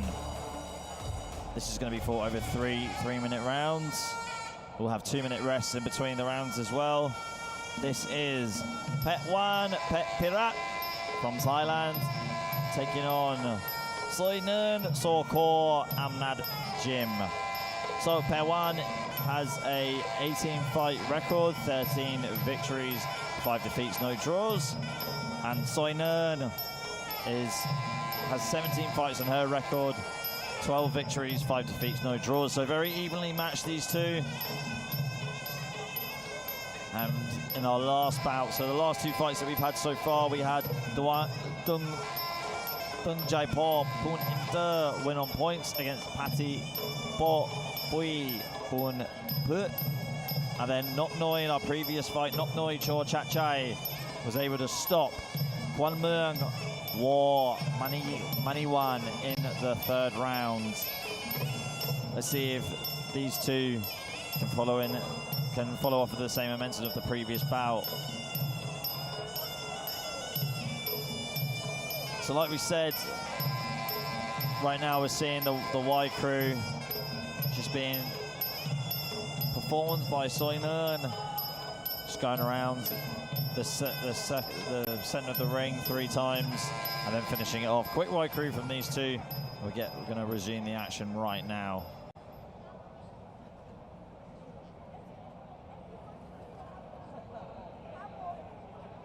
So referee giving the final instructions. Moncon will be removed. Final prayer being said by the coach or the VIP from the gym that's connected to the gym somehow. Then we will get on with this fight.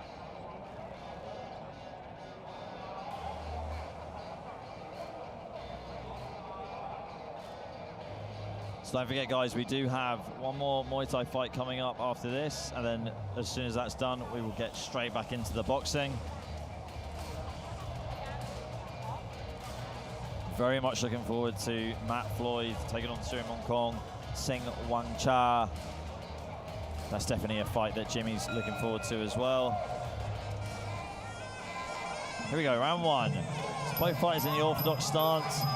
At a very lightweight, so expect them to drive a fast pace from the get-go.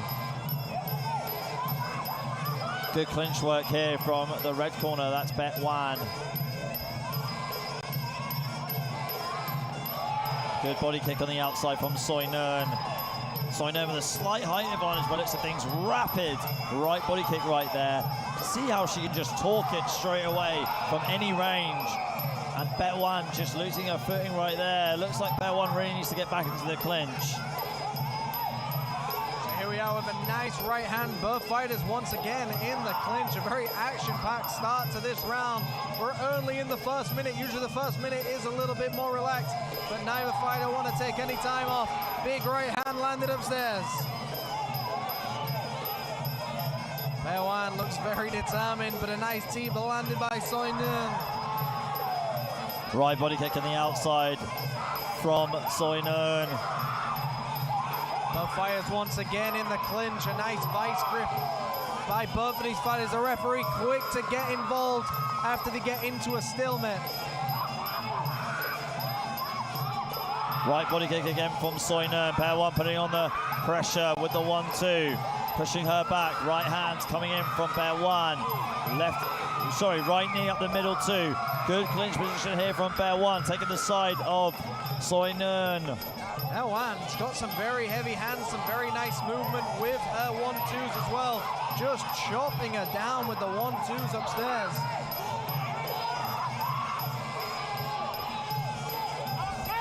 Right hand there from Bet1. And she's got great lock here. Both hands on the back of the head. Great control and able to just wrestle Soi Neung down to the canvas. Tumbling down they go in the back into the action. No time off in this round. Both fighters giving it everything they've got. Less than a minute to go of round number 1. Scheduled for 3. Both fighters in the clinch once again. And a nice knee block. You can already tell right now in this round that Bet1 is much well versed. She's a lot better than Soi Neung in the clinch. Bet1 just relentless aggression at this moment in time.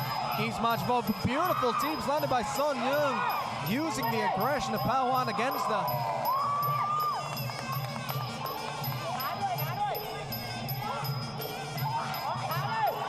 Bet1 on the front foot now. For me, she's done enough on my unofficial scorecard to win this round. Final moments of round number 1. Downstairs and upstairs she goes. Big, heavy hands. 1 and 2 to the chest, to the belly. And that is the bell for round number 1. And it looks like we're going into round number 2. We're going to have some action replays for you in just a moment. So here we are, starting the action with those beautiful teeps landed by Soi Neung. But slowly but surely, Bet1 came forward with the 1-2, the heavy hands. Definitely just marches forward and believes in her punching power. Wrapped up by Soi Neung, but then Bet1 once again delivering those big, vicious shots upstairs as well. Yeah, I mean, at the start of that round, Jimmy, Bet1 had a great rapid right body kick that she was just able to land so many times in a row, but then Soi Neung just walked through it and just bulldozed Bet1 in the clinch.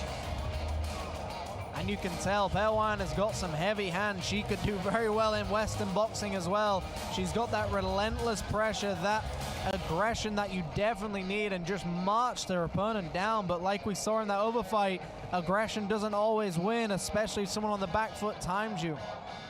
Yeah, sorry, getting my boxes mixed up there. It's Bet1 in the red corner that has the aggressive punching that did really well in the clinch, and Soi Neung that had the really rapid right body kick. Not a great round really for me for Soi Neung. I feel like Bet1 just bulldozed her a lot with the boxing and in the clinch. I tell you what I did like about the boxing, how she went head body head at one point. Yeah, I thought it was fantastic, but it wasn't that she just went body head, because usually in boxing you go to the body to release the hands from the head.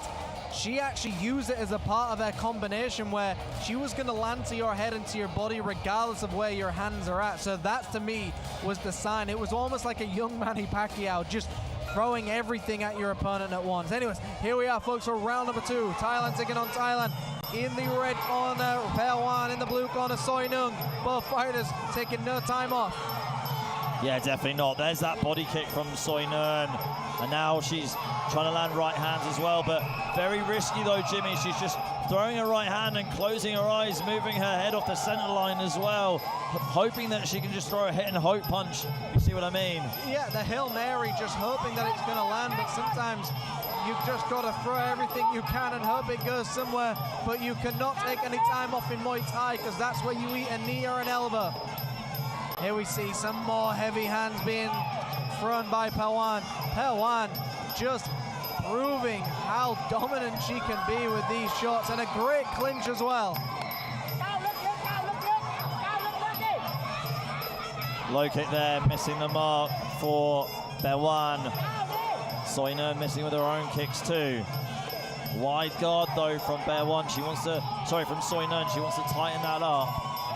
Pelwan really trying to muscle her way through, but Soi Neung stays on her feet. Good balance displayed by Soi Neung, and a very important factor, I believe, in Muay Thai is having good balance as well.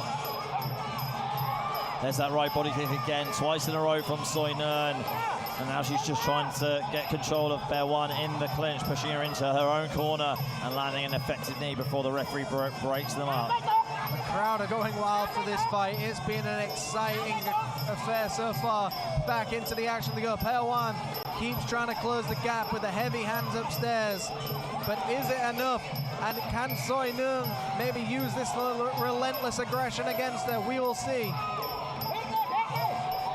Good clinch lock here again from Pelwan, just getting the control of Soi Neung and landing straight knees at the middle. Now that is a lock that you're taught as a beginner, and the way to get out of it is by putting your gloves together and going over the top of your opponent's lock and pushing your gloves in the face, extending your arm and just breaking that hold that they have on the back of your head.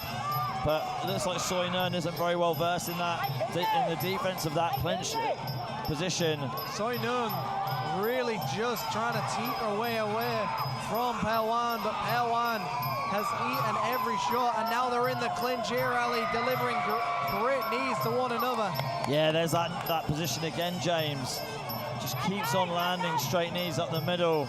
Great breakdowns from Ali McKerney here, and we're back into the action with the ones and the twos, and now we see a little bit of dirty boxing. Pelwan dragging on the back of the head, delivering right hands down the middle.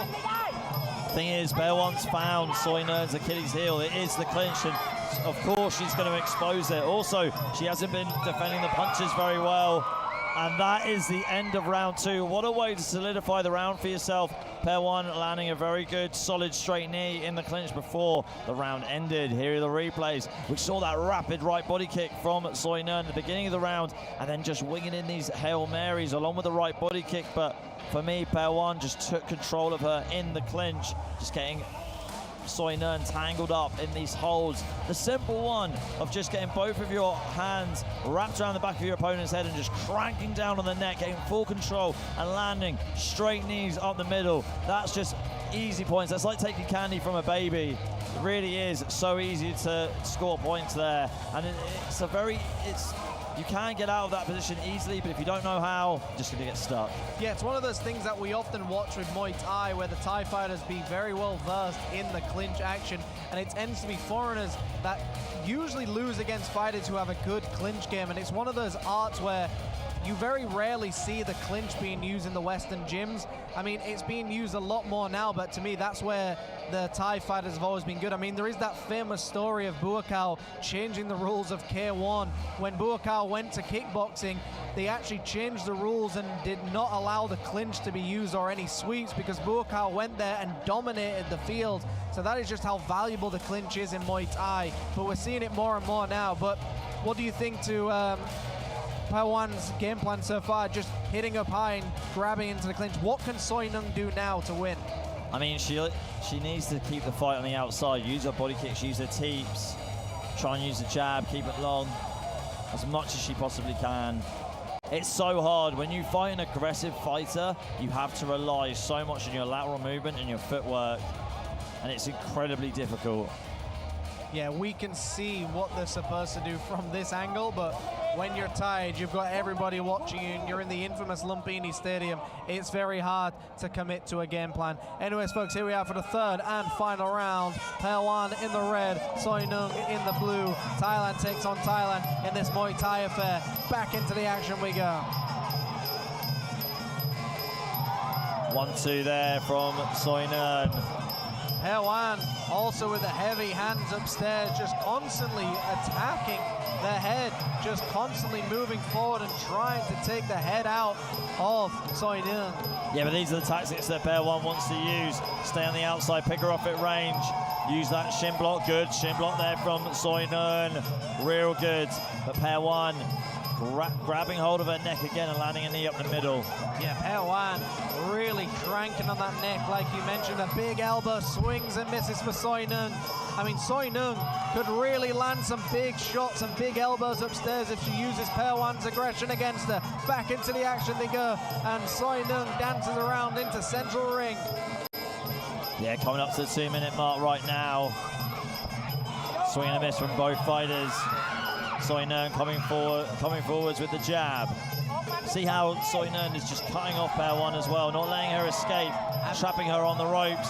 And even though Pehwan's got this shin block locked in, I mean, she's quite lucky there that she got saved by the ropes, because she almost got taken down, straight down to the canvas. And we see right now, Pehwan still just sticks to the same game plan, just keeps moving forward, and really hasn't changed anything up. But like we know, if it's a winning formula, you keep that same formula going. Pehwan back again with the heavy shots upstairs. Straight knee up the middle from Soi Neung, changing her tactics a little bit. I haven't seen too many straight knees out on the outside from the young fighter, but we have seen these straight punches that have just gone through the guard, and she's used them so well to set up this clinch attack.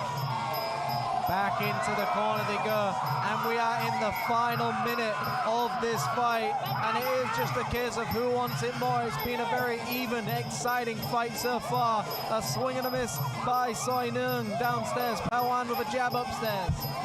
See Soi Neung staying light on her feet so that she can explode to land a body kick, land a teep, or just quickly pivot on her feet, get out of danger. But Pehwan again wrapping both hands around the neck. The crowd are going wild for this one. Both fighters putting it on the line. And the difference here is neither fighter is giving up. Neither fighter is giving it away. They're both trying to win at all costs. And that is the beauty here. Less than 30 seconds to go. Central ring. Neither fighter wanting to engage.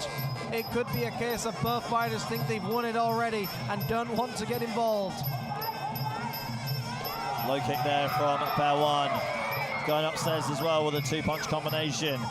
She smiles it off as well, so that's the nice thing here. Both fighters clearly enjoying themselves inside that ring. Neither fighter want to engage. Both fighters think they've done enough to win it. And here we go. We are going to the final decision right now. We'll have Peter Denman in the center of the ring with the official announcement. And we've got one more Muay Thai fight here, but let's see some action replays right now. Here we saw Soi Neung doing her best to just stay on that back foot, but Pehwan marches forward every time, constantly going upstairs with a left and a right, almost just like a machine gun upstairs, left and right, non-stop action here. Pehwan just didn't want to leave it to the judges' scorecards, tried to put her opponent away in every moment they had. And folks, we have one more Muay Thai fight, and then after that we'll have 4 more boxing fights with several main events. We have a winner by way of unanimous decision, as all 3 judges scores it the same, 28-29 for your winner. Fighting out of the red corner, เปรี้ยวหวานเพชรไทยรัฐ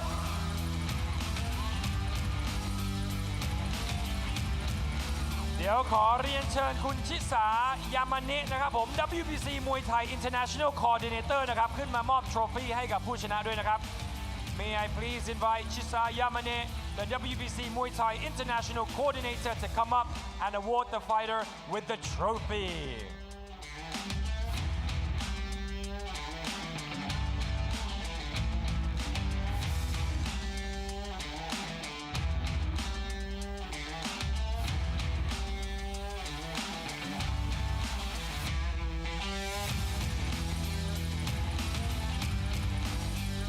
ขอบคุณคุณชิสายามาเนะนะครับ WBC มวยไทย International Coordinator นะครับที่ขึ้นมามอบรางวัลให้กับผู้ชนะนะครับในมุมแดงครับเปรี้ยวหวานเพชรไทยรัฐครับ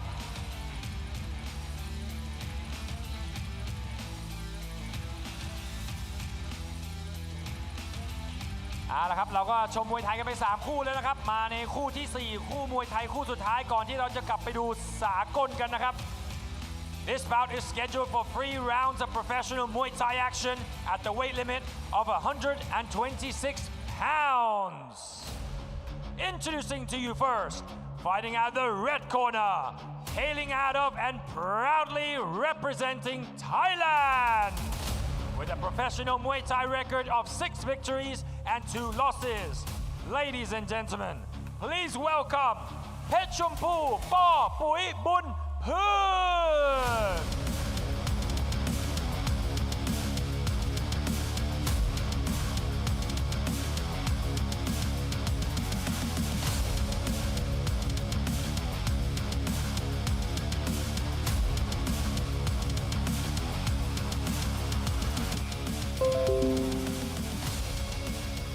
ในมุมน้ำเงินครับมาจากประเทศกัมพูชานะครับผมสถิติการชกมวยไทยชนะ 5 ครั้งแพ้ 1 ครั้งครับขอเสียงดังๆต้อนรับบุญทองเหมย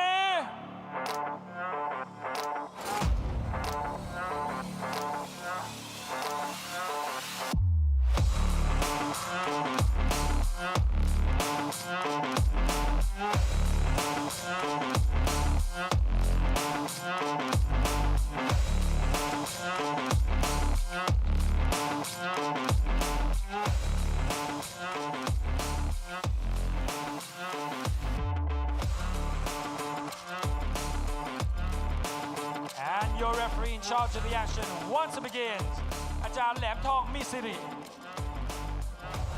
And now it is time for the waifu ceremony เดี๋ยวเรามาชมการไหว้ครูกันครับ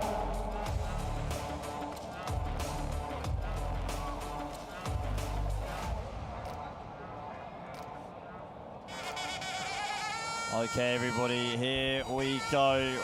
We move into our final Muay Thai bout of the evening, but it's not our final fight though. We still have 5 more boxing fights coming up. Sorry, 4 boxing fights and then a special body punch challenge between Peter Denman, our MC at the moment, and Chinakrit Siramongkon Gym. Right now, we have Phet Chompu Paw Pui Bun Phut take on Buntong Mia Mui. So Buntong Mui, representing Cambodia, has a record of 6 professional fights, 4 victories, 2 defeats, no draws. And Phet Chompu Paw Pui Bun Phut has a professional record of 8 fights, 6 victories, 2 defeats, and no draws on her record. Phet Chompu means the pink diamond in Thai. You have a lot of Muay Thai fighters that have their fight name, their alias given as a diamond. You know, you've got the likes of Pet Dam, or normally just Pet, so Pet Dam, Black Diamond. Lots of different ways that you can kind of say it.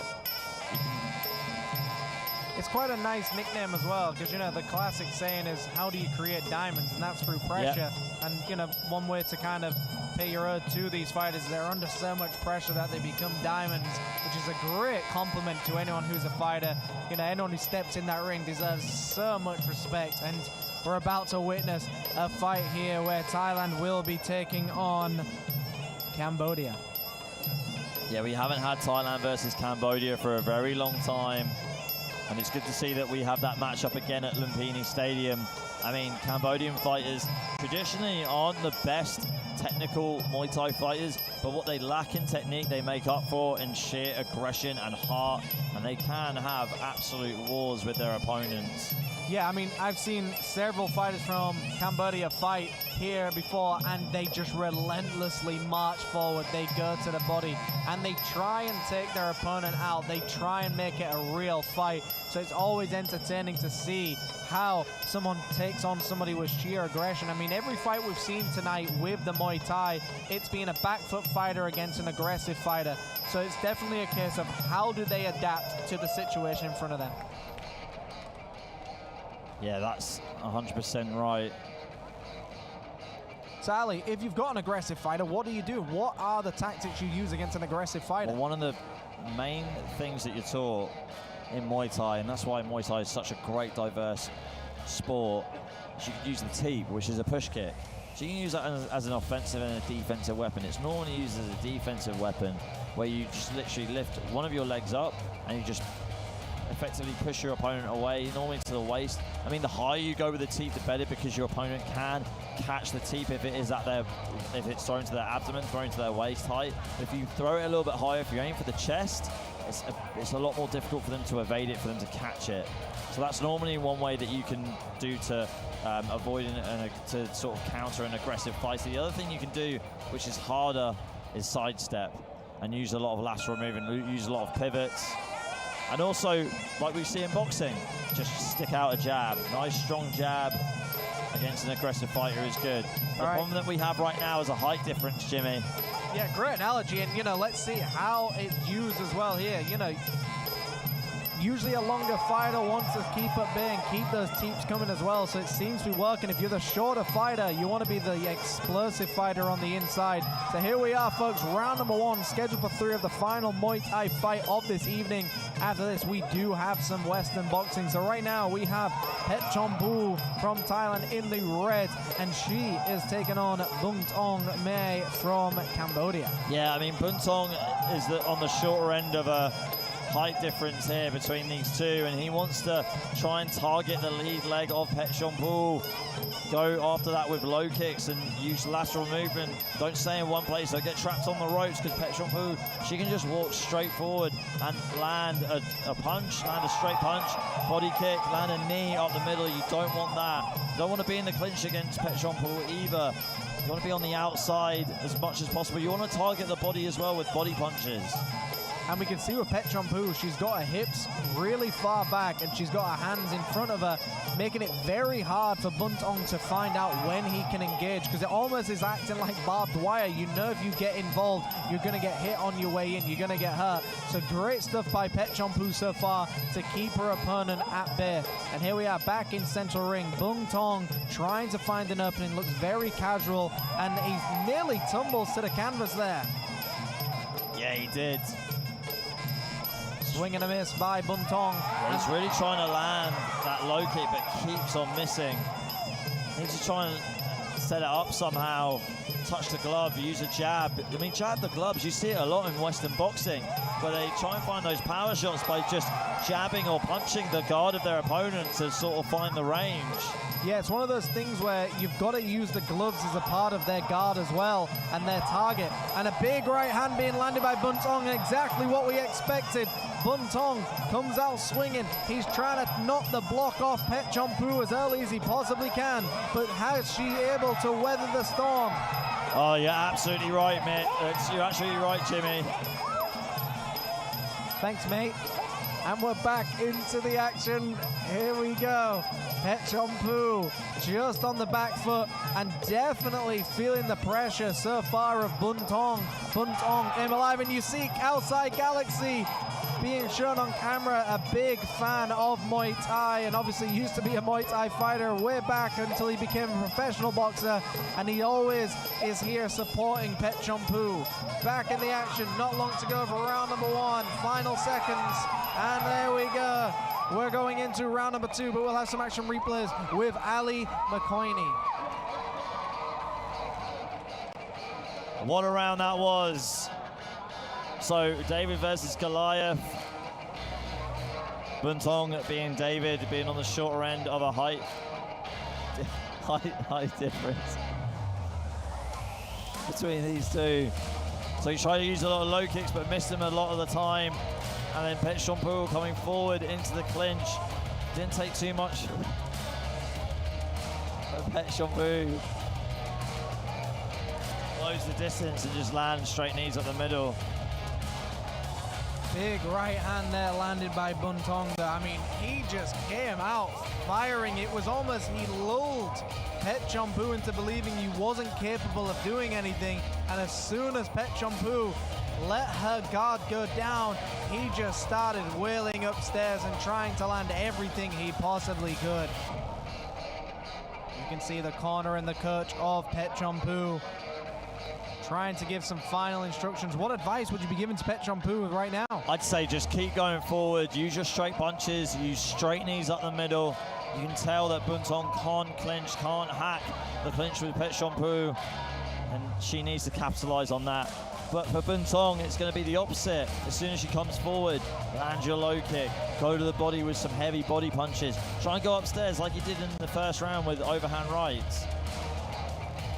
It was a fantastic round, and it was one of those moments where I just thought Pet Champu was just going to dominate and bully with her size, but Buntong definitely had a point to prove with those overhand windmilling shots that came over the top and landed quite well. So we're going into round number 2, scheduled for 3, and then we will have 3 professional fights and 1 amateur fight coming after this. So 4 more fights coming up after this one, folks.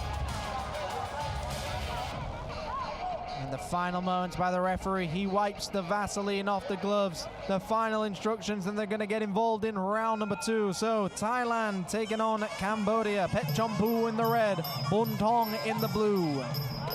Good 1-2 there from Pet Champu, and this is exactly what she needs to do. Close the distance, but she's getting tagged here. Big right hands coming in from Buntong, and Buntong takes the back of Pet Champu in the clinch. Didn't think I'd ever see that, Jim. He got in the clinch, and then Pet Champu, I thought, had it. I thought she was just going to deliver those knees, but then those big right hands, but the chopping elbow comes down on top as well. Both fighters are definitely being pushed up. Buntong doing good in that clinch exchange there. Inside control, not bad work from the Cambodian fighter. Pet Champu again on the back foot. She had such great success when she started delivering those knees into the middle. I'd like to see a little bit more of that. Buntong, just to me, looks like he's trying to prove something, that he will not be outmatched by the taller fighter, but a beautiful sweep and turn by Pet Champu. The crowd go wild. Back into the action. Buntong taking his time. Good body kick there. Coming forward with some straight punches, but crashing body kick from Pet Champu. And now both fighters being involved in the clinch. The referee breaks them up very quickly. I think Pet Champu really needs to start engaging in that clinch right now and start delivering those knees to the chest and midsection. Yeah, the knees can really take the life out of your opponent, especially if they're a heavy puncher like Buntong. It's within your best interest to land a knee as they're opening up with a punch. And it's really hard to get punches off when you're in the clinch. And this is where Pet Champu could come alive. And it looks like Pet Champu is trying to take the back. And there we see another action shot of the twins, Calcite Galaxy. Pet Champu deep to the body. Big right kick to the midsection once again. And it looks like Pet Champu is just trying to adjust her shorts right now. And back in the action they go. They tangle up once again, and they nearly fall through the ropes. What is going on? And they nearly tumble out once again. Referee getting a hold of them here, trying to pull them back in. Wow, and the crowd are going wild. What a fight we're witnessing right now. 10 seconds to go of round number 2. And it almost looks like Pet Champu is hurt to the body. She is wincing ever so slightly. Wow, what a round that was. Replays coming for you shortly, and then we will go into the 3rd and final round. Lots of drama in that round as well. Here's Jimmy with the replays. So let's see some of the replays from that round. So we saw Buntong early on coming alive with those big windmilling shots, but that was the only moment he had in that fight where he really started to land some big key and significant heavy haymakers. After that, Pet Champu took over the action and was sweeping and controlling, tangling him up in the clinch. And there we see it again, trying to get her hips on top of his.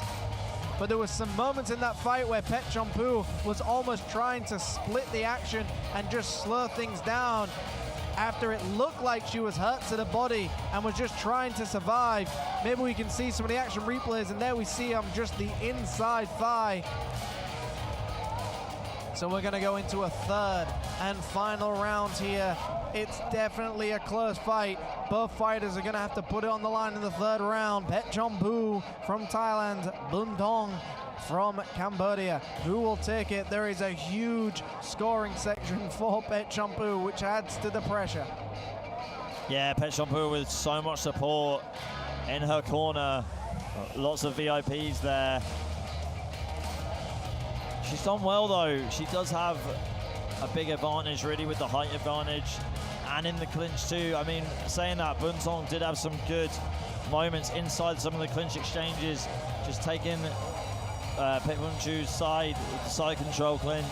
But it's only an advantage, Ali, when they're using it as well. Like, we can see it's a high advantage, but unless you use it, you're just another fighter who's taller.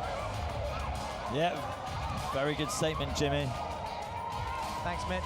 All right, we're getting back into the action here. Final moments, Petchonpu just being stretched out.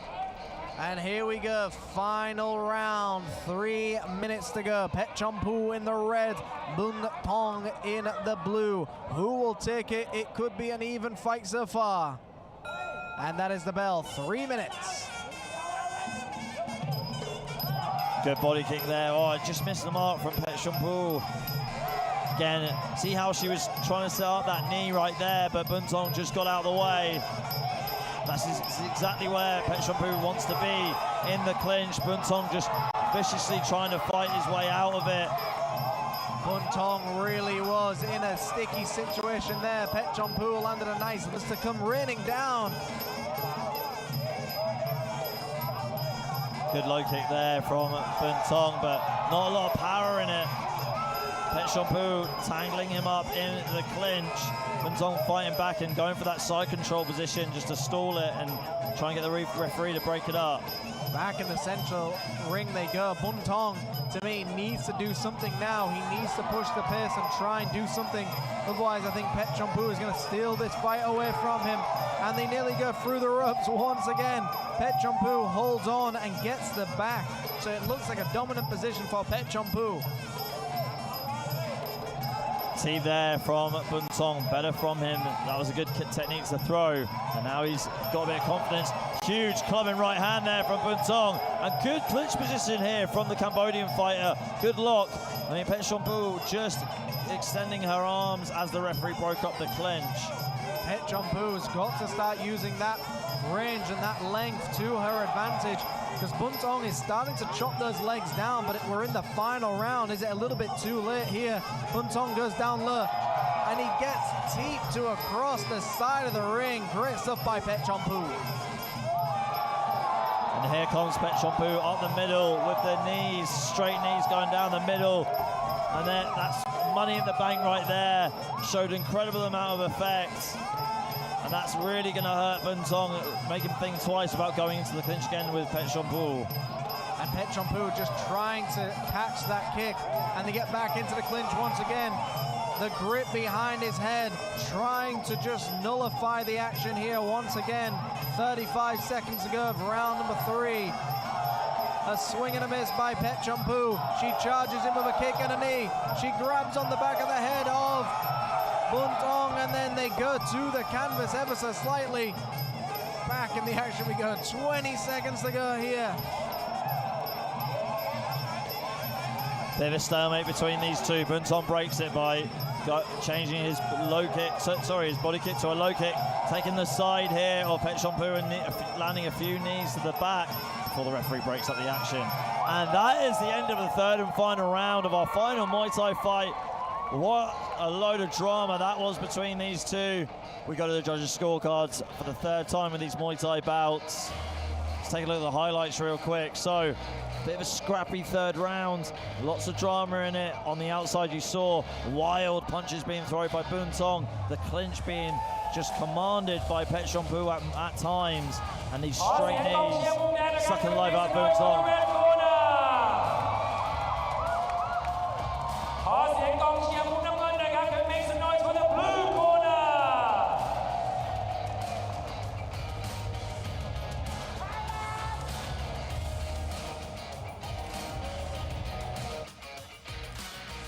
Ladies and gentlemen, we have a winner by way of unanimous decision, as all 3 judges scores it the same, 28 to 29. Fighting out of their red corner.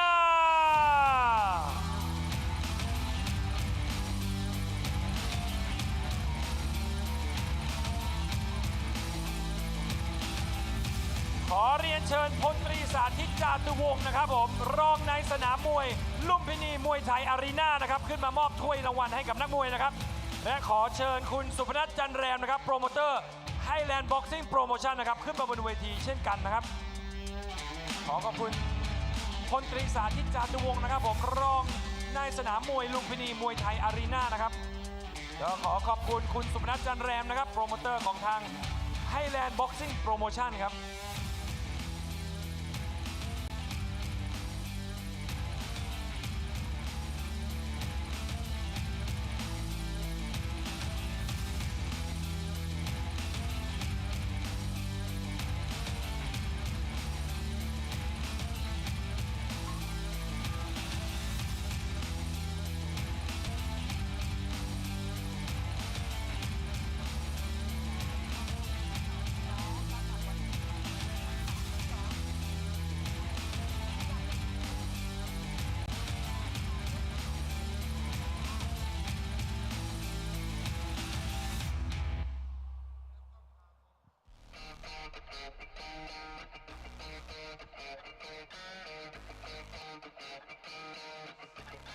ละครับเมื่อกี้เราก็ได้ดูมวยไทยกัน4คู่นะครับและตอนนี้นะครับผมเราจะกลับมาดูมวยสากลกันบ้างนะครับ and that was 4 bouts of Muay Thai action and we'll be coming back to more boxing action but before we go to the boxing action we have a special show prepared for you guys ก่อนที่เราจะไปดูมวยสากลกันนะครับเราก็มีโชว์สุดพิเศษนะครับเดี๋ยวขอเสียงดังต้อนรับนะครับ Can you please give a round of applause for Muay Thai Acrobatic Aerobic Fight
Round of applause, and that, ladies and gentlemen, was Muay Thai Acrobatic Aerobic Fight โชว์เมื่อกี้นะครับผมก็มีนามว่า Muay Thai Acrobatic Aerobic Fight นะครับ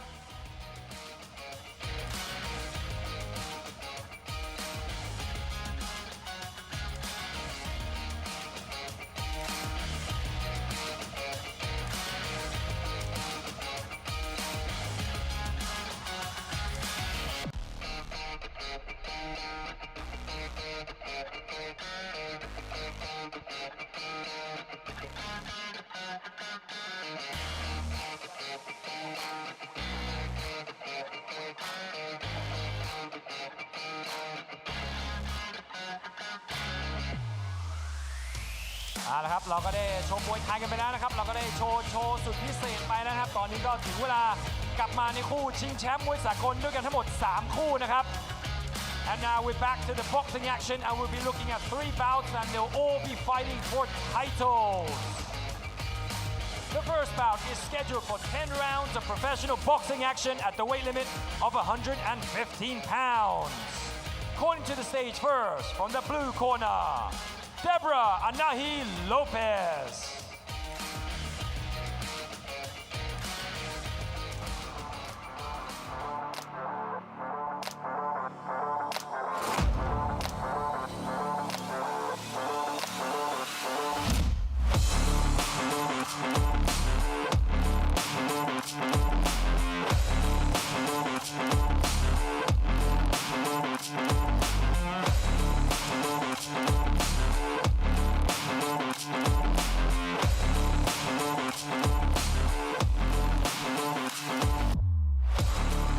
Calling to the stage from the red corner, Angelina Bobby Lucas.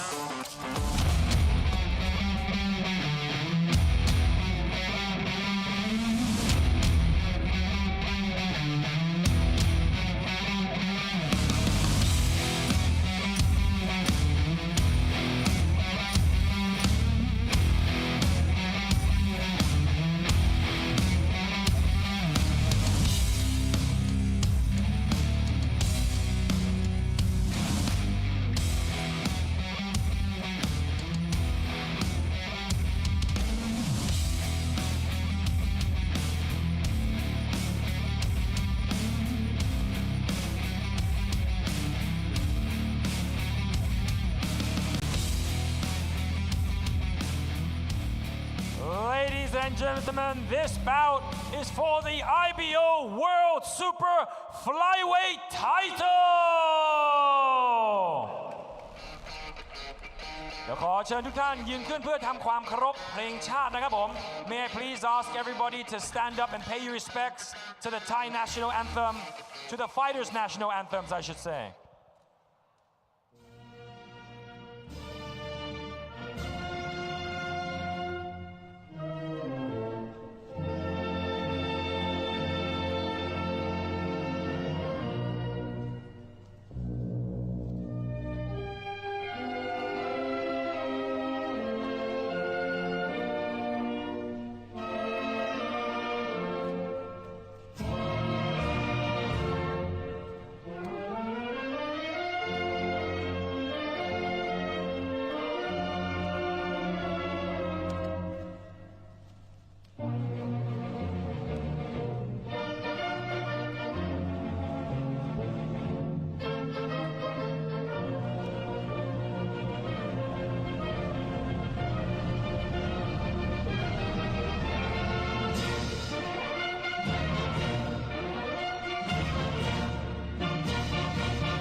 เวลาแล้วนะครับในการชิงแชมป์ IBO Super Flyweight Title นะครับผมชกกันในรูปแบบมวยสากลอาชีพ10 ยกนะครับ Introducing first, fighting out the blue corner, hailing out of and proudly representing Argentina with a professional record of 21 victories, 2 losses, and only 1 bout even. Ladies and gentlemen, please give it up for Deborah Anahi Lopez.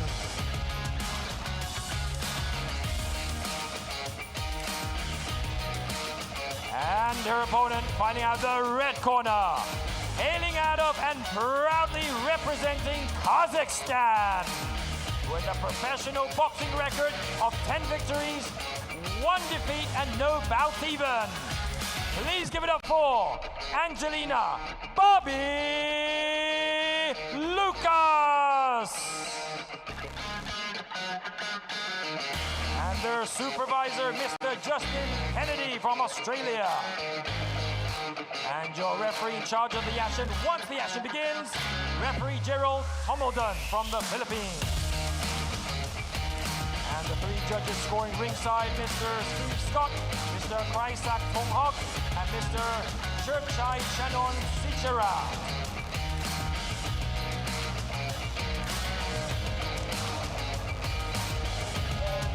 Okay, everybody, we will resume the action right now with Western Boxing. We go into the Super Flyweight in the female division.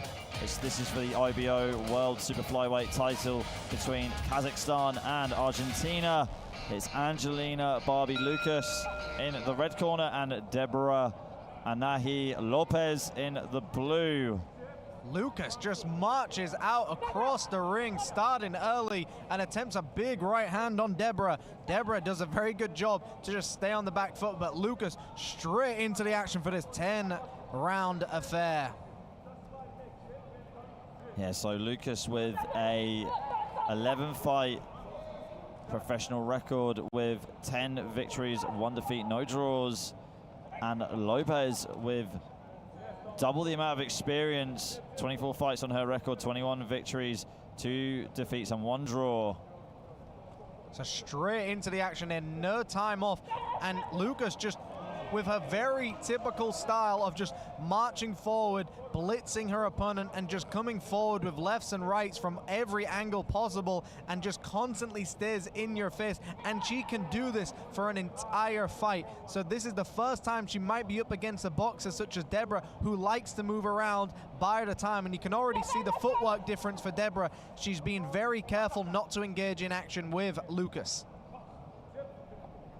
Yeah, Angelina Barbie Lucas, very aggressive, brawling style, loves to take the fight to her opponent. Lots of dirty boxing from her as well. Great left hook, straight right, landed by the Kazakhstani fighter.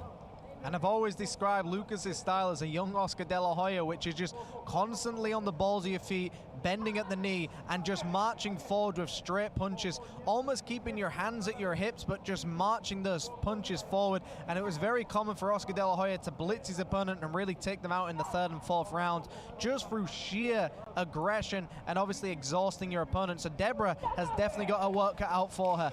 10 seconds already, and this has already been a very fast round. The clapper goes for 10 seconds. Lopez going to the body earlier on, and that is the end of the 1st round. So we're going to see some action replays in just a moment here, but that was the 1st round of this IBO World Super Flyweight.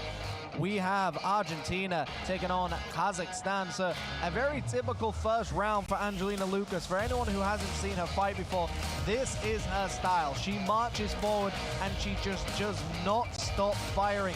There'll be moments where she gets a little bit tired, but she'll stay in front of you. Angelina is willing to take 2 shots to give you 1 good shot back sometimes, and that is the style of Angelina. Now, Deborah is a very skillful boxer from Argentina, and Argentinian boxers are very much known for their movement, dancing around the ring, but once they engage, they tend to really just go to town. They're often described as tigers when they fight because they dance around and then they pounce on their opponents, and there's been several great boxers from Argentina, and they have this style of great footwork and then explosiveness once they're on the inside. This is a great matchup. Here we go, round 2 on the way. The man in the know, Mr. Jimmy Bowe, giving his spiel on this matchup. This is a 10-round affair. And here we go into round 2. 2-minute rounds for these female athletes. Great barrage of body punches landed by Angelina Barbie Lucas. And the great thing here is Deborah is firing right back. Deborah is not allowing herself to get bullied by Lucas, because Lucas can overwhelm you with shots and really make you submit to her style. Deborah's got to fire back, really gain the attitude of Lucas that you're not going to quit, you're not going to be bullied, and this is where you need to be inside the clinch. Be very, very active and not allow the stronger, more active fighter like Lucas to bully you. So Deborah needs to just keep on her game plan and really be aggressive back. Yeah, Deborah on the outside here. Just using a lot of lateral movement against Lucas. Needs to stay off the ropes. Dirty boxing in the clinch as well from Lopez. Yeah, Deborah there definitely was throwing shots to the back of the head. I mean, it usually isn't intentional inside the clinch. You're just trying to swing for whatever you can catch. But there they go once again, back into the clinch. And we often see this with Lucas's style as well. She is a front foot fighter. She's always coming forward. And this is very common to see. Deborah needs to tangle Lucas up and then get back. But right now, Deborah hasn't really landed much of anything. She's stayed on the back foot, but hasn't really flicked that jab. Is she trying to wait for Lucas to maybe get tired? But we're going to see, and there we see it inside. They start to become explosive. Yeah, I mean, Lucas at times looks like she's under a lot of distress in this fight when it's not going her way in this round. And Lopez definitely does need to play on it. Good jab there from Lopez, ducking under a potential counter as well as she threw it. Yeah, you make a good point there. You've got to use it against them. You know, one thing that they say is you cannot be angry at your opponent, because once you're angry, they control you. You do not control them once you're angry. That's what Mike Tyson used to lose on all the time, was his anger. Here's Ali McCurney with some replays. Yeah, a very scrappy fight, scrappy round for Angelina Barbie Lucas, who just took the fight to Deborah Anahi Lopez. She just didn't take her foot off the gas at all, Angelina Barbie Lucas. I mean, I like her style. I like the fact that she brings it. I just don't understand why she doesn't use the jab more, Jimmy. Yeah, I mean, that's one of those love-hate relationships with the style sometimes. We love to see that fighters are constantly engaged. They're not making the crowd or the audience guess what they're trying to do. Lucas tells you exactly what she's going to do before the fight. She takes the fight to you and she lets you know, this is what I'm going to do. If you can keep up with it, good luck to you. But if you can't, I'm going to dominate you. So Deborah needs to have done her homework on this fight. She knows what Lucas is capable of. Lucas is already in the center of the ring. The referee should really just be pulling her back and letting them come to the middle when he lets them. Yeah, the referee is the third man in charge. Yeah, we have 2 minutes to 2-minute rounds on this title fight. Good short, sharp two-punch combination from Lucas. And you can see Deborah's now not really got her backs against the ropes like she did in that opening round. She's almost a foot ahead now than she was before, and that is a sign of someone who's starting to set things up. So a nice jab to the body with the right hand upstairs as well. And that's what you need to do. Keep using that aggression, jabbing to the body. If someone marches towards you, jab them to the body, let them walk into it.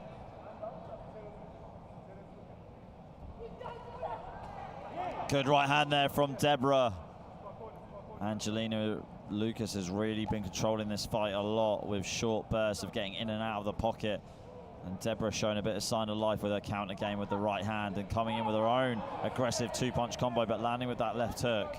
And you can see Deborah is almost dipping down with that lead looping hook upstairs as well. So what Deborah's doing is it's almost like a check hook, but you almost throw it downwards. So instead of moving or pivoting on the check hook, she's actually just dipping down. So it works the same way. And Angelina Lucas's aggression will work towards that shot landing a lot harder. So look at what Deborah's trying to land. Deborah's trying to land a lead hook without pivoting. And you notice here, Lucas doesn't necessarily just cut off the ring. She follows you whilst cutting it off as well. So she's willing to be in front of you whilst trying to herd you into a corner. The referee has got to take control here because both fighters have been hitting in the clinch every time. Yeah, even when the referee had his hand on the back of one of the fighters, they were still hitting each other. Referee definitely needs to be a lot more assertive. Sometimes it's bringing them into the center of the ring, telling them who's in charge, and then basically telling them that, and this is what I was expecting. Speak of it, great refereeing. Great refereeing. Having a bit of a chat with them here, telling them off. As we mentioned it, Ali, that's the exact, and that is perfect refereeing. Basically telling them, look, I know what you're doing, and I'm going to take charge early on. Here's some action replay. So as you can see, Angelina Lucas, she landed that big right hand early on, but Deborah was trying to throw that counter hoof as she was charging in. It's been quite a sloppy, it's been quite a scrappy fight so far, but this is what we always expect. Angelina Lucas takes the fight to you and she asks you, how do you want to handle it? Now, Deborah's doing a good job of dancing around, staying on the back foot, and just kind of using her footwork to take away the aggression of Angelina Lucas. Now, if Angelina Lucas starts to tire, that's where Deborah's going to have a real advantage. But Deborah needs to get active, she needs to be busy, and she needs to land shots, because right now, Lucas is winning this fight on just activity. Deborah needs to do something which really makes her think, how can I beat this person? I know she's coming forward, what can I do differently? Okay, here we go, going around 4 now. We are set for 10 if it goes the distance. Lucas in the red corner with the purple gloves and Lopez in the blue corner with the blue gloves. And Deborah now a little bit more active with that jab, but she's circling to her left, which is going to walk onto Lucas's right hand. She's got to be very careful to switch up her footwork as well. You don't want to walk onto someone's right hand. You want to circle to their weaker hands that they're not using. Referee quickly in there to break them up. And Deborah throwing her punches and ducking at the same time, like moving her head off the center line, almost killing 2 birds with 1 stone. Moving her head so that she doesn't get hit, and then landing a punch as well to damage her opponent. Yeah, the spearing jab, it's where you almost throw an upwards jab and dip your head to the right or the left, and you're basically trying to get more leverage on the shot, but like you said, kill 2 birds with 1 stone, throw a shot and get out the way of their possible counter. Hit and not get hit. The secret of the sweet science of boxing. It's very difficult to achieve, but when you do, it can definitely give you a successful career. I mean, we saw Floyd Mayweather be the best, but one of the best boxers of all time with just that hit. Motto. Yep, hit and don't get hit. I mean, that is what boxing is all about, but also making it a show as well. A lot of theater needs to be involved. Angelina Lucas does not want to take any time off, and that is a killer instinct inside her. She does not care if you want to take time off. She went back at you. Deborah's got to be very careful because she's up against a very feisty fighter like Angelina Lucas. Yeah, you're absolutely right, Jimmy. And here is Lucas again, making this a dirty fight. Surprised that she didn't get told off by the referee for pushing her forearm down more on Deborah. I think the referee is going to be a little bit more active later on going on. It almost looks like she was chomping down on her arm there, but yeah, the referee needs to do something. She literally just did it then as the referee was breaking it up, just put all of her weight down on the back of Deborah. Okay, that is the end of round 4. Replays coming up very shortly, then we're going to round 5. So what a round that was between these two. Deborah had a bit more success with her counters and her straight punches. Yeah, she's definitely found her timing. I mean, it's one of those situations where you've got 10 rounds to try and figure it out, but you can't wait too long. By the time you're in round 5, if you haven't figured out their timing or their game plan, unless you've got knockout power, you're not going to win the fight. So before round 5, you should have already tried to take one of the rounds away and then really come alive with your game plan. You know, one of the ways a lot of good boxers execute game plans is 1, 2, and 3, or maybe like the 1st to the 4th round, they'll take those rounds off just to download as much information as they can and then dominate you for the final 6 rounds. And as you mentioned, Floyd Mayweather used to do it, Pernell Whitaker used to do it. I mean, it's one of those things of just taking time off to over-dominate your opponent. But here we are in round number 5, so this is the deciding round in my view. So on your unofficial scorecard, 2 rounds apiece at the moment, Jimmy? I mean, I think Angelina Lucas is winning outright right now. I think she's just dominated the rounds because she's landing punches and she's taking the punches to her opponent as well. And again, the referee back into the action. It almost looks like Angelina chomped down on her opponent's arm. And we've seen this in boxing before as well, where as soon as someone's arm's in the way, they just chomp down. So let's see what the referee does about this. Yeah, that was a very dirty move there from Angelina, if that was what she was planning on doing. Right hand, though, just bulldozing Deborah at the moment. Deborah getting warned for a hit in the back of the head. And I think he's going to take a point away if she does it again, by the way. And we very seldom see this in these particular fights, in these arenas, is they don't take enough points away, in my view. They do a lot of warning, but they don't really stick to the game plan. And if you don't take points away, fighters will just know that they can break the rules without any consequences. So I like that the referee is just straight in this one and really taking control. But as we were talking about earlier, I think Angelina Lucas is definitely winning this fight. She's landed more shots, she's being active, she's being aggressive. I just think Deborah hasn't really adjusted to what she needs to do. She knows how to do it, but she isn't executing it. Yeah, couldn't agree more, Jimmy. Lucas controlling the center of the ring, diving back into the pocket, and Lopez going down low to use the clinch. Lopez just seems to be Lucas smothering herself. She keeps on getting beaten to the punch. Well, she's smothering herself with her shots as well. So when Lucas comes in, instead of stepping back and trying to land a fully extended clean punch, she keeps like kind of folding up on herself and not really getting the shots off that she wants. So we know what Deborah's trying to achieve. She's just not able to release those shots away because she's smothering herself, she's tangling herself in the shots. And it's a very common thing that we see in boxing when you've got someone like Lucas who is just always in front of you. It's finding the gaps and trying to extend yourself in the shots as well. And if we have some action replays, we will let you know in just a moment. But to me, that was a very interesting round. And it, like I said, round number 5 in these 10-round affairs, that's where you really learn how the fight is going to go and how the fighters have adjusted. Now, unless Deborah has knockout power, if she hasn't got the game plan down now, I'm going to find it very difficult for her to actually win this fight. And for those of you wondering, we do have plenty more fights coming up after this one. We still have 3 more boxing fights after this one. We will have a WBF World Light Heavyweight fight coming up and a UBO Continental Heavyweight fight. So 2 heavy hitters coming up. And of course, the legendary Ciramon Call will be fighting once again. Here we are, Ali. We're going back into the 6th round. Yeah, here we go. Round number 6.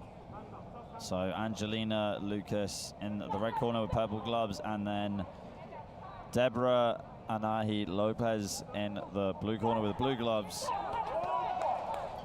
Such a scrappy style, though, from Angelina Lucas. As soon as she finds a flow, it's really difficult to get her out of it.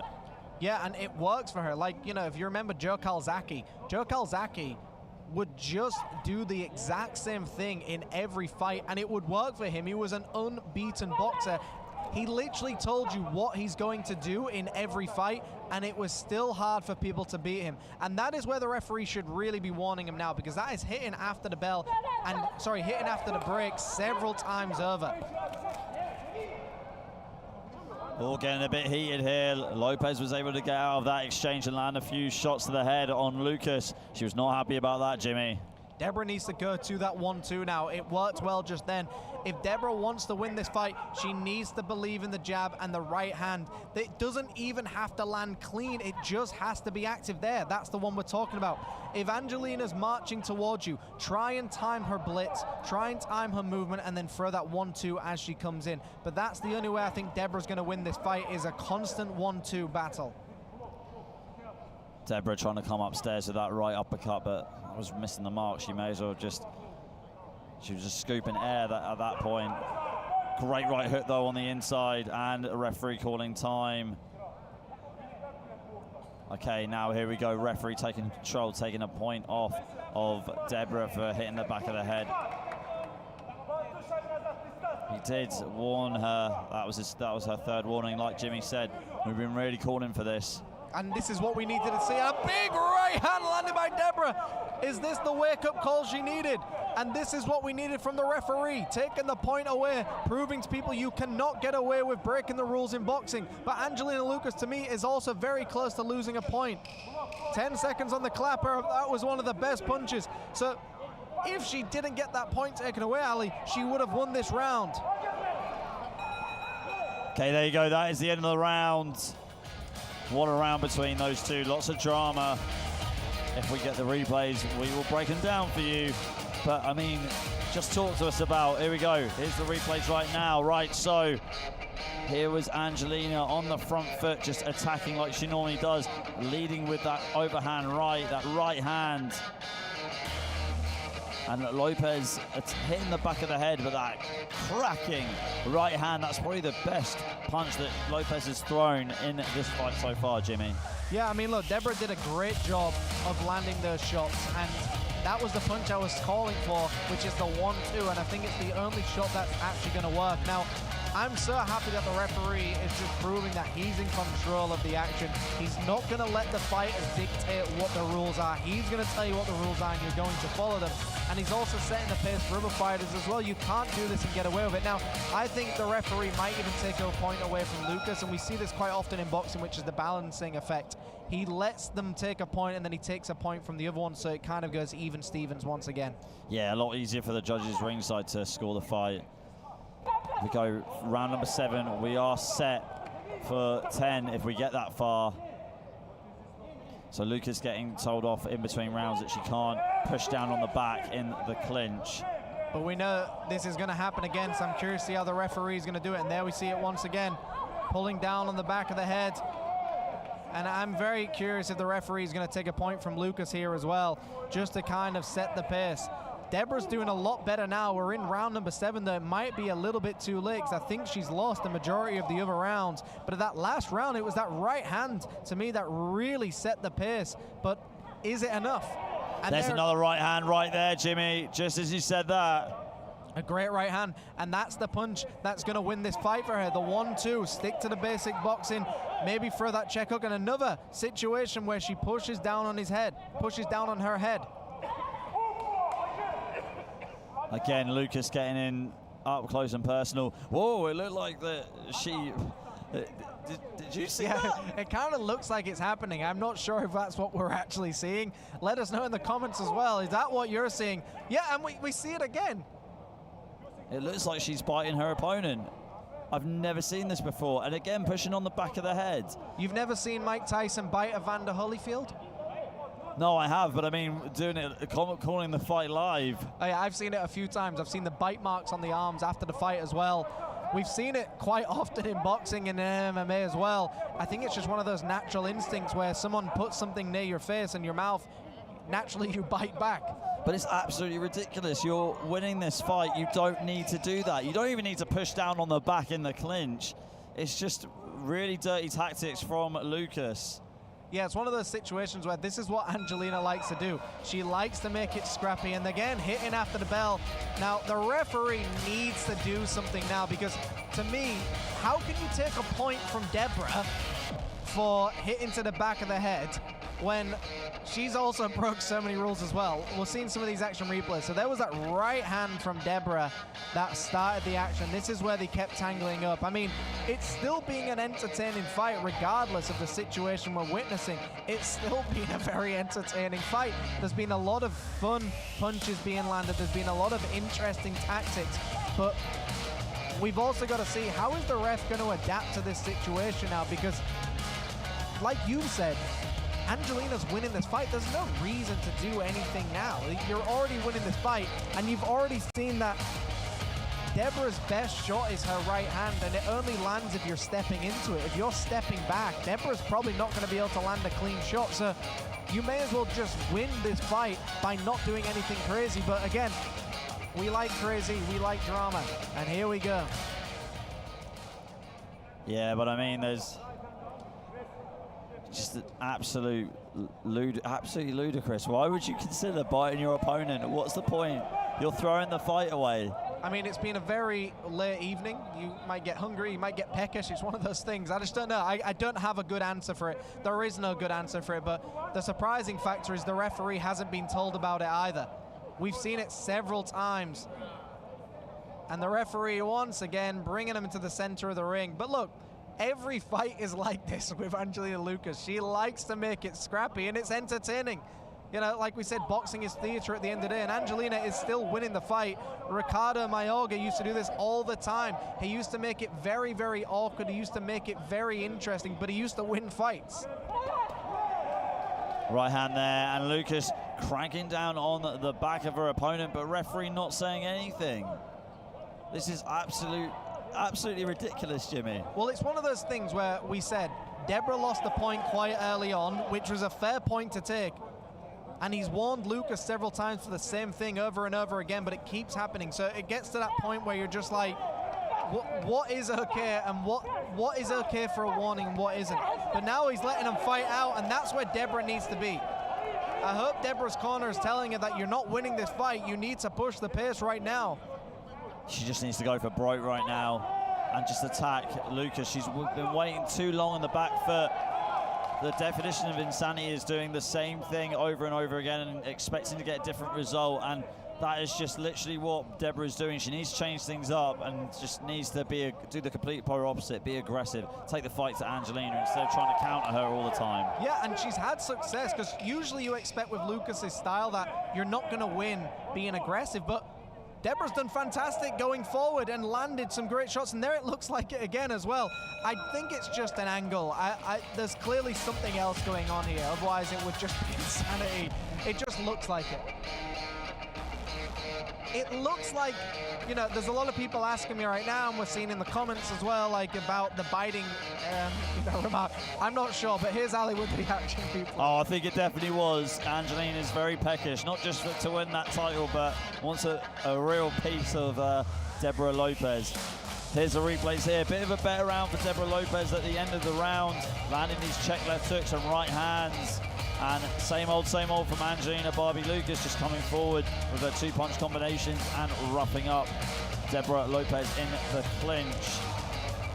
Really ugly style from Angelina Lucas, especially if she's going to start biting her opponent. I've got no time for that, Jimmy, I'm sorry. No, I 100% agree with you. And like I said, we haven't seen it correctly.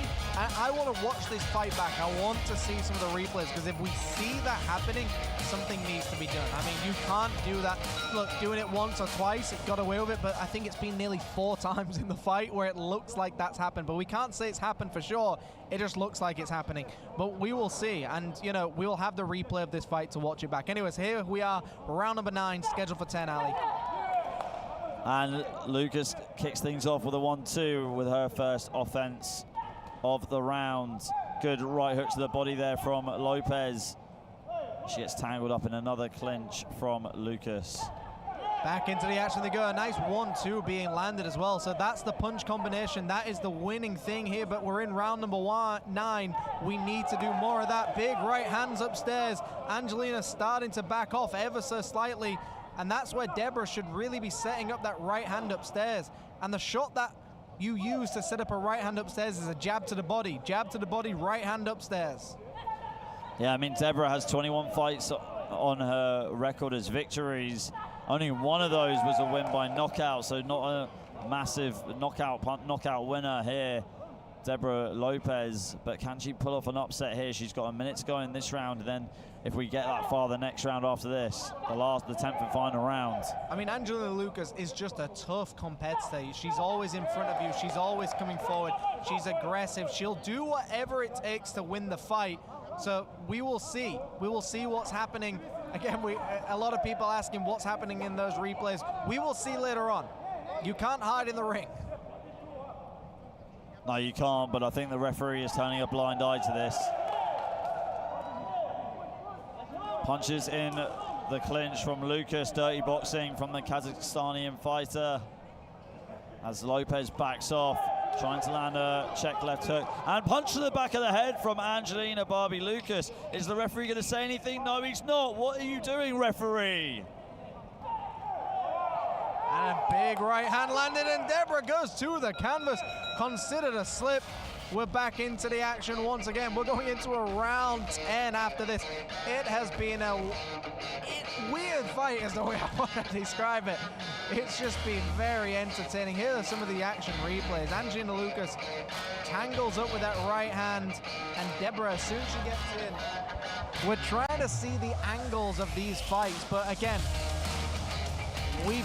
once you're in that fight, you've just got to deal with what's in front of you. If the referee's not helping you, sometimes you've got to take that fight to them and just accept it. I mean, I'm so surprised at how calm Deborah Lopez has been in this entire fight. I've seen fighters throw an absolute tantrum over the slightest of things, and Deborah's had so much happen to her in this fight. She has never once complained. She's just kept her cool. She's stayed calm. I mean, we saw with the other fighters who were complaining and everything. To me, she's got all the right to complain, and she hasn't at all. So look, all credit to Deborah Lopez. I think she's had a very difficult situation, and she's just handled it like an absolute champ. Yeah, she has, and here it is, 10th and final round. It's been a really dirty fight between these two. Quite scrappy, quite sloppy, and it's just been in the clinch the whole time. And again, it looks like Angelina was biting the shoulder of Deborah Lopez, and it was in the referee's blind side, but not doing anything, not seeing it. It's just ridiculous, Jimmy. Flirting with the rules. You know, look, Bernard Hopkins used to do it. Andre Ward used to do it. They used to hit you on the blind side of the referee. It's a very known thing in boxing, but not like this to an extent. It was definitely a lot cleaner than this. This, to me, is an absolute fight right now. We're not witnessing boxing. We're witnessing a fight. Pushing down on the head once again. The referee's warned her at least 7 times. Maybe 8th time will be a charm. We're back into the action, and now pushing her face with her gloves.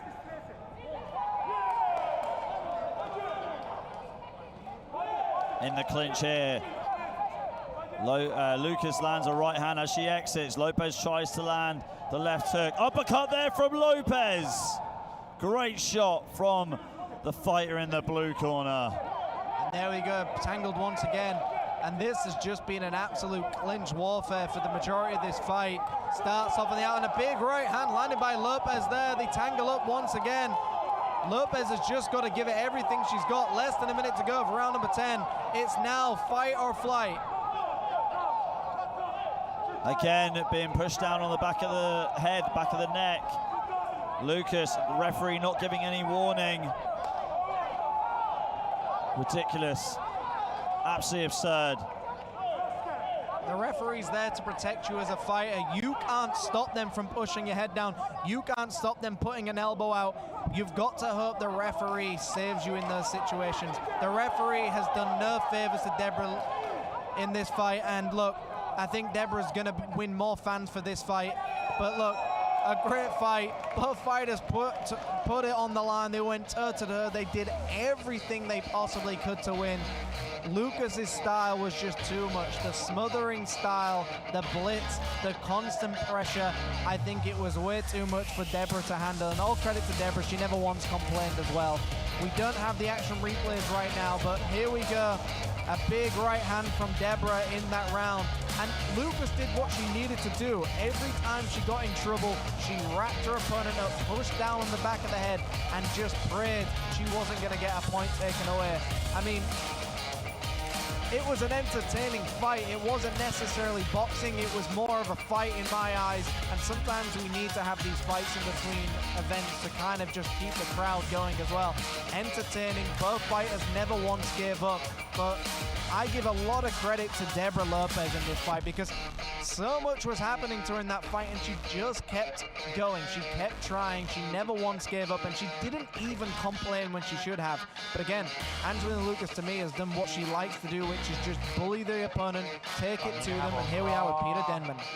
เก็บคะแนนนะครับผมชั่วครู่นะครับคู่นี้เป็นการชิงแชมป์ของ IBO นะครับผม World Super Flyweight นะครับต่อยกันทั้งหมด10 ยกนะครับการชิงแชมป์โลกของ IBO นะครับ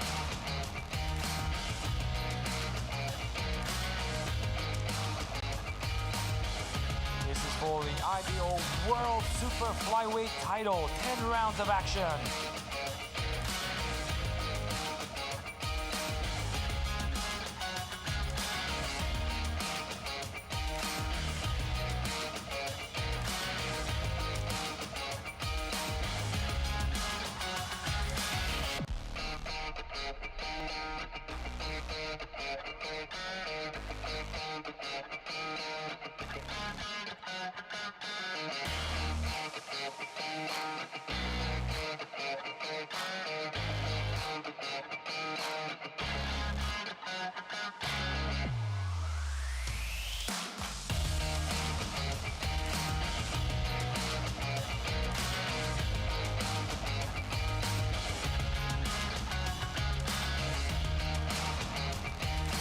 Ladies and gentlemen, the first judge scores it 92 to 97. Second judge scores it 94 to 95. Third judge scores it 94 to 95. And your winner by way of unanimous decision, fighting out of the red corner, Angelina Barbie Lucas.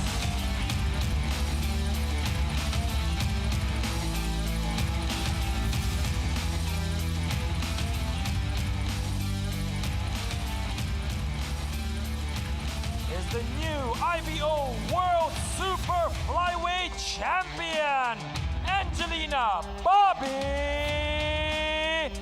Lucas. May I please invite into the ring Kun Supanat Janram and Mr. Brico Santic, promoters from Highland Boxing Promotions.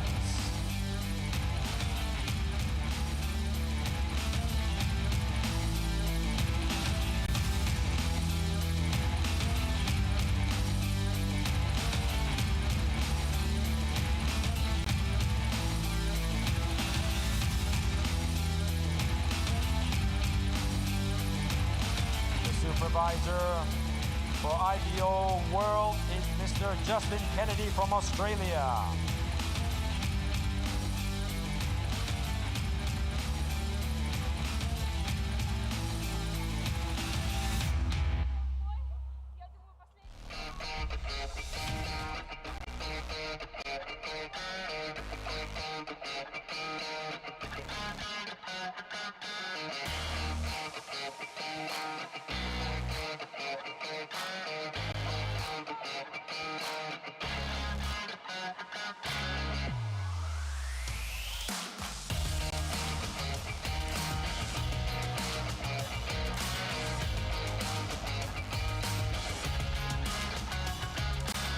และหลังจากคู่นี้นะครับผมเราจะมาดูการชิงแชมป์โลกนะครับผมของ WBF นะครับในรุ่น Light Heavyweight นะครับระหว่างคุณแมตต์ฟลอยด์นะครับแล้วก็ฮีโร่ประเทศไทยนะครับอดีตแชมป์โลก WBC รุ่นแบนตัมเวทแล้วก็ซูเปอร์เฟเธอร์เวทนะครับที่สิริมงคลนะครับผมสิงห์วังชานะครับฮีโร่ของประเทศไทยนะครับจะกลับมาชิงแชมป์โลกอีกครั้งครับในรุ่น Light Heavyweight ชกทั้งหมด12 ยกนะครับในการชิงแชมป์โลกนะครับผมของสถาบัน WBF นะครับผมอดใจเพียงครู่เดียวครับ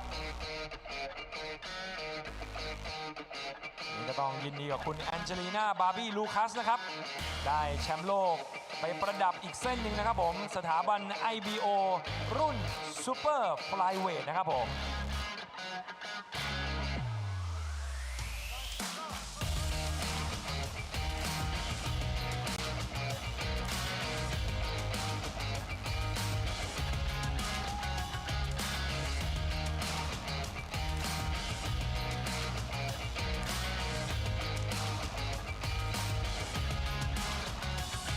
And the next bout is scheduled for 12 rounds of professional boxing action. According to the stage, fighting out the blue corner, Siri Mongkon Singh Wangsha.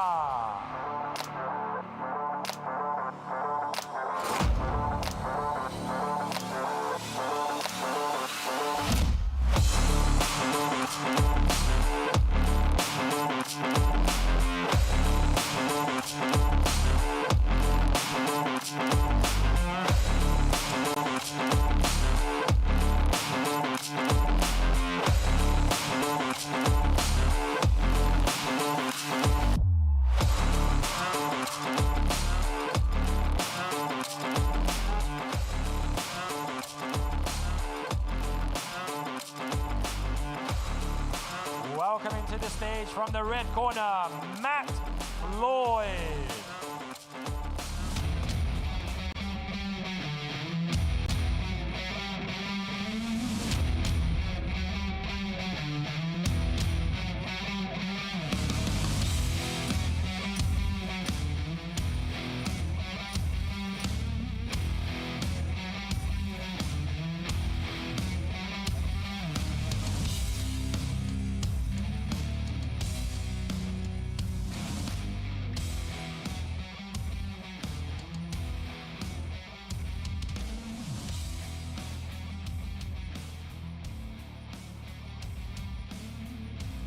Ladies and gentlemen, this bout is for the WBF World Light Heavyweight title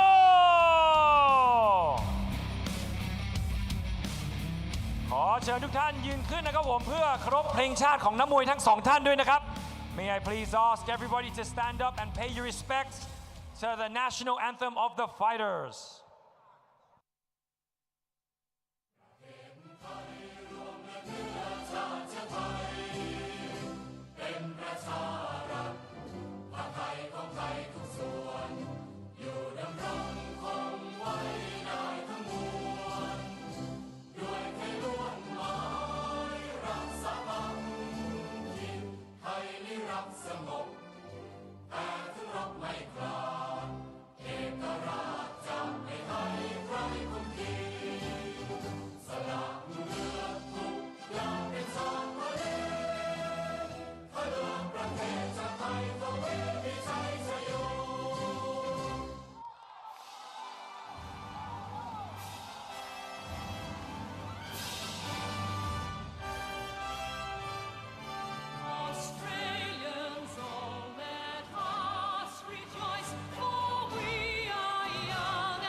Ladies and gentlemen, introducing to you first, fighting out the blue corner, hailing out of Thailand.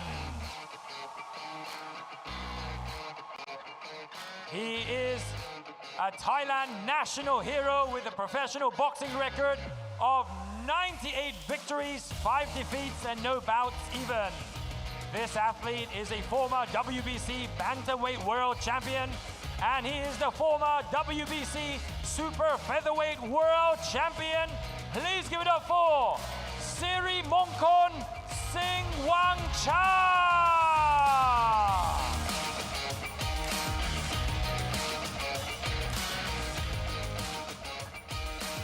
And his opponent fighting out the red corner, hailing out of and proudly representing Australia. With a professional boxing record of 13 victories and no losses. Please give it up for the undefeated Matt the Jedi Floyd.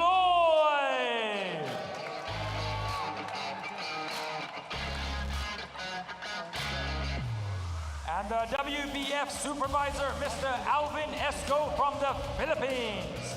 And your referee in charge of the action once it begins, Mr. Gerald Bazik from the Philippines. And the 3 judges scoring ringside. Judge number 1 from Thailand, Mr. Waterwood Duan Krau. Second judge, Mr. Jojo Torres from the Philippines. And the 3rd judge, Mr. Carlos Costa from Panama. Okay, folks, we are here for one of the fights we have all been looking forward to, and of course everyone around the world looking forward to this one. Australia taking on Thailand. Matt the Jedi Floyd from Australia fighting out of the box Thailand will be taking on the legendary Siri Mongkon representing his own gym here in Thailand. Here we are for round number 1, scheduled for 10.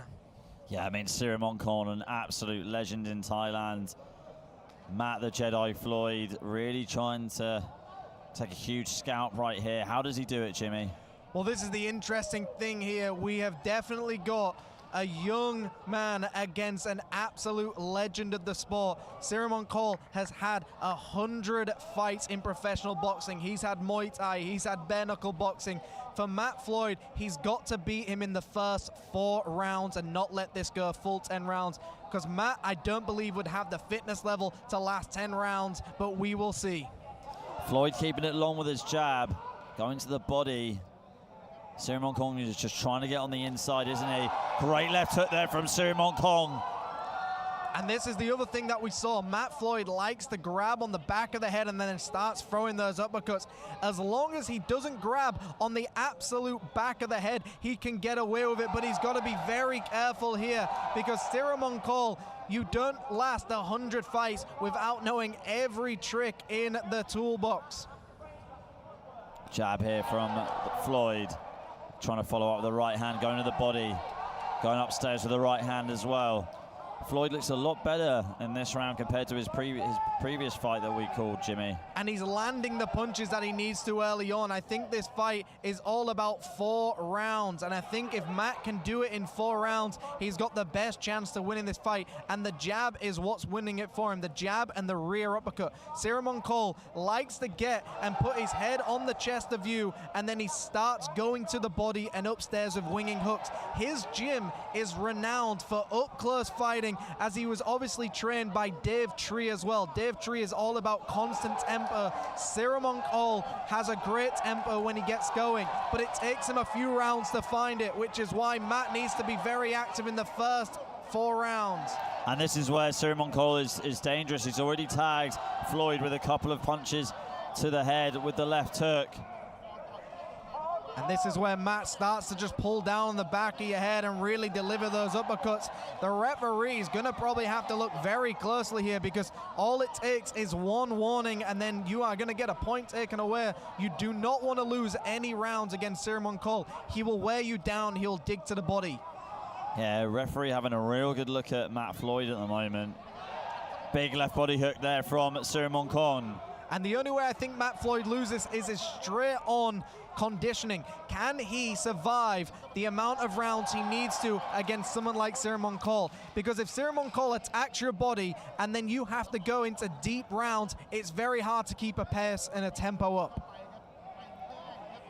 Long round, really. That's the end of round number 1. We will break that round down for you at any moment right now. And if we have the action replays, here we go. So first round, I mean, that's got to be a Matt Floyd round for sure. He landed the jab. He got those uppercuts in as early as he possibly could. We saw Ciaran Cole trying to throw his signature lead left hook, which he has knocked out many opponents before with. But this is what Ciaran Cole likes to do. He likes to survive the fight. He likes to make it sloppy. And if Matt Floyd can do all the damage he can in the opening rounds when he's got all of his energy, he's got a real chance of beating the legendary Ciaran Cole. Now, Ciaran Cole needs to understand that he's against Matt Floyd, who does get tired after a few rounds. He's got a lot of muscle, and he gets tired after a certain amount of time. So if Ciaran Cole can weather the storm of Matt the Jedi Floyd, that's where he's going to come alive. But this is the fight that I think a lot of people just want to see, which is basically, is it going to be the young man winning, or is it going to be the, I hate to say it, the old veteran? We're going to find out round 2. Yeah, I mean, this is a marathon, not a sprint for Ciaran Kong. But if he does have that one chance to take the head off or take the body away from Matt the Jedi Floyd, he's definitely going to take that. I mean, look, Matt Floyd's been training at the Box Thailand, and he's been doing his fight camp mainly for this fight. So he's now got a different game plan, and you can already see how much better Matt is in comparison to his last fight, which means he's definitely learned a lot. He's been training well under, of course, Paul the Box and Dominique as well at the Box Thailand. So I can definitely see the differences Matt's made in his game. Ciaran Cole almost trains himself, but also used to train under David Tree. So you can see that Ciaran Cole knows how to win fights. He knows how to survive, and this is why I'm so excited. We've just got a legend in the ring right now fighting an up-and-coming fighter. Ciaran Cole, high guard. Good cheeky left hook there landed by Ciaran Kong. Big right hand as well by Matt Floyd. It landed clean. Matt Floyd once again with these big hands, but right hand upstairs by Ciaran Cole as well. Jab being poured out here by Floyd. Missing with his right hand. Ciryl Kong going to the body, then going up high with a hook, but getting tagged by a right hand from Floyd. Both fighters exchanging huge shots at one another. And I'd like to see Matt really just keep flicking that jab out. Even if the jab's not landing, just keep that jab going, because it'll be very hard for Ciryl Kong to time his attacks if that jab is constantly blocking his vision and in his face. But using that jab constantly will wear you down. So it's like I've been saying, it's a battle of the conditioning right now. Whoever has the conditioning to survive the later rounds wins this fight. Floyd with an undefeated record, 13 fights, no losses, no draws, and 9 of those wins coming by knockout. Let's see if he can get one against Ciryl Kong. He tags him right there with the right hand, Jimmy. Yeah, Matt Floyd has got some absolute dynamite in those hands. We've seen him put people onto the canvas with big shots before. He's knocked out many people in his career. We're now in round number 2, but have you trained to go to end rounds, or have you trained to fight Ciryl Kong is really the question here. 2 right hands landed there for Floyd, using his jab to control the distance. Good left hook as well from Floyd too. But then Ciryl Kong using that signature head movement. He likes to dip and dive and get up with that left hook. We've also got to remember Ciryl Kong is fighting at a very heavy weight. When he first started, he was almost a half a weight category behind this. He used to fight a lot lighter, so this is the heaviest version we see of Ciryl Kong. When he took away the BKFC championship belt, he was fighting at this weight as well. So Ciryl Kong can fight heavyweights and light. And Ciryl Kong doing a good job to keep himself in this fight. That's the end of round 2. Going to round 3 shortly. We'll break down round 2 for you in any moment right now. And this fight has been everything we've wanted it to be. Here we go. I felt like Floyd controlled the fight so well on the outside with his jab. I was just able to pick off Ciryl Kong, but Ciryl Kong did have some good success on the inside, especially with his hooks, especially with his overhand rights. Ciryl Kong with 98 professional boxing wins on his record. 62 of those victories, Jimmy, came by way of knockout. Yeah, and we've got to remember, he's also been fighting through, he was fighting in the 90s, the early 2000s, and then obviously he took a break for obvious reasons, and then later on he came back to revitalize his career. But you know, this man was an absolute stud back in his day, you know, advertising for Calvin Klein. He fought some of the greats, he fought around the world, he fought on the Ricky Hatton belt. Like, he's been everywhere, and now we're witnessing him once again. The final hurrah, let's say, for Ciryl Kong, but I think he'll continue fighting until he no longer can. But here we are for round number 3. Yeah, it's that one thing, if you've done it for so long, you just don't know how to give it up. We see this a lot with fighters. They just can't, sometimes they just can't let it go. I mean, if it's all you know, that's all you can do. And if you love it, you keep doing it. And a beautiful left hook landed, but like you said earlier, Matt Floyd, to me, looks like he's just controlling this fight right now. The jab controls the action, and he keeps sticking that jab out. And I think this is that round that we were talking about. We're in round number 3 as well. If you can get past the 4th round, then you've got a real good chance of beating Matt Floyd. But Matt Floyd, to me, looks like he's much more in control of his conditioning right now. He looks a lot better, a lot sharper, and looks like he's got more energy. Yeah, I couldn't agree with you more, Jimmy. Able to control the fight on the outside very well, Matt Floyd, using that great stabbing jab of his as a sneaky uppercut. I mean, it looks like to me that Ciryl Kong is just being very careful on the back foot, waiting for the counters, sort of taking one round on, one round off, could you say? Yeah, and he's very known for doing this, especially in his later career as well.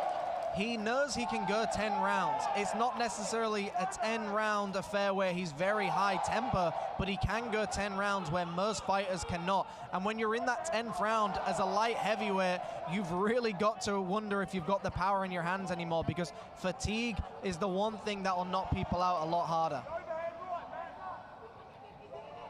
Yeah, you're absolutely right. And Floyd still controlling the fight on the outside.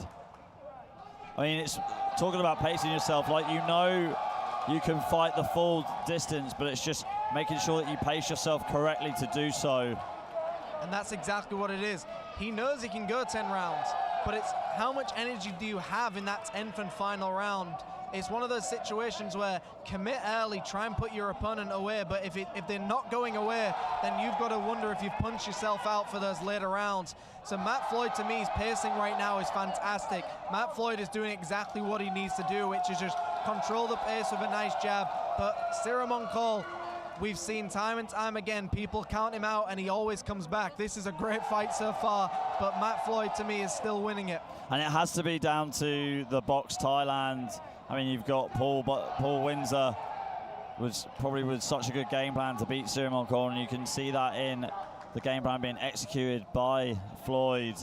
Yeah, I mean, Paul Windsor is a fantastic coach, probably one of the best Western boxing coaches here in Thailand, and has a gym, obviously, in Bangkok, where you can tell Matt has learned so many things. I mean, he's just executing so many things really well in this fight. And here we are, we're going into the next round. And like I said, that would be the deciding round of how the flow of this fight's gonna go. The crowd are going wild. Here are some action replays. So to me, that was also another round given to Matt Floyd. It was just constantly jabbing, and the shots he's landing are landing cleaner. We've seen moments where Ciaran Cole has landed some nice left hooks, but it's too far in between. Matt Floyd, to me, has just dictated how he wants this fight to go. Now, if you're Ciaran Cole, what you need to be doing is just looking into the corner of your opponent. Are they breathing through their mouth? Are they slouched on their chair? How tired are they? And, you know, it's that classic thing is, if you're tired, your opponent probably is as well, but you've got to fake it. You've got to push the pace, and that's what I think is a deciding factor in this fight. That was one of my fight predictions for this fight is, if Matt can keep up the conditioning and keep up the work rate, he'll win this fight. But if he starts to tire, that's when Ciaran Cole will start coming alive with those big body shots and left hooks upstairs. Okay, here we go. Moving into the next round. Moving in round 4. I mean, you've got to remember how lucky you are to share a ring here as well, and everybody watching him. So this, to me, has been what we wanted to be, and it's been a great fight so far. We're in round number 4. To me, this is the round where Matt really needs to prove that he belongs in this ring. Jab there from Floyd. Floyd staying on the outside, using the lateral movement, making sure he doesn't get pushed back onto the ropes by Ciaran Cole, who wants to have the fight up close and personal like this. And we saw as well in one of the most previous fights of Ciaran Cole is when he was in a fight like this, he was down on every scorecard and came back to win in the final round with a knockout. We've seen him do it time and time again, so never count the man out. Matt is doing a great job to not overindulge himself here as well. He's sticking to a game plan, and I think that is a credit to having a good training camp, which is believing in the game plan that you've got going for you. Big left hook upstairs. Yeah, the crowd really getting behind that left hook from Ciaran Cole, who's still in the center of the ring though, holding it, waiting for Floyd to come into his range. Floyd just tapping the gloves of Ciaran Cole. Clever move there, good tactic.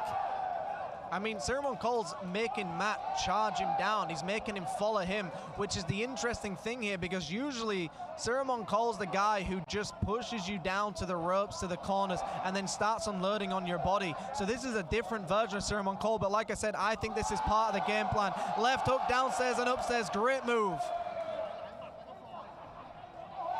Right hand there from Ciaran Cole, and he wraps up Floyd in the clinch.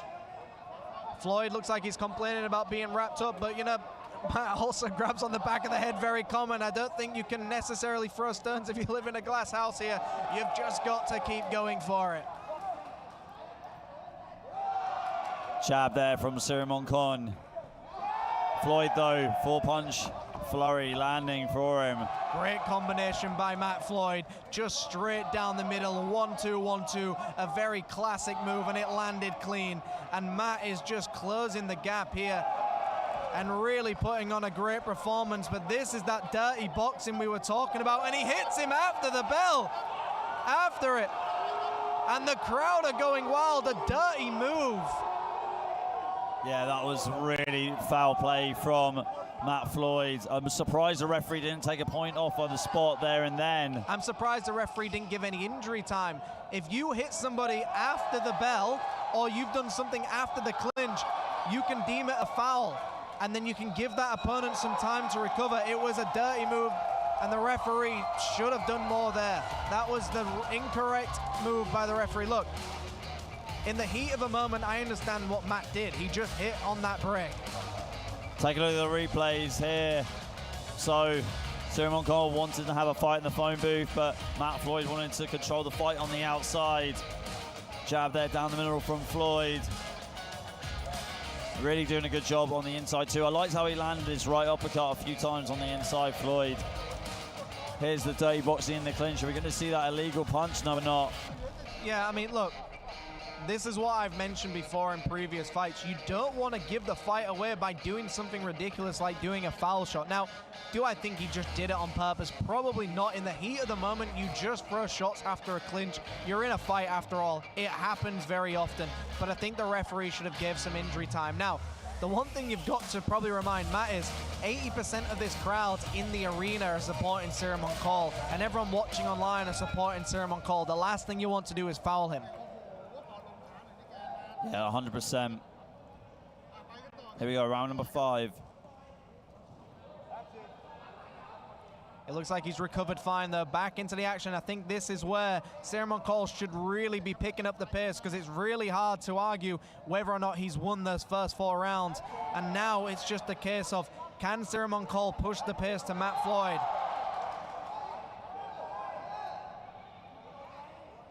Floyd again with that jab. It's been the cornerstone of his offense in this fight. Matt's done fantastic with that jab, constantly flicking that jab out, turning it into a hook with a right hand down the middle.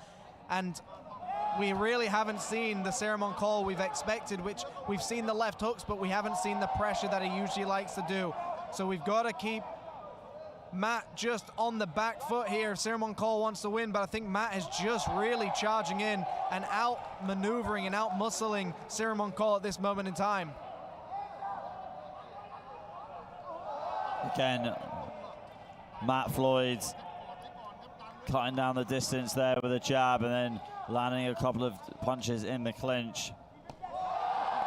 And every shot he lands, the crowd go absolutely wild. A nice shot to the body, but it's just not enough to win this round. It's not enough to win this fight.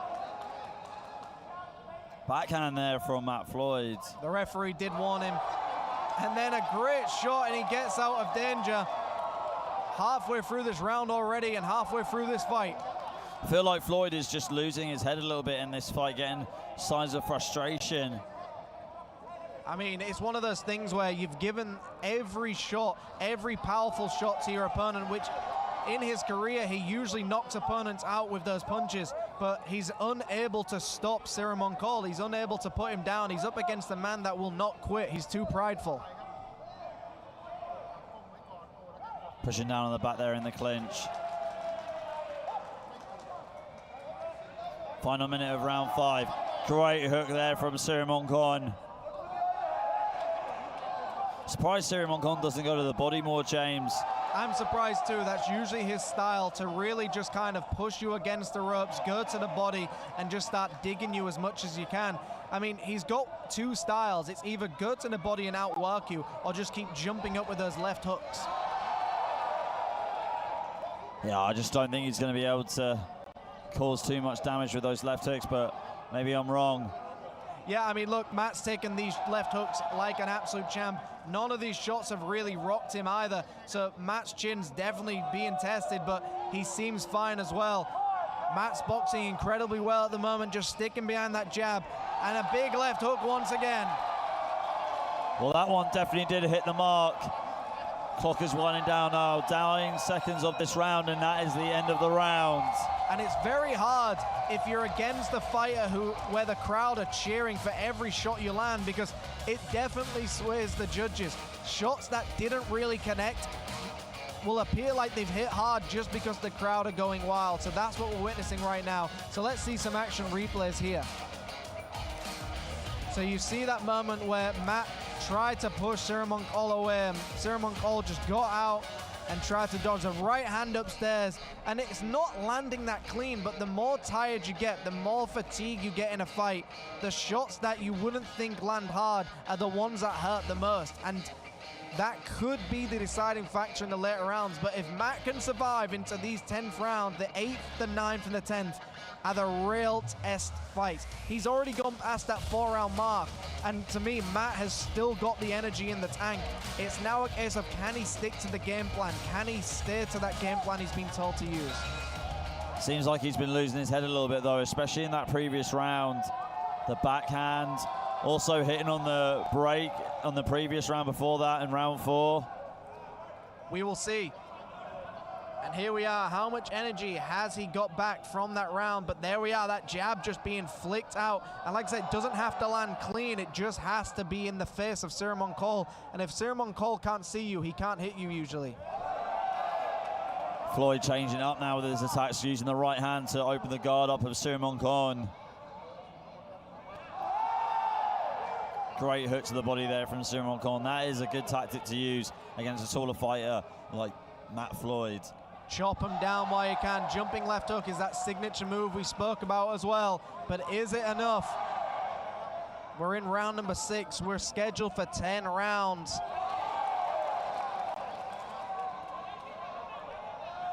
Charging in there, and Sirmoncoll wraps him up once again. Sirmoncoll on the outside now, looks like just wait patiently for the counter for that particular shot, that left hook. It looks like it just slapped the side of the head of Matt Floyd, but that overhand right, though, that did really connect. That is a signature shot. That is the shot that won it for him in his last fight. An overhand right, he knocks his opponent out. Gets underneath, he's still got moves, he's still got head movement, but Matt is the younger, stronger fighter with a bigger will to win, it looks like right now. Yeah, but you can just see Floyd is very apprehensive about engaging when Sirmoncoll controls the distance like this. He's really just trying to make sure he doesn't make a mistake and doesn't get caught on the counter, Jimmy. Yeah, Sirmoncoll knows how to survive. He weathers the storm, so to speak.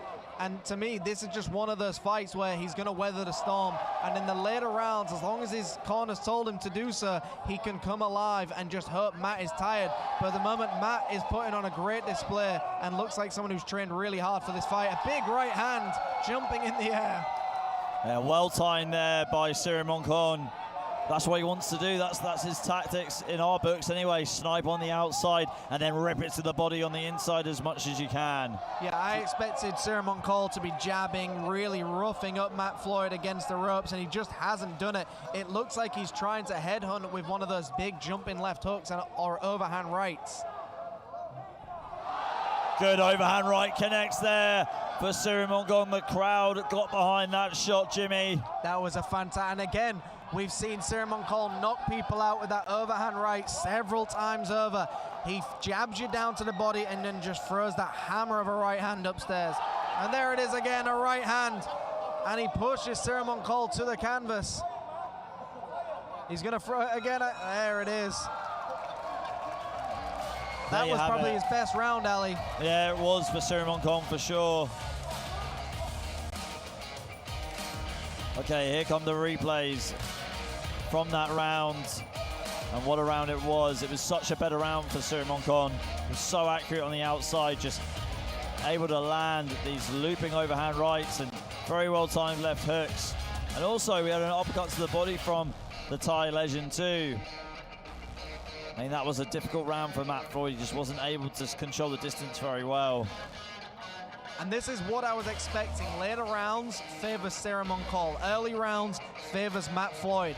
So now we are in that situation right now where we will see how this fight is going to end up, because to me, this is that deciding round. How well can you recuperate your energy in between rounds is really going to decide it for you right now, because you're now in deep waters. You're now going into the later rounds. You're now going into the later ones where you have to survive, and any shot that you get hit with is going to hit even harder.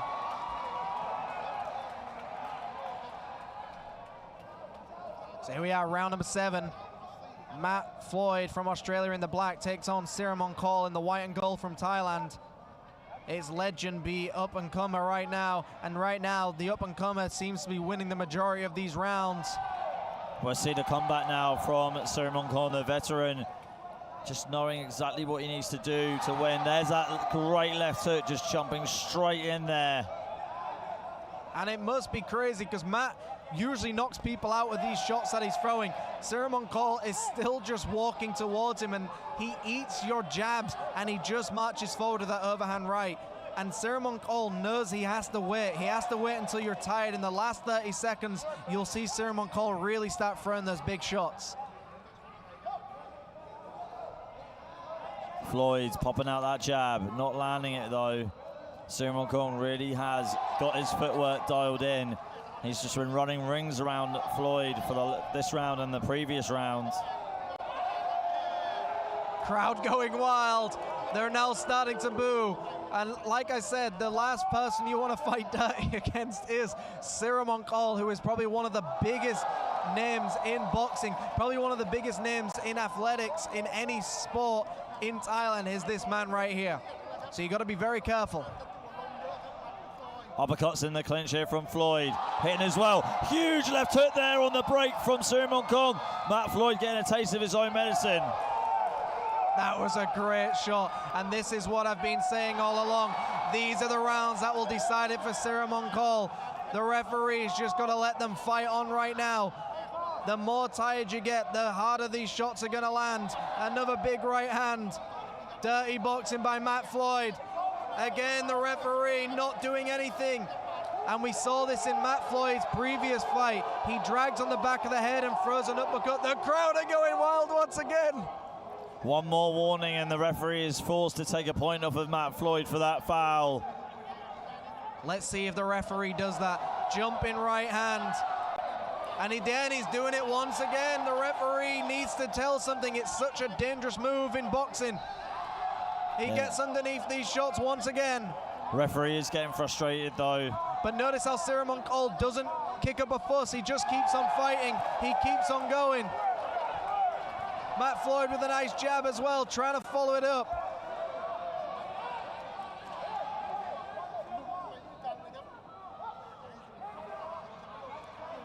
Floyd's coming forward now, tying up Cinnamon Call in the clinch. Cinnamon Call landing with an overhand right though. Great work from the veteran, just pushing away and trying to connect with another overhand right, but missing with that one as well. What an end to that round. And Matt was close to losing a point in that round. That referee looks frustrated, and he needs to do something here to take control. We're going to see some action replays. So here we see Cinnamon Call rolling with the shots, throwing the right hand, and this is where he gets his energy from. He waits the first rounds out, but Matt, to me, has impressed me so much. He's lasting this round, he's lasting this fight, and he's still in there. This is that moment where the referee broke him up. Cinnamon Call hit after the break as well. And there we see Matt Floyd dragging on the back of the head. You cannot do this in professional boxing. You can do it in other sports, but in professional boxing, you're not allowed to do that move. Bare knuckle boxing, you can. Muay Thai, you can. MMA, you can. You can't do it in professional boxing as well. So I think he's just got to be very careful. And look, I think he's so used to using this move that it's not something that he does. It's just a natural move for him right now.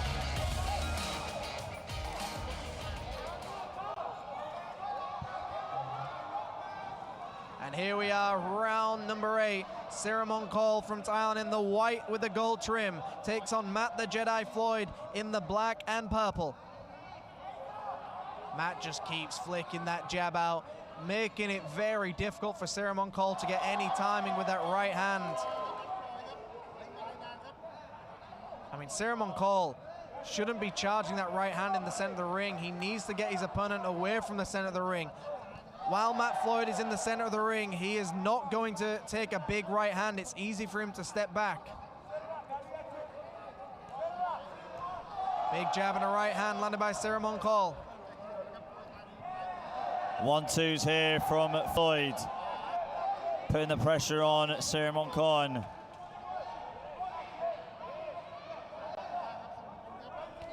right hand again from Floyd, getting tied up in the clinch. Ciryl Kong taking his time. This is where he needs to be. Push him against the ropes and keep going. A left hook downstairs. It's been an entertaining fight so far, but Matt, to me, is winning this fight right now. The only way Ciryl Kong wins this fight is either by knocking his opponent down or knocking him out, getting some form of a stoppage, because right now, Matt, to me, has won the majority of these rounds. 1-2 here from Floyd. But I'm sure one thing Paul has been telling his fighter is, you're in Thailand against a Thai fighter, against a Thai legend in a legendary stadium. You need to dominate the fight to win. Overhand right there from Ciryl Kong. Halfway through this round already. And Matt just keeps bullying Ciryl Kong with the jab, just keeps jabbing at him. Ciryl Kong goes downstairs with a left hook. Matt Floyd getting tied up in the clinch again by Ciryl Kong. Looks like he's taking this round off, Jimmy. Very typical of him as well, but there's only so much time you can take off unless you're trying to knock your opponent out or down. Less than a minute to go for this round. Big right hand over upstairs as well. Jab there, 2 jabs from Matt Floyd. Overhand right from Ciryl Kong, trying to go upstairs with that left hip, but just pulling it. And Ciryl Kong just looking for the same punch every time, which is the left hook to the body, right hand upstairs. And that's the punch that he's won so many fights with, but is it winning this fight right now? Probably not. Ciryl Kong tries to tell him this is where he needs to come alive and be very, very choppy. Jab there, Ciryl Kong going down low to the body. 5 seconds to go on the clock. Overhand right there from Ciryl Kong. And that is the end of round number 8. What a round it was. So we will get the replays for you shortly. I mean, Jimmy on his unofficial scorecard really thinks that Matt Floyd has won the majority of the fights, but the majority of the rounds. But who do you think has won the majority of the rounds at home? Let us know in the comments. It was a real dominant round right there, round number 8 by Matt Floyd with his jab and just cutting the distance really with these straight punches, timing them so well. I mean, Ciryl Kong has moments where he lands those big overhand rights, those left hooks to the body, and the crowd go wild. But it's just so far and too little in between where it's just not enough to win the fight. Now, if you didn't have that huge scoring section, you almost probably wouldn't be able to give Ciryl Kong really any round. I mean, I've given him 2 rounds, at least 1, and maybe 2 at a push, but there was a round where he should have had a win because a point should have been taken and it wasn't. But yeah, I think Matt, to me, has dominated the majority of these rounds. At most, it's 2 rounds to Ciryl Kong. So Matt Floyd from Australia in the red corner. Big right uppercuts there, rocking the head back in the clinch of Ciryl Kong. Beautiful uppercuts. He just wasted no time, went straight through the guard and just delivered it. Great uppercuts by Matt Floyd. A right hand upstairs returned by Ciryl Kong. Jab down the middle again from Floyd. Good left hook there from Ciryl Kong. There's a bit of snap in that left hook. Didn't see a lot of snap in his punches in the previous round, Jimmy. No, and that's the other thing here. Ciryl Kong looks tired as well, but Matt Floyd still looks like he's got enough energy. He's definitely stuck to the game plan this time. He's definitely listened to his corner, and I think this has been the deciding factor in this fight. Unless Ciryl Kong can pull out a Hail Mary right now where he knocks his opponent down, I think Matt Floyd cruises to victory here and takes the belt. Left hook there from Ciryl Kong. Floyd again going for those right uppercuts and following it on with the left hook. But referee, oh, here we go. It looks like the referee's taking a point away. Finally, what the referee needed to do was take a point away. Explain this, Jimmy. Break it down. So the referees warned him several times over for pulling down on the back of the head. And if you keep doing something the referees warned you about and you don't listen to what the rule is, you get a point taken away. And it's not just this is the rule, follow it. It's a very dangerous thing to pull down the back of someone's head and deliver a shot. It should have been taken away a very long time ago, but it's happened now, and we've now got back into the fight. So let's see what happens. It hasn't seemed to affect Matt at all. He's still firing right back. Yeah, he really is. Uppercut's being thrown by Matt Floyd. Goes to the body as well. This has really woken up Matt Floyd. Wants to get his own back on Cyril Moncol for losing that point.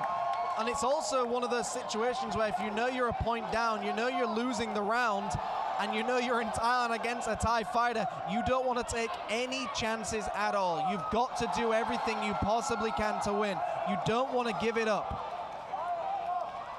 So high guard from Cyril Moncol. Jimmy, is this what Cyril Moncol wants, though, from Matt Floyd, to get frustrated, to walk onto a huge counter punch from him? 100%, yeah, but the thing with Matt Floyd is he's very dangerous when he's angry as well. We can see it already. But Cyril Moncol wants you to make mistakes. He wants you to get, you know, almost like in a false sense of security, and that's when he can start delivering those right hands. Look at the energy levels now of Cyril Moncol. He's really just pushing it up, and Cyril Moncol ends the round strong. What a round! The crowd are going absolutely wild.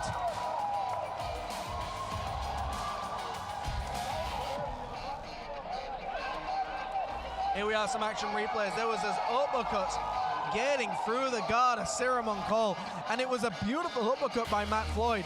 No telegraphing, straight through the middle, no power necessary, landing, knocking the head back. Now, that was that round where the referee finally did what he was supposed to do, which was take a point from the fighter. But Matt, I think, noticed that that was okay. He had to accept it. It's an illegal move. For anyone who wants to argue with this, you need to check the rules of boxing. You can't pull down the back of somebody's head. I see a lot of people around the ring getting upset by that, but it should have happened a long time ago, and we know that. Now, we're now in a situation where even if a point has been taken, Cyril Moncol is not winning this fight on my scorecard. He needs a knockdown now in this round, because Matt almost came back to win the round. It was an interesting one. Final round here. Matt the Jedi Floyd taking on Cyril Moncol for this WBF World Light Heavyweight title fight. 10th and final round. One thing that I saw from that last round, Cyril Moncol looked like he hurt Matt Floyd to the body, but didn't capitalize on it. You saw Matt Floyd just back off. I also think Cyril Moncol's at that point where he isn't really proving anything to anybody anymore. Everyone knows he's a legend. Everyone loves him. I think he's in there for the love of the sport and the fact he's being offered an opportunity. I think in his mind, all he has to do is put on a full 10 rounds and he's happy. Jab here from Floyd, keeping his guard tight, complaining to the referee. And Matt just needs to go into cruise control now, stick behind that jab, keep that right hand pumping when necessary, but right now Matt should be winning this fight as long as he doesn't give it away, but he eats a right hand in the process. Cyril Moncol targeting the body of Matt Floyd with the uppercuts. Has Cyril Moncol got enough time to land an absolutely devastating rocket of a right hand or a left hook to completely rip up the script that Floyd has written for this whole fight? He's boxed so well, he's stuck to a game plan, and also he's definitely thrown that backhand a few times. That's the referee's second warning on that. If he throws it again, he'll lose another point, Jimmy. Yeah, I mean, it's one of those interesting punches where it isn't really doing too much. You just can't do it. And it's you know, the pulling on the back of the head is a lot worse than that strange little flick of a jab. I think Cyril Moncol just wanted a breather there. I think he should just really go for it right now. If he wants to win this fight, he's got a minute to do it.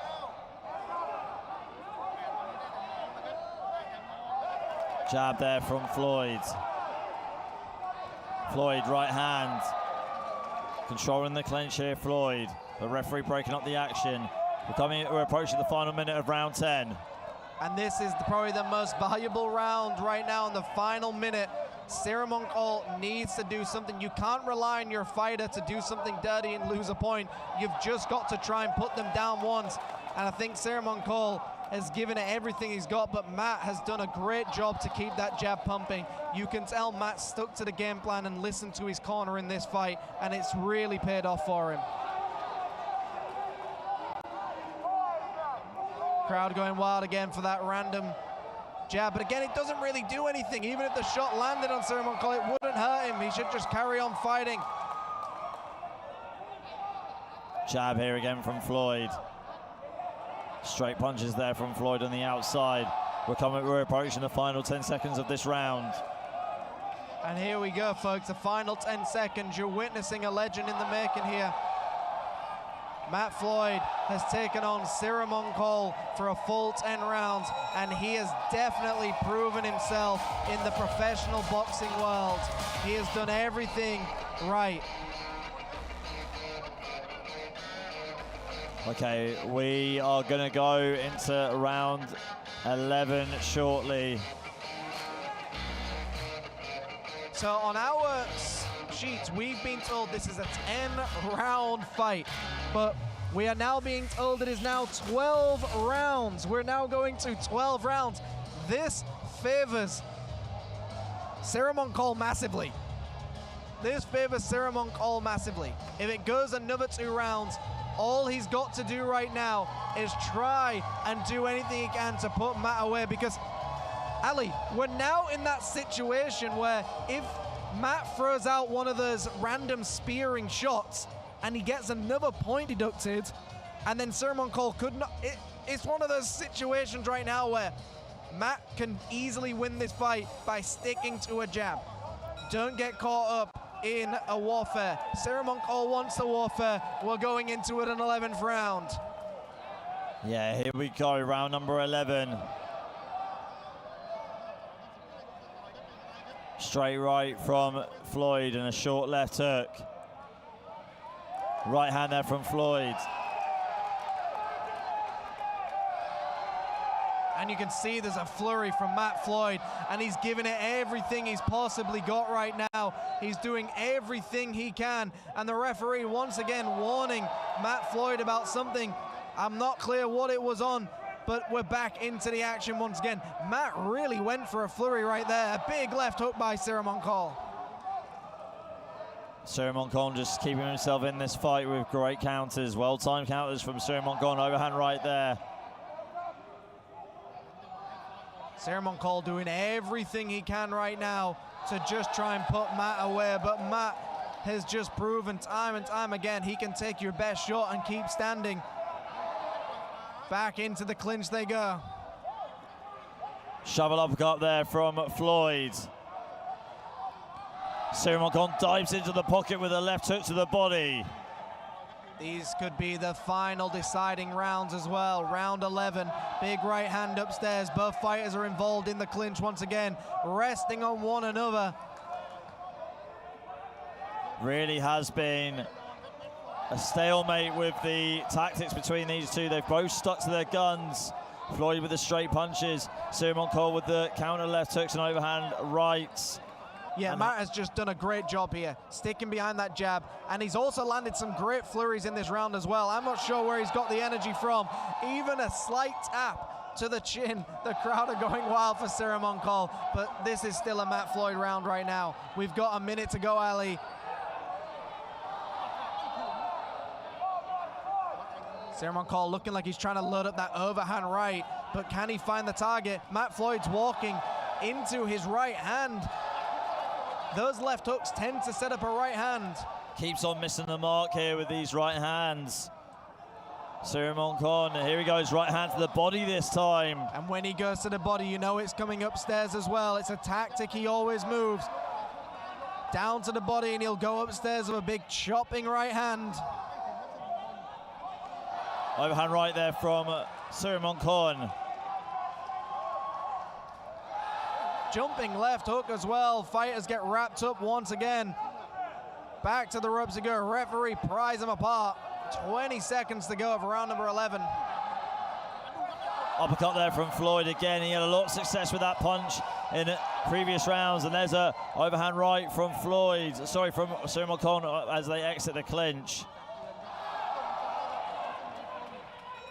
And there we have it, round number 11 done, and we're going into a 12th and final round. The crowd absolutely on their feet, loving every second of this fight. Let's see some action replays here. So Matt Floyd, when he started just letting his hands go, he had so much success here. He was doing such a great job landing on all angles and off all cylinders. Ciaran Cole, like we've always said, will eat 3 jabs to give you 1 good shot right back.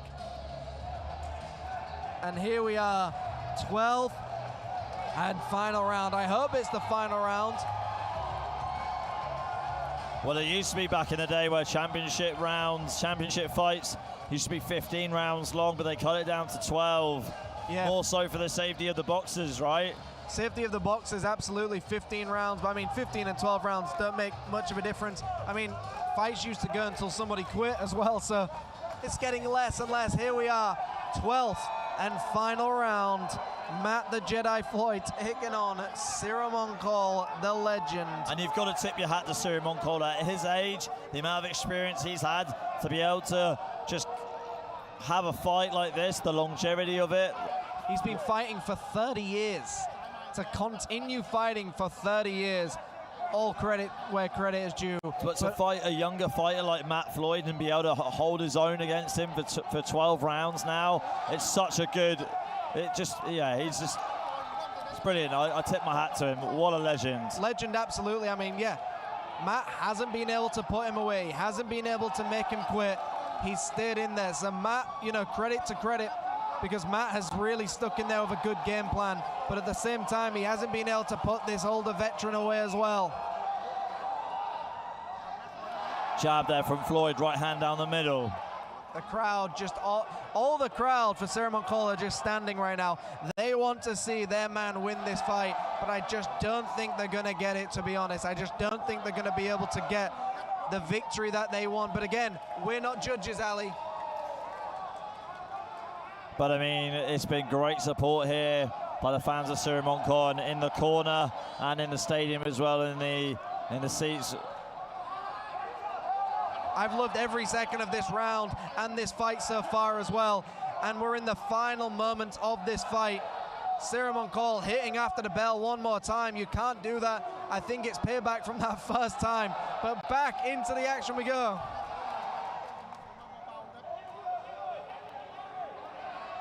The referee needs to stop taking so much time. Unless he's going to take a point, just let them carry on. There's not long to go of this fight.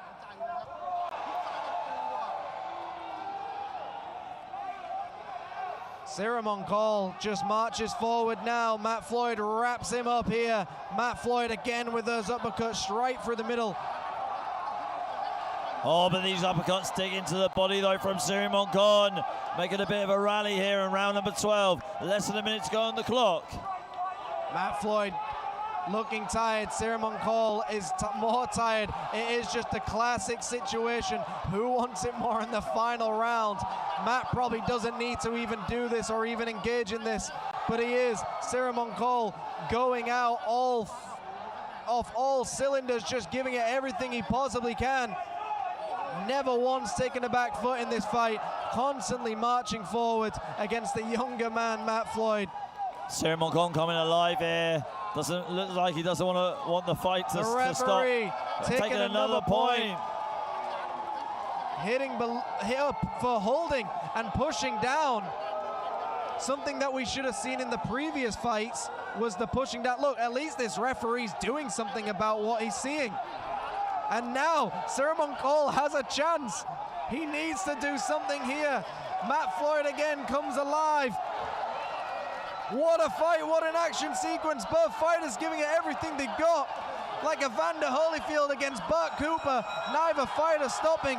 Both fighters going for it. The crowd are going wild. Ciaran Cole is the man back. Wow, what a fight between these two. Passing of the guard, could it be? Ciaran Cole, an absolute legend in his own right. Matt the Jedi Floyd just trying to make his way in the boxing world. And he had a good game plan on the early rounds against Ciaran Cole. And then he was able to just weather the storm. So did Ciryl Kong weather the storm so well against Matt Floyd. Did exactly what he needed to do. Just picking him off with his trademark left hook. And we can and see overhand right. Ciryl Kong is on the canvas right now. The man is exhausted. He gave it everything he's got. But like you said earlier, look, I don't think Ciryl Kong won that fight. I think Matt Floyd won that fight. But the points being deducted, how do you see some of the rounds going with those big haymakers, the crowd constantly cheering? I'm curious to see how it's being scored, because from my perspective, Matt won the majority of those rounds, and obviously he didn't win the rounds where he lost a point, but he always came back and did really well in that round. It might be a little bit closer on the judges' scorecard, but what a fight. Ciryl Kong went 12 rounds with someone a lot younger than him, probably a lot fitter than him, and survived. Never once went down, never once quit. Kept it clean. But all credit to Matt Floyd as well. Matt, to me, proved how much better he's got in his previous fight where he looked a little bit more tired but still won. He went 12 rounds. Can we make some noise for the red corner? ขอเสียงกองเชียร์มุมแดงหน่อยครับ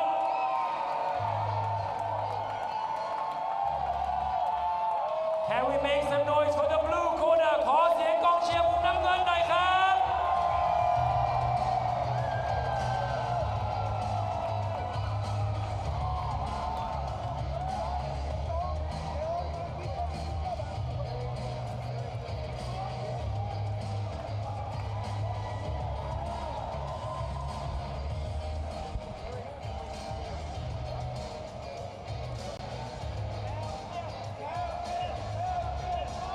Jaya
สวัสดีครับพี่โอยินดีด้วยนะครับแชมป์คนใหม่ของ WBF นะครับพี่โอมีอะไรอยากจะบอกแฟนๆทั้งประเทศที่รอเชียร์พี่โอในวันนี้ไหมครับก่อนอื่นก็ต้องขอขอบคุณนะครับที่ส่งกำลังใจมาทั้งทั่วเลยพอเจอที่ไหนก็ถามนะครับมีช่องถ่ายทอดไหมทุกคนติดตามตลอดต้องขอขอบคุณมากครับวันนี้ที่กลับมาได้เพราะว่าแฟนๆทุกคนที่ให้กำลังใจผมเป็นแชมป์อายุน้อยที่สุดในเมืองไทยครับตอนนี้ผมก็สร้างประวัติเป็นแชมป์ที่อายุเยอะที่สุดในเมืองไทยครับผมขอบคุณมากครับโอ้พี่โอครับตอนที่พี่โอต่อยอยู่นะครับผมก็มีหลายครั้งนะครับที่คู่ต่อสู้ได้ทำฟาวล์นะครับผมเกิน 5-6 ครั้งเลยแล้วมีครั้งหนึ่งพอกรรมการสั่งแยกเขาต่อยผมเห็นพี่โอมีอาการอยู่ในมุมเป็นอุปสรรคยากง่ายแค่ไหนครับพอเจอคู่ชกที่ทำฟาวล์เกือบ10 ครั้งแบบนี้ครับก่อนอื่นเลยครับต้องอย่าโมโหต้องทำใจครับยิ่งเราโมโหมันจะยิ่งทำให้เราไม่มีสติเรายิ่งพลาดพลั้งได้ครับผมต้องมีสติก่อนครับมีโอกาส12 ยกเรามีโอกาสตลอดเวลาขอให้เราตั้งใจที่จะสู้ครับผมโอ้นี่สำหรับน้องๆนักมวยรุ่นใหม่นะครับผมต้องฟังพี่โอไว้นะครับพี่โอนี่เป็นอดีตแชมป์นะครับผมรุ่นแบนตัมเวทแล้วก็ซูเปอร์เฟเธอร์เวทของ WBC นะครับแล้วก็ล่าสุดนะครับผมเป็นแชมป์สากลหมัดเปล่ารุ่นไลท์เฮฟวีเวทและตอนนี้นะครับกลายเป็นแชมป์โลก WBF นะครับผมรุ่นไลท์เฮฟวีเวทอีกครั้งนะครับผมขอยินดีพี่โอนะครับไอดอลเป็นของไอดอลของน้องนะครับสวัสดีครับพี่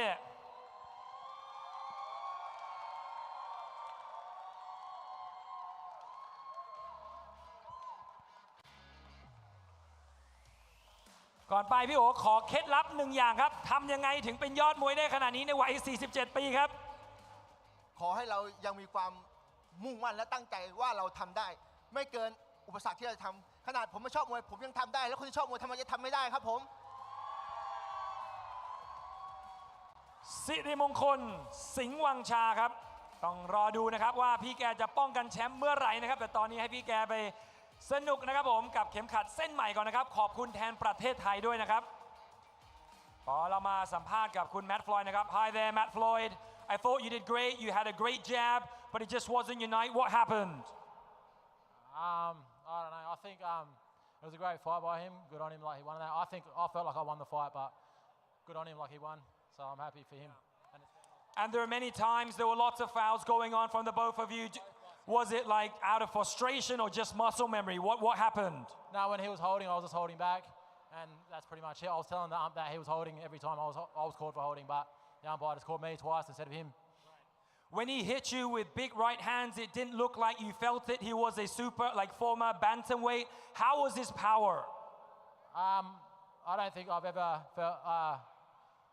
I'm always alright. I've just got one of them chins, I guess. I don't know. All right, thank you very much, Matt Floyd. Hope to see you again. Thank you. ขอบคุณครับ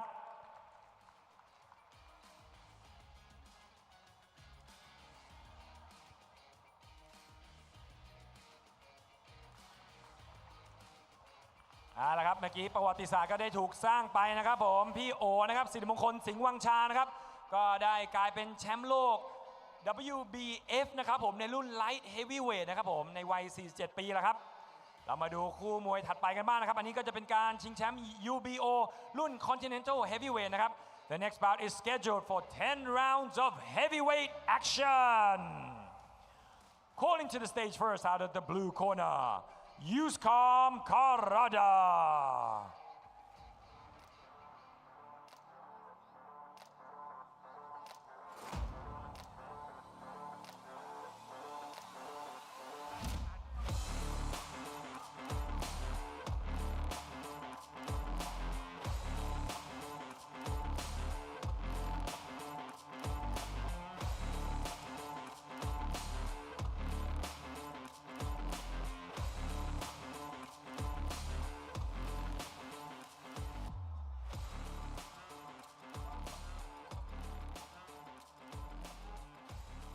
Welcoming into the ring out of the red corner, Alessio Bizzuti.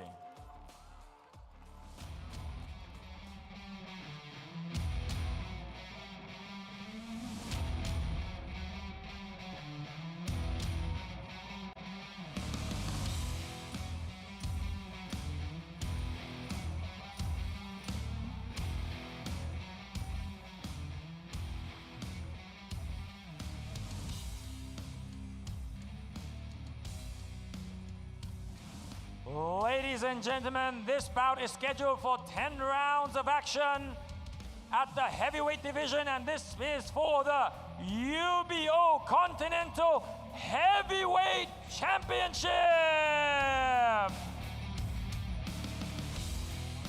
ขอเชิญทุกท่านยืนขึ้นนะครับผมเพื่อเคารพเพลงชาติของนักมวยทั้งคู่นะครับ May I please ask everybody to raise and pay respect to the national anthem of both of the fighters.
Introducing to you first, fighting out the blue corner, hailing out of and proudly representing Turkey. With a professional record, a perfect one, 7 victories and no losses. Ladies and gentlemen, please give it up for the undefeated Yuskom Karada. And his opponent fighting out the red corner, coming out of and representing Italy, a perfect record, 8 victories and no losses. Please give it up for the undefeated Alessio Bizzuti.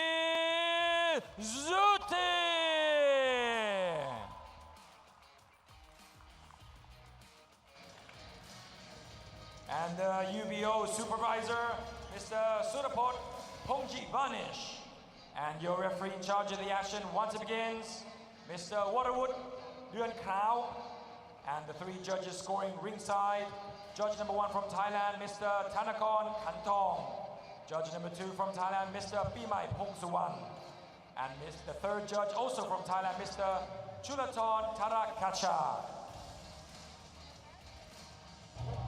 Okay, folks, here we go. Moving on to the next bout. This is our final fight where we have a title on the line. It's the UBO Continental Heavyweight title. And it is Alessio Bizzuti from Italy taking on Gurkan Karadag. Both these two have undefeated records. Alessio Bizzuti, 8 fights on his record, 8 victories, no defeats, no draws. Same thing for Gurkan Karadag. He has 7 fights on his record. And 7 victories, no defeats, no losses. Someone's always got to go. Sorry, Ali, but as soon as you were bringing those fighters into the ring with that introduction, he's already been knocked down with, I believe it was a jab already. And that's a punch that has really improved for Alessio. Oh my gosh.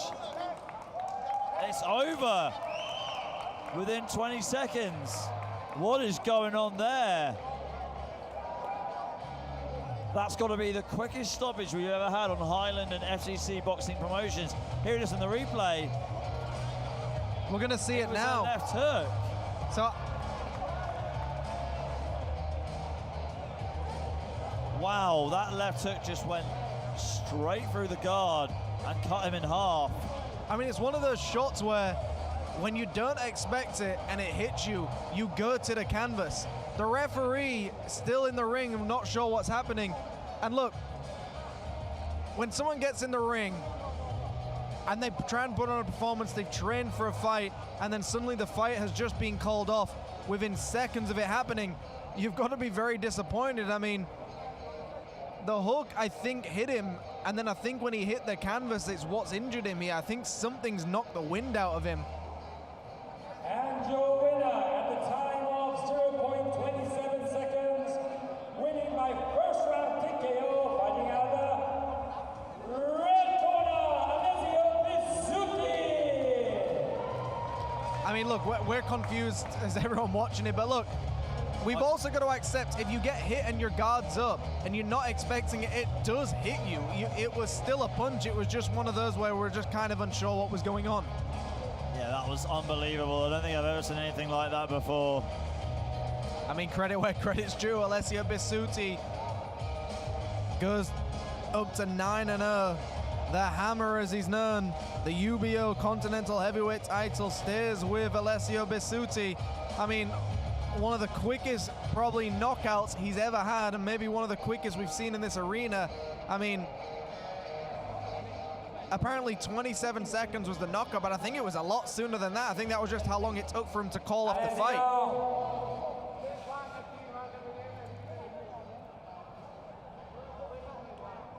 Alessio, congratulations. You are now the new champion. How do you feel about that? What happened? I don't know. I am scared to fight. I don't know where is the guy. Okay, I don't know where he is. Is there anything you want to tell him? No, I want to fight, really. I train a lot, and 1 second like this is too much, bro. Well, I think you made the record today of 0.27 seconds. Congratulations, Alessio, and hoping next time to see you actually fight.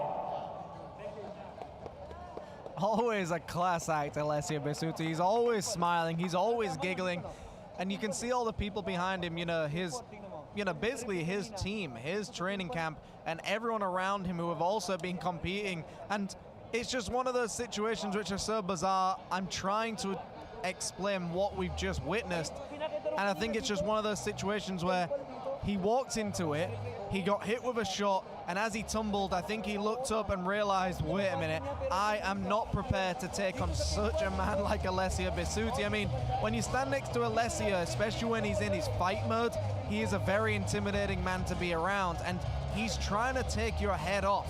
It's one of those situations where he wants to take your head off in that fight, and that's exactly what I think we just witnessed. The man looked up, saw Alessio looking down at him, and thought, I don't want to get back up and fight this man. I'm going to go back and fight another time.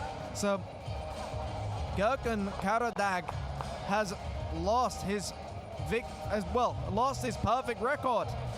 He now moves to 7-1. Alessio Bisutti moves to 9-0. And Alessio, as he just said on the mic, I came here to fight, I trained here to fight, and he doesn't know what happened. And that is just boxing, folks. We have seen every bit of drama today. We have seen fights that should have been stopped. We've seen fights that should have had points deducted. We've seen points being deducted for reasons we're not sure of. And then we've just seen one of the fastest knockouts. We are now going into 2 more. We've got a fight with 2 YouTubers, and then we will have the ever so great Mr. Peter Denman taking on Jinakrit Siramonk Old Jim.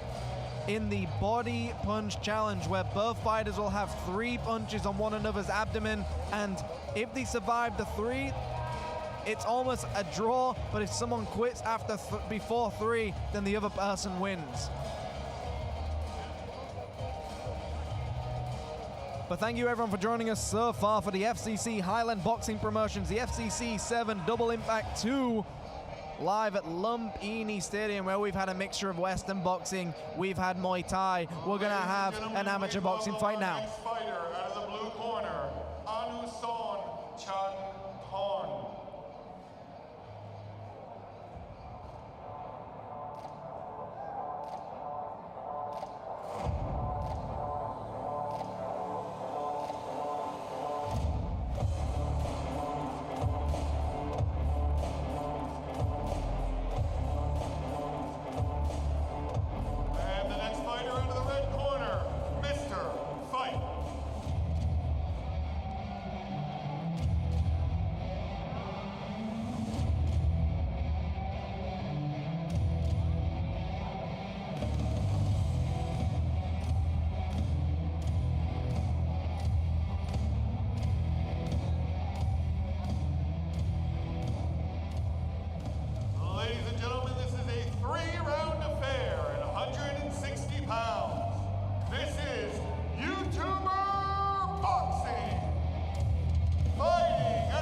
Here we are, folks, for this YouTuber battle about to take place.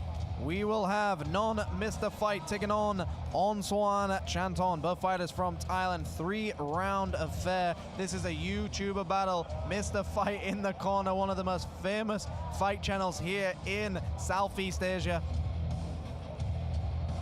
So red corner, non-Mr. Fight, Anuson and Chanton in the blue. 3 rounds. Will this fight last longer than the previous fight of 27 seconds? We are going to find out right now. Yeah, I still can't get over the stoppage in the previous fight, Jimmy. Quickest one I think we've had on FCC and Highland Promotions. Yeah, I mean, it definitely has to be. And like I said, it wasn't even 27 seconds. It was the first punch, and he was gone. So it's even less. It was almost like similar to Jimmy the Thunder, rest in peace, the New Zealander fighter who won the quickest title fight with a knockout, and to me that might even be on par with that one. Here we are for round number 1, Ali. Here we go. Both fighters in the orthodox stance. Battle of the YouTubers. So all the smack talk's been dished out online. Now it's time to put down the keyboards and pick up the boxing gloves. And you know, Mike Tyson said that social media has made people way too comfortable to just basically say something without getting hit for it. Well, now is that situation. You're now in a situation now. Non-Mr. Fight constantly spars. He goes around the country taking on anybody who wants to fight him on the beach, on the streets, in a pub, anywhere you want to fight him, this man will fight you. So he's got a lot of interesting skills. He's got a big heart as well. To walk into any gym and say you want to take on the toughest guy there, to me, is an absolute beast mode for him. Great moves as well, and I think Anuson is fighting right back against Non, but Non to me looks more powerful and more tactical here. Looks like they're having a good time as well here. Non shelling up right now, just trying to find an opening, and he eats an uppercut on the inside as well. Anuson trying to find that opening. It looks like almost like a friendly sparring match at this point. Yeah, I was thinking the same thing. A little bit too much respect between these two. I understand that they want to be respectable sportsmen, but at the same time, let's just crack on, guys, and just have a fight. You can shake hands after. Well, you don't even have to. Good left hook there from Non.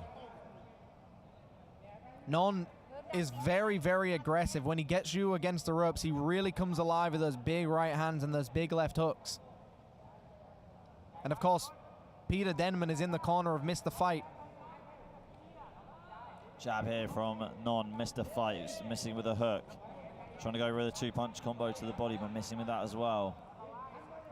Non just keeps closing the gap with a high guard, and Non can take a big shot. So this is why Non just likes to march you down and throw these big hooks upstairs and downstairs.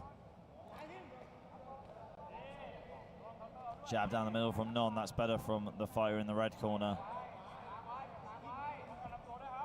Non just keeps marching him down with that jab. Very stiff jab. A lot of action, but also not a lot of action, it feels like, in this fight. A lot is going on, but we're not really seeing that aggression we've seen in the other fights where it looks like both fighters hate each other. This is the one fight where both fighters seem to respect each other too much.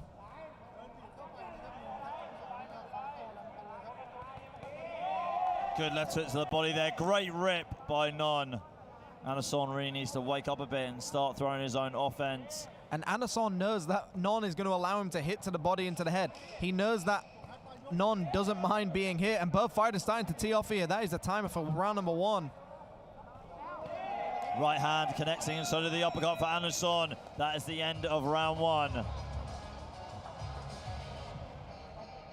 Here comes the replays for round 1. Non very active in that opening round. Definitely making his first impressions count on Anderson, lining him up with this simple combination of just overhand right, left hook, or even using the uppercut instead of the hook in that combination. Anderson came alive near towards the end of the round, but I don't think it was enough for me to win it. How you doing, all right?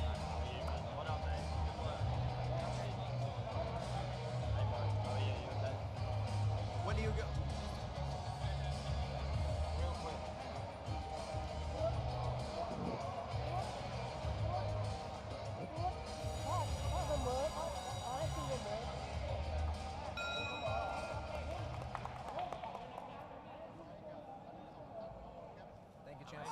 What a great fight, by the way. Great fight. Beautiful jab. Beautiful jab. Everything fantastic. Okay, back into the action here where we have the YouTuber battle. Non missed the fight, taking on Anderson Chanton. And we've just been met in the booth by, of course, it's Rica time. Ricardo Rizzi just came to watch his fight back on the TV screen. And we're back into the action. 3 rounds. We're in the second round here. Ali, what do you make of a fight like this, these YouTuber battles? What do you see right now? I mean, I feel like Non has the more experience in Anderson's game, but just can't seem to find his timing very well. I think that was probably the best way to put it, because I know Non is a lot more experienced. I mean, he eats a beautiful left hand there, but Non is more experienced. Non has got so many fights on his record that will never be accounted for, because he's always doing those little street fights as well. Anderson has shown up for these fights, and he is now showing up for this one as well against a more experienced, probably more powerful fighter, but he's still in there. It's still the second round. Non just seems very confident to me, more supremely confident than Anderson. Anderson right now using the double jab and then ripping it to the body.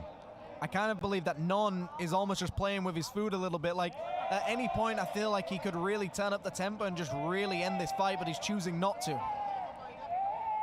Yeah, he is landing the more significant shots against Anderson at the moment.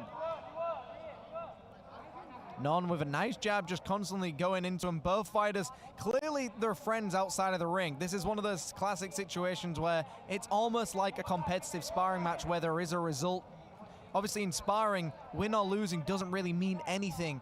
But in a situation like this, it does mean something. But to me, this is exactly what we're witnessing right now, which is almost a sparring session where both fighters doesn't really want to hurt one another. Right hand to the body there for Anderson. He's really tried to set that shot up in this round. Getting hit by a left hook though, twice in a row. Getting put off balance and missed the fight, just going straight back to that left hook, Jimmy. It's been money for him so far in this matchup. Missed the fight by name, missed the fight by nature.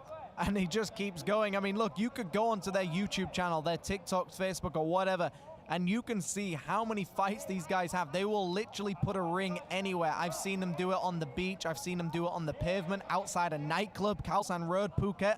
I've seen it happen so many times, and they will fight anybody, anywhere. They're just absolute beasts, and they just don't care who you are. They will fight you. And even if they lose, they don't care. They will still fight you. That is absolutely crazy. It is. But all respect to him as well. And of course, Peter Denman always in their corner, always giving them kudos, and that's why you can see there's a big skill difference here as well. I don't know what's happening some of the time, but he eats a big left hand and a right hand as well. Both fighters swing for the fences. Anuson woke up in that final second, and we're going to get some action replays here. So we're going into a third and final round, but here are the action replays from that round number 2. So that is the moment when Non missed the fight, landed that beautiful, crisp lead left hook that nearly knocked Anuson off balance.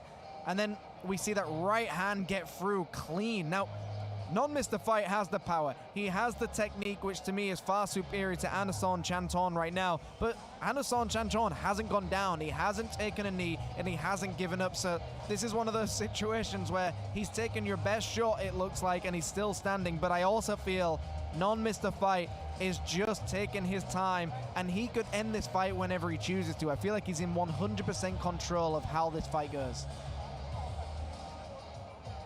Okay, well, we're going into round 3 now, and couldn't agree with you more, Jimmy. I feel like Non missed a fight, could really just end it right now, but he's carrying Anuson at the moment. Great cracking left hook from Mr. Fight. And you can see the leader of the Mr. Fight in his corner as well, who also takes on anybody anywhere. So anybody in Southeast Asia, I'm sure if you want it, Mr. Fight will definitely take you on. And here we are, final moments of this fight. Anuson really attempting with that right hand, but just not getting through. Non missed the fight, just constantly in his face, but he eats a triple jab in the process. And I think Anuson almost is just practicing, can he survive 3 rounds? But I also think Non missed the fight is just in control. When he wants to end it, he will choose to, or whether or not he wants to. Keeps on slipping as well, Anuson, as he goes down to the body, but gets clocks right there by that right hand. Yeah, these two really are having a friendly spar. I mean, it's nice to have a friendly spar in the middle of a ring in one of the most legendary stadiums here in Asia. I mean, the Lumpini Stadium, it doesn't get better than that. So, look, credit to where credit's due. They wanted to have a fight with one another, and they got to do it in one of the most infamous stadiums in Asia. So credit to them, and they're still putting on a good fight. At least they're trying to do something. At least they're proving to one another that they're trying to put the fight away. Uppercut to the body there from Anuson, left uppercut as well. But Mr. Fight going upstairs with the right hands. And it looked like he just pulled back on that final shot, but that was the moment where he could have really finished that moment. Now, it's one of those things where, does he want to not finish this fight because he wants to get a longer video for content, or is it just a case of, I want my friend to be able to survive 3 rounds and I don't want to put him down in a fight? I don't know what's going on here, but at the same time, I'm enjoying it as well. Right uppercut there from Anuson. We're coming up to the final minute of this third and final round. Don't forget, folks, after this YouTuber fight, we've got our body shot challenge between Peter Denman and Chinakrit Siramonkon Jim. And last time those videos have been viewed by over 15 million people around the world. So those are something you do not want to miss. Final minute of this round, and a chopping left hook upstairs. Anuson returns back with one. Both fighters clinch in the center of the ring. Referee trying to break them apart. High guard here from Anuson. Mr. Fight got a little trick up his sleeve here as he goes on the inside, but referee saying no way, guys, breaking it up. Right hook lands there for Mr. Fight. The last thing you want to use is a high guard against someone who uses clobbering shots. There you go, jab from Mr. Fight. And we can see it now, he's closing the gap, but Mr. Fight just rolls with the shots, dipping and diving. Final 10 seconds, and look, credit, I think he's allowed his friend to carry on in this fight. He's hugging him now. Final seconds. And that is it, folks. The fight is over. The YouTuber battle, Non missed the fight. Anuson Chanton. Yeah, what a round that was. But Mr. Fight was really in control of the whole fight from start to finish. I'm a big fan of left hooks, and I think Mr. Fight's left hook was just so good, so crisp. Just able to catch Anuson so many times with it. Okay, we will go to Teddy Mulgay for the official decision, and we will see you in the body shot challenge, folks. Don't go anywhere.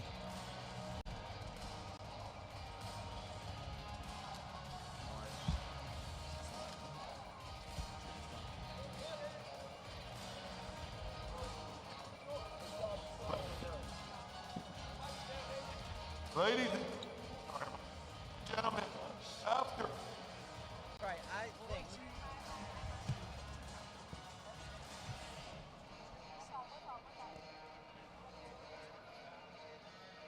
Hello, hello. Ladies and gentlemen, after 3 exciting rounds of action, we go to the judges' scorecards for a decision. This bout is a red corner.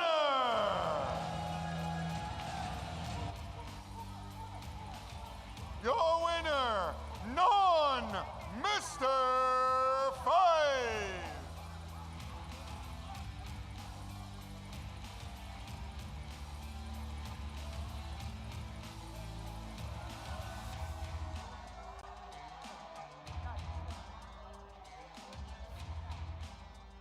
Ladies and gentlemen, for our next challenge, I'd like to bring into the ring Mr. Ali McOney and Mr. Jimmy Bowe.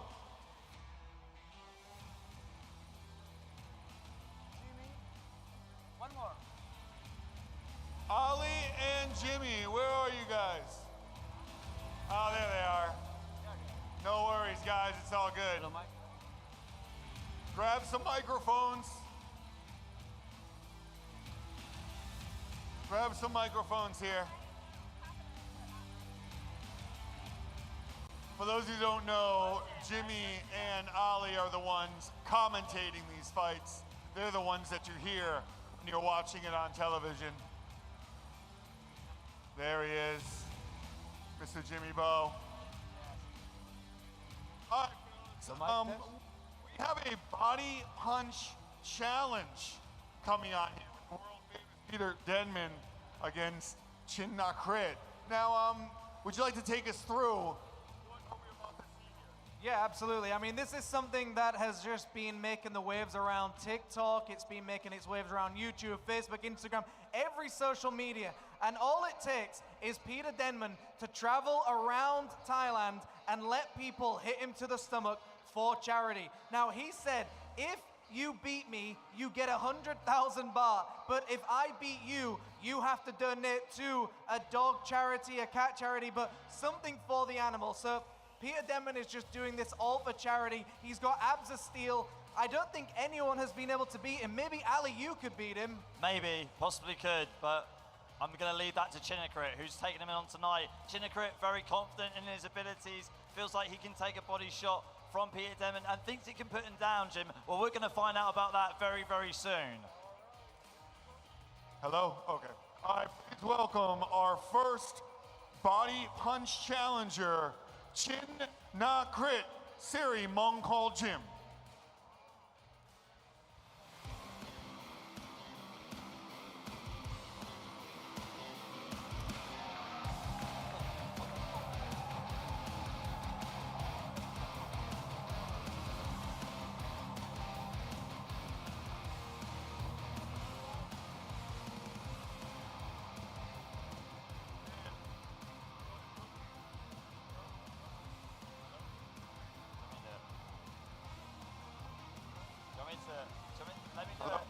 Hello. Okay. And the man, the myth, the legend, the one who has put all this together, the one who has given so much fun online, Mr. Peter Denman!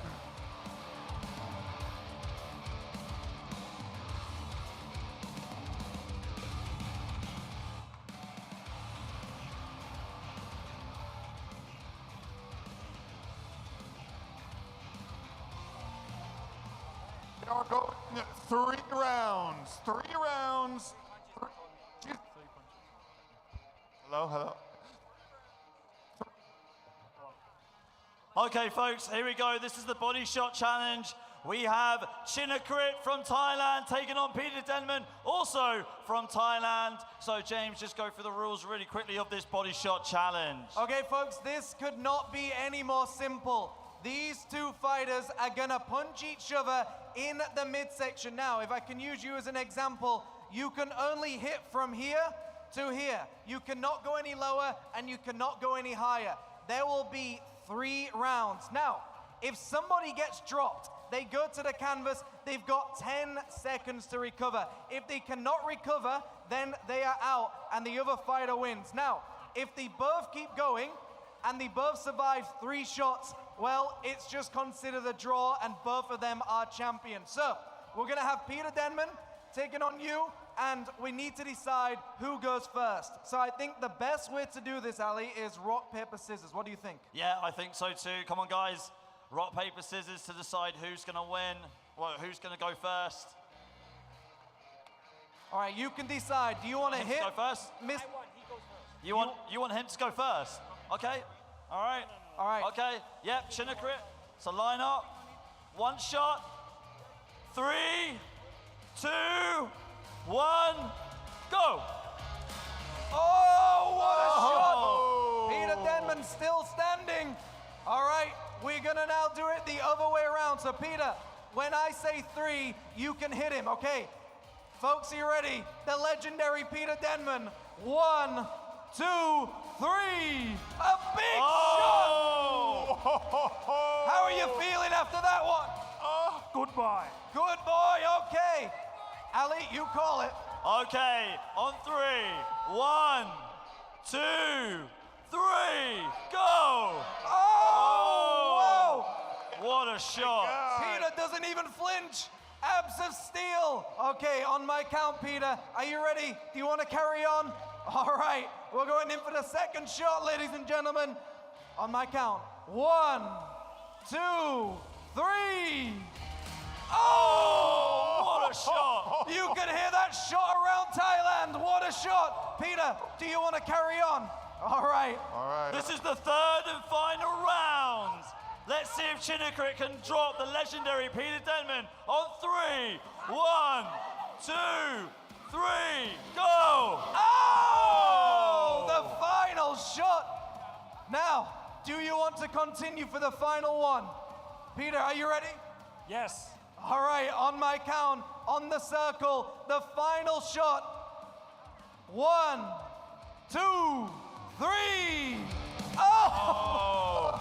Wow! He's still standing. And that is it, folks. You have witnessed the body shot challenge. Neither fighter quit, which means both of these fighters are winners. Let's give them a round of applause. Give a round of applause for Peter Denman and Chinakrit.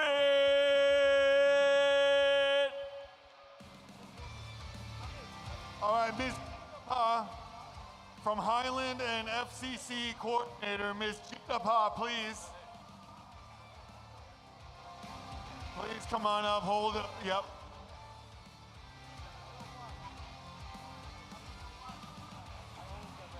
The golden trophy for the body punch challenge. Handed by Ms. Jitapa, Highland and FCC coordinator. Hey, round of applause, ladies and gentlemen.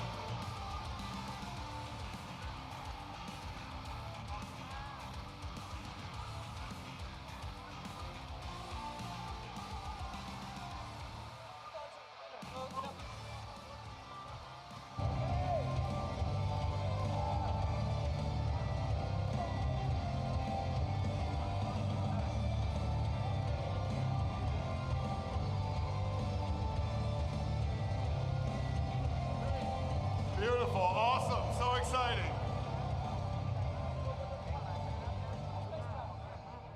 Ladies and gentlemen, October 31st, Space Plus Highland Boxing presents another boxing show at the world famous Space Plus. We will be back here December 8th, here at Lumpini. Thank you to Lumpini Muay Thai Arena. Thank you to FCC Fight Club Championship.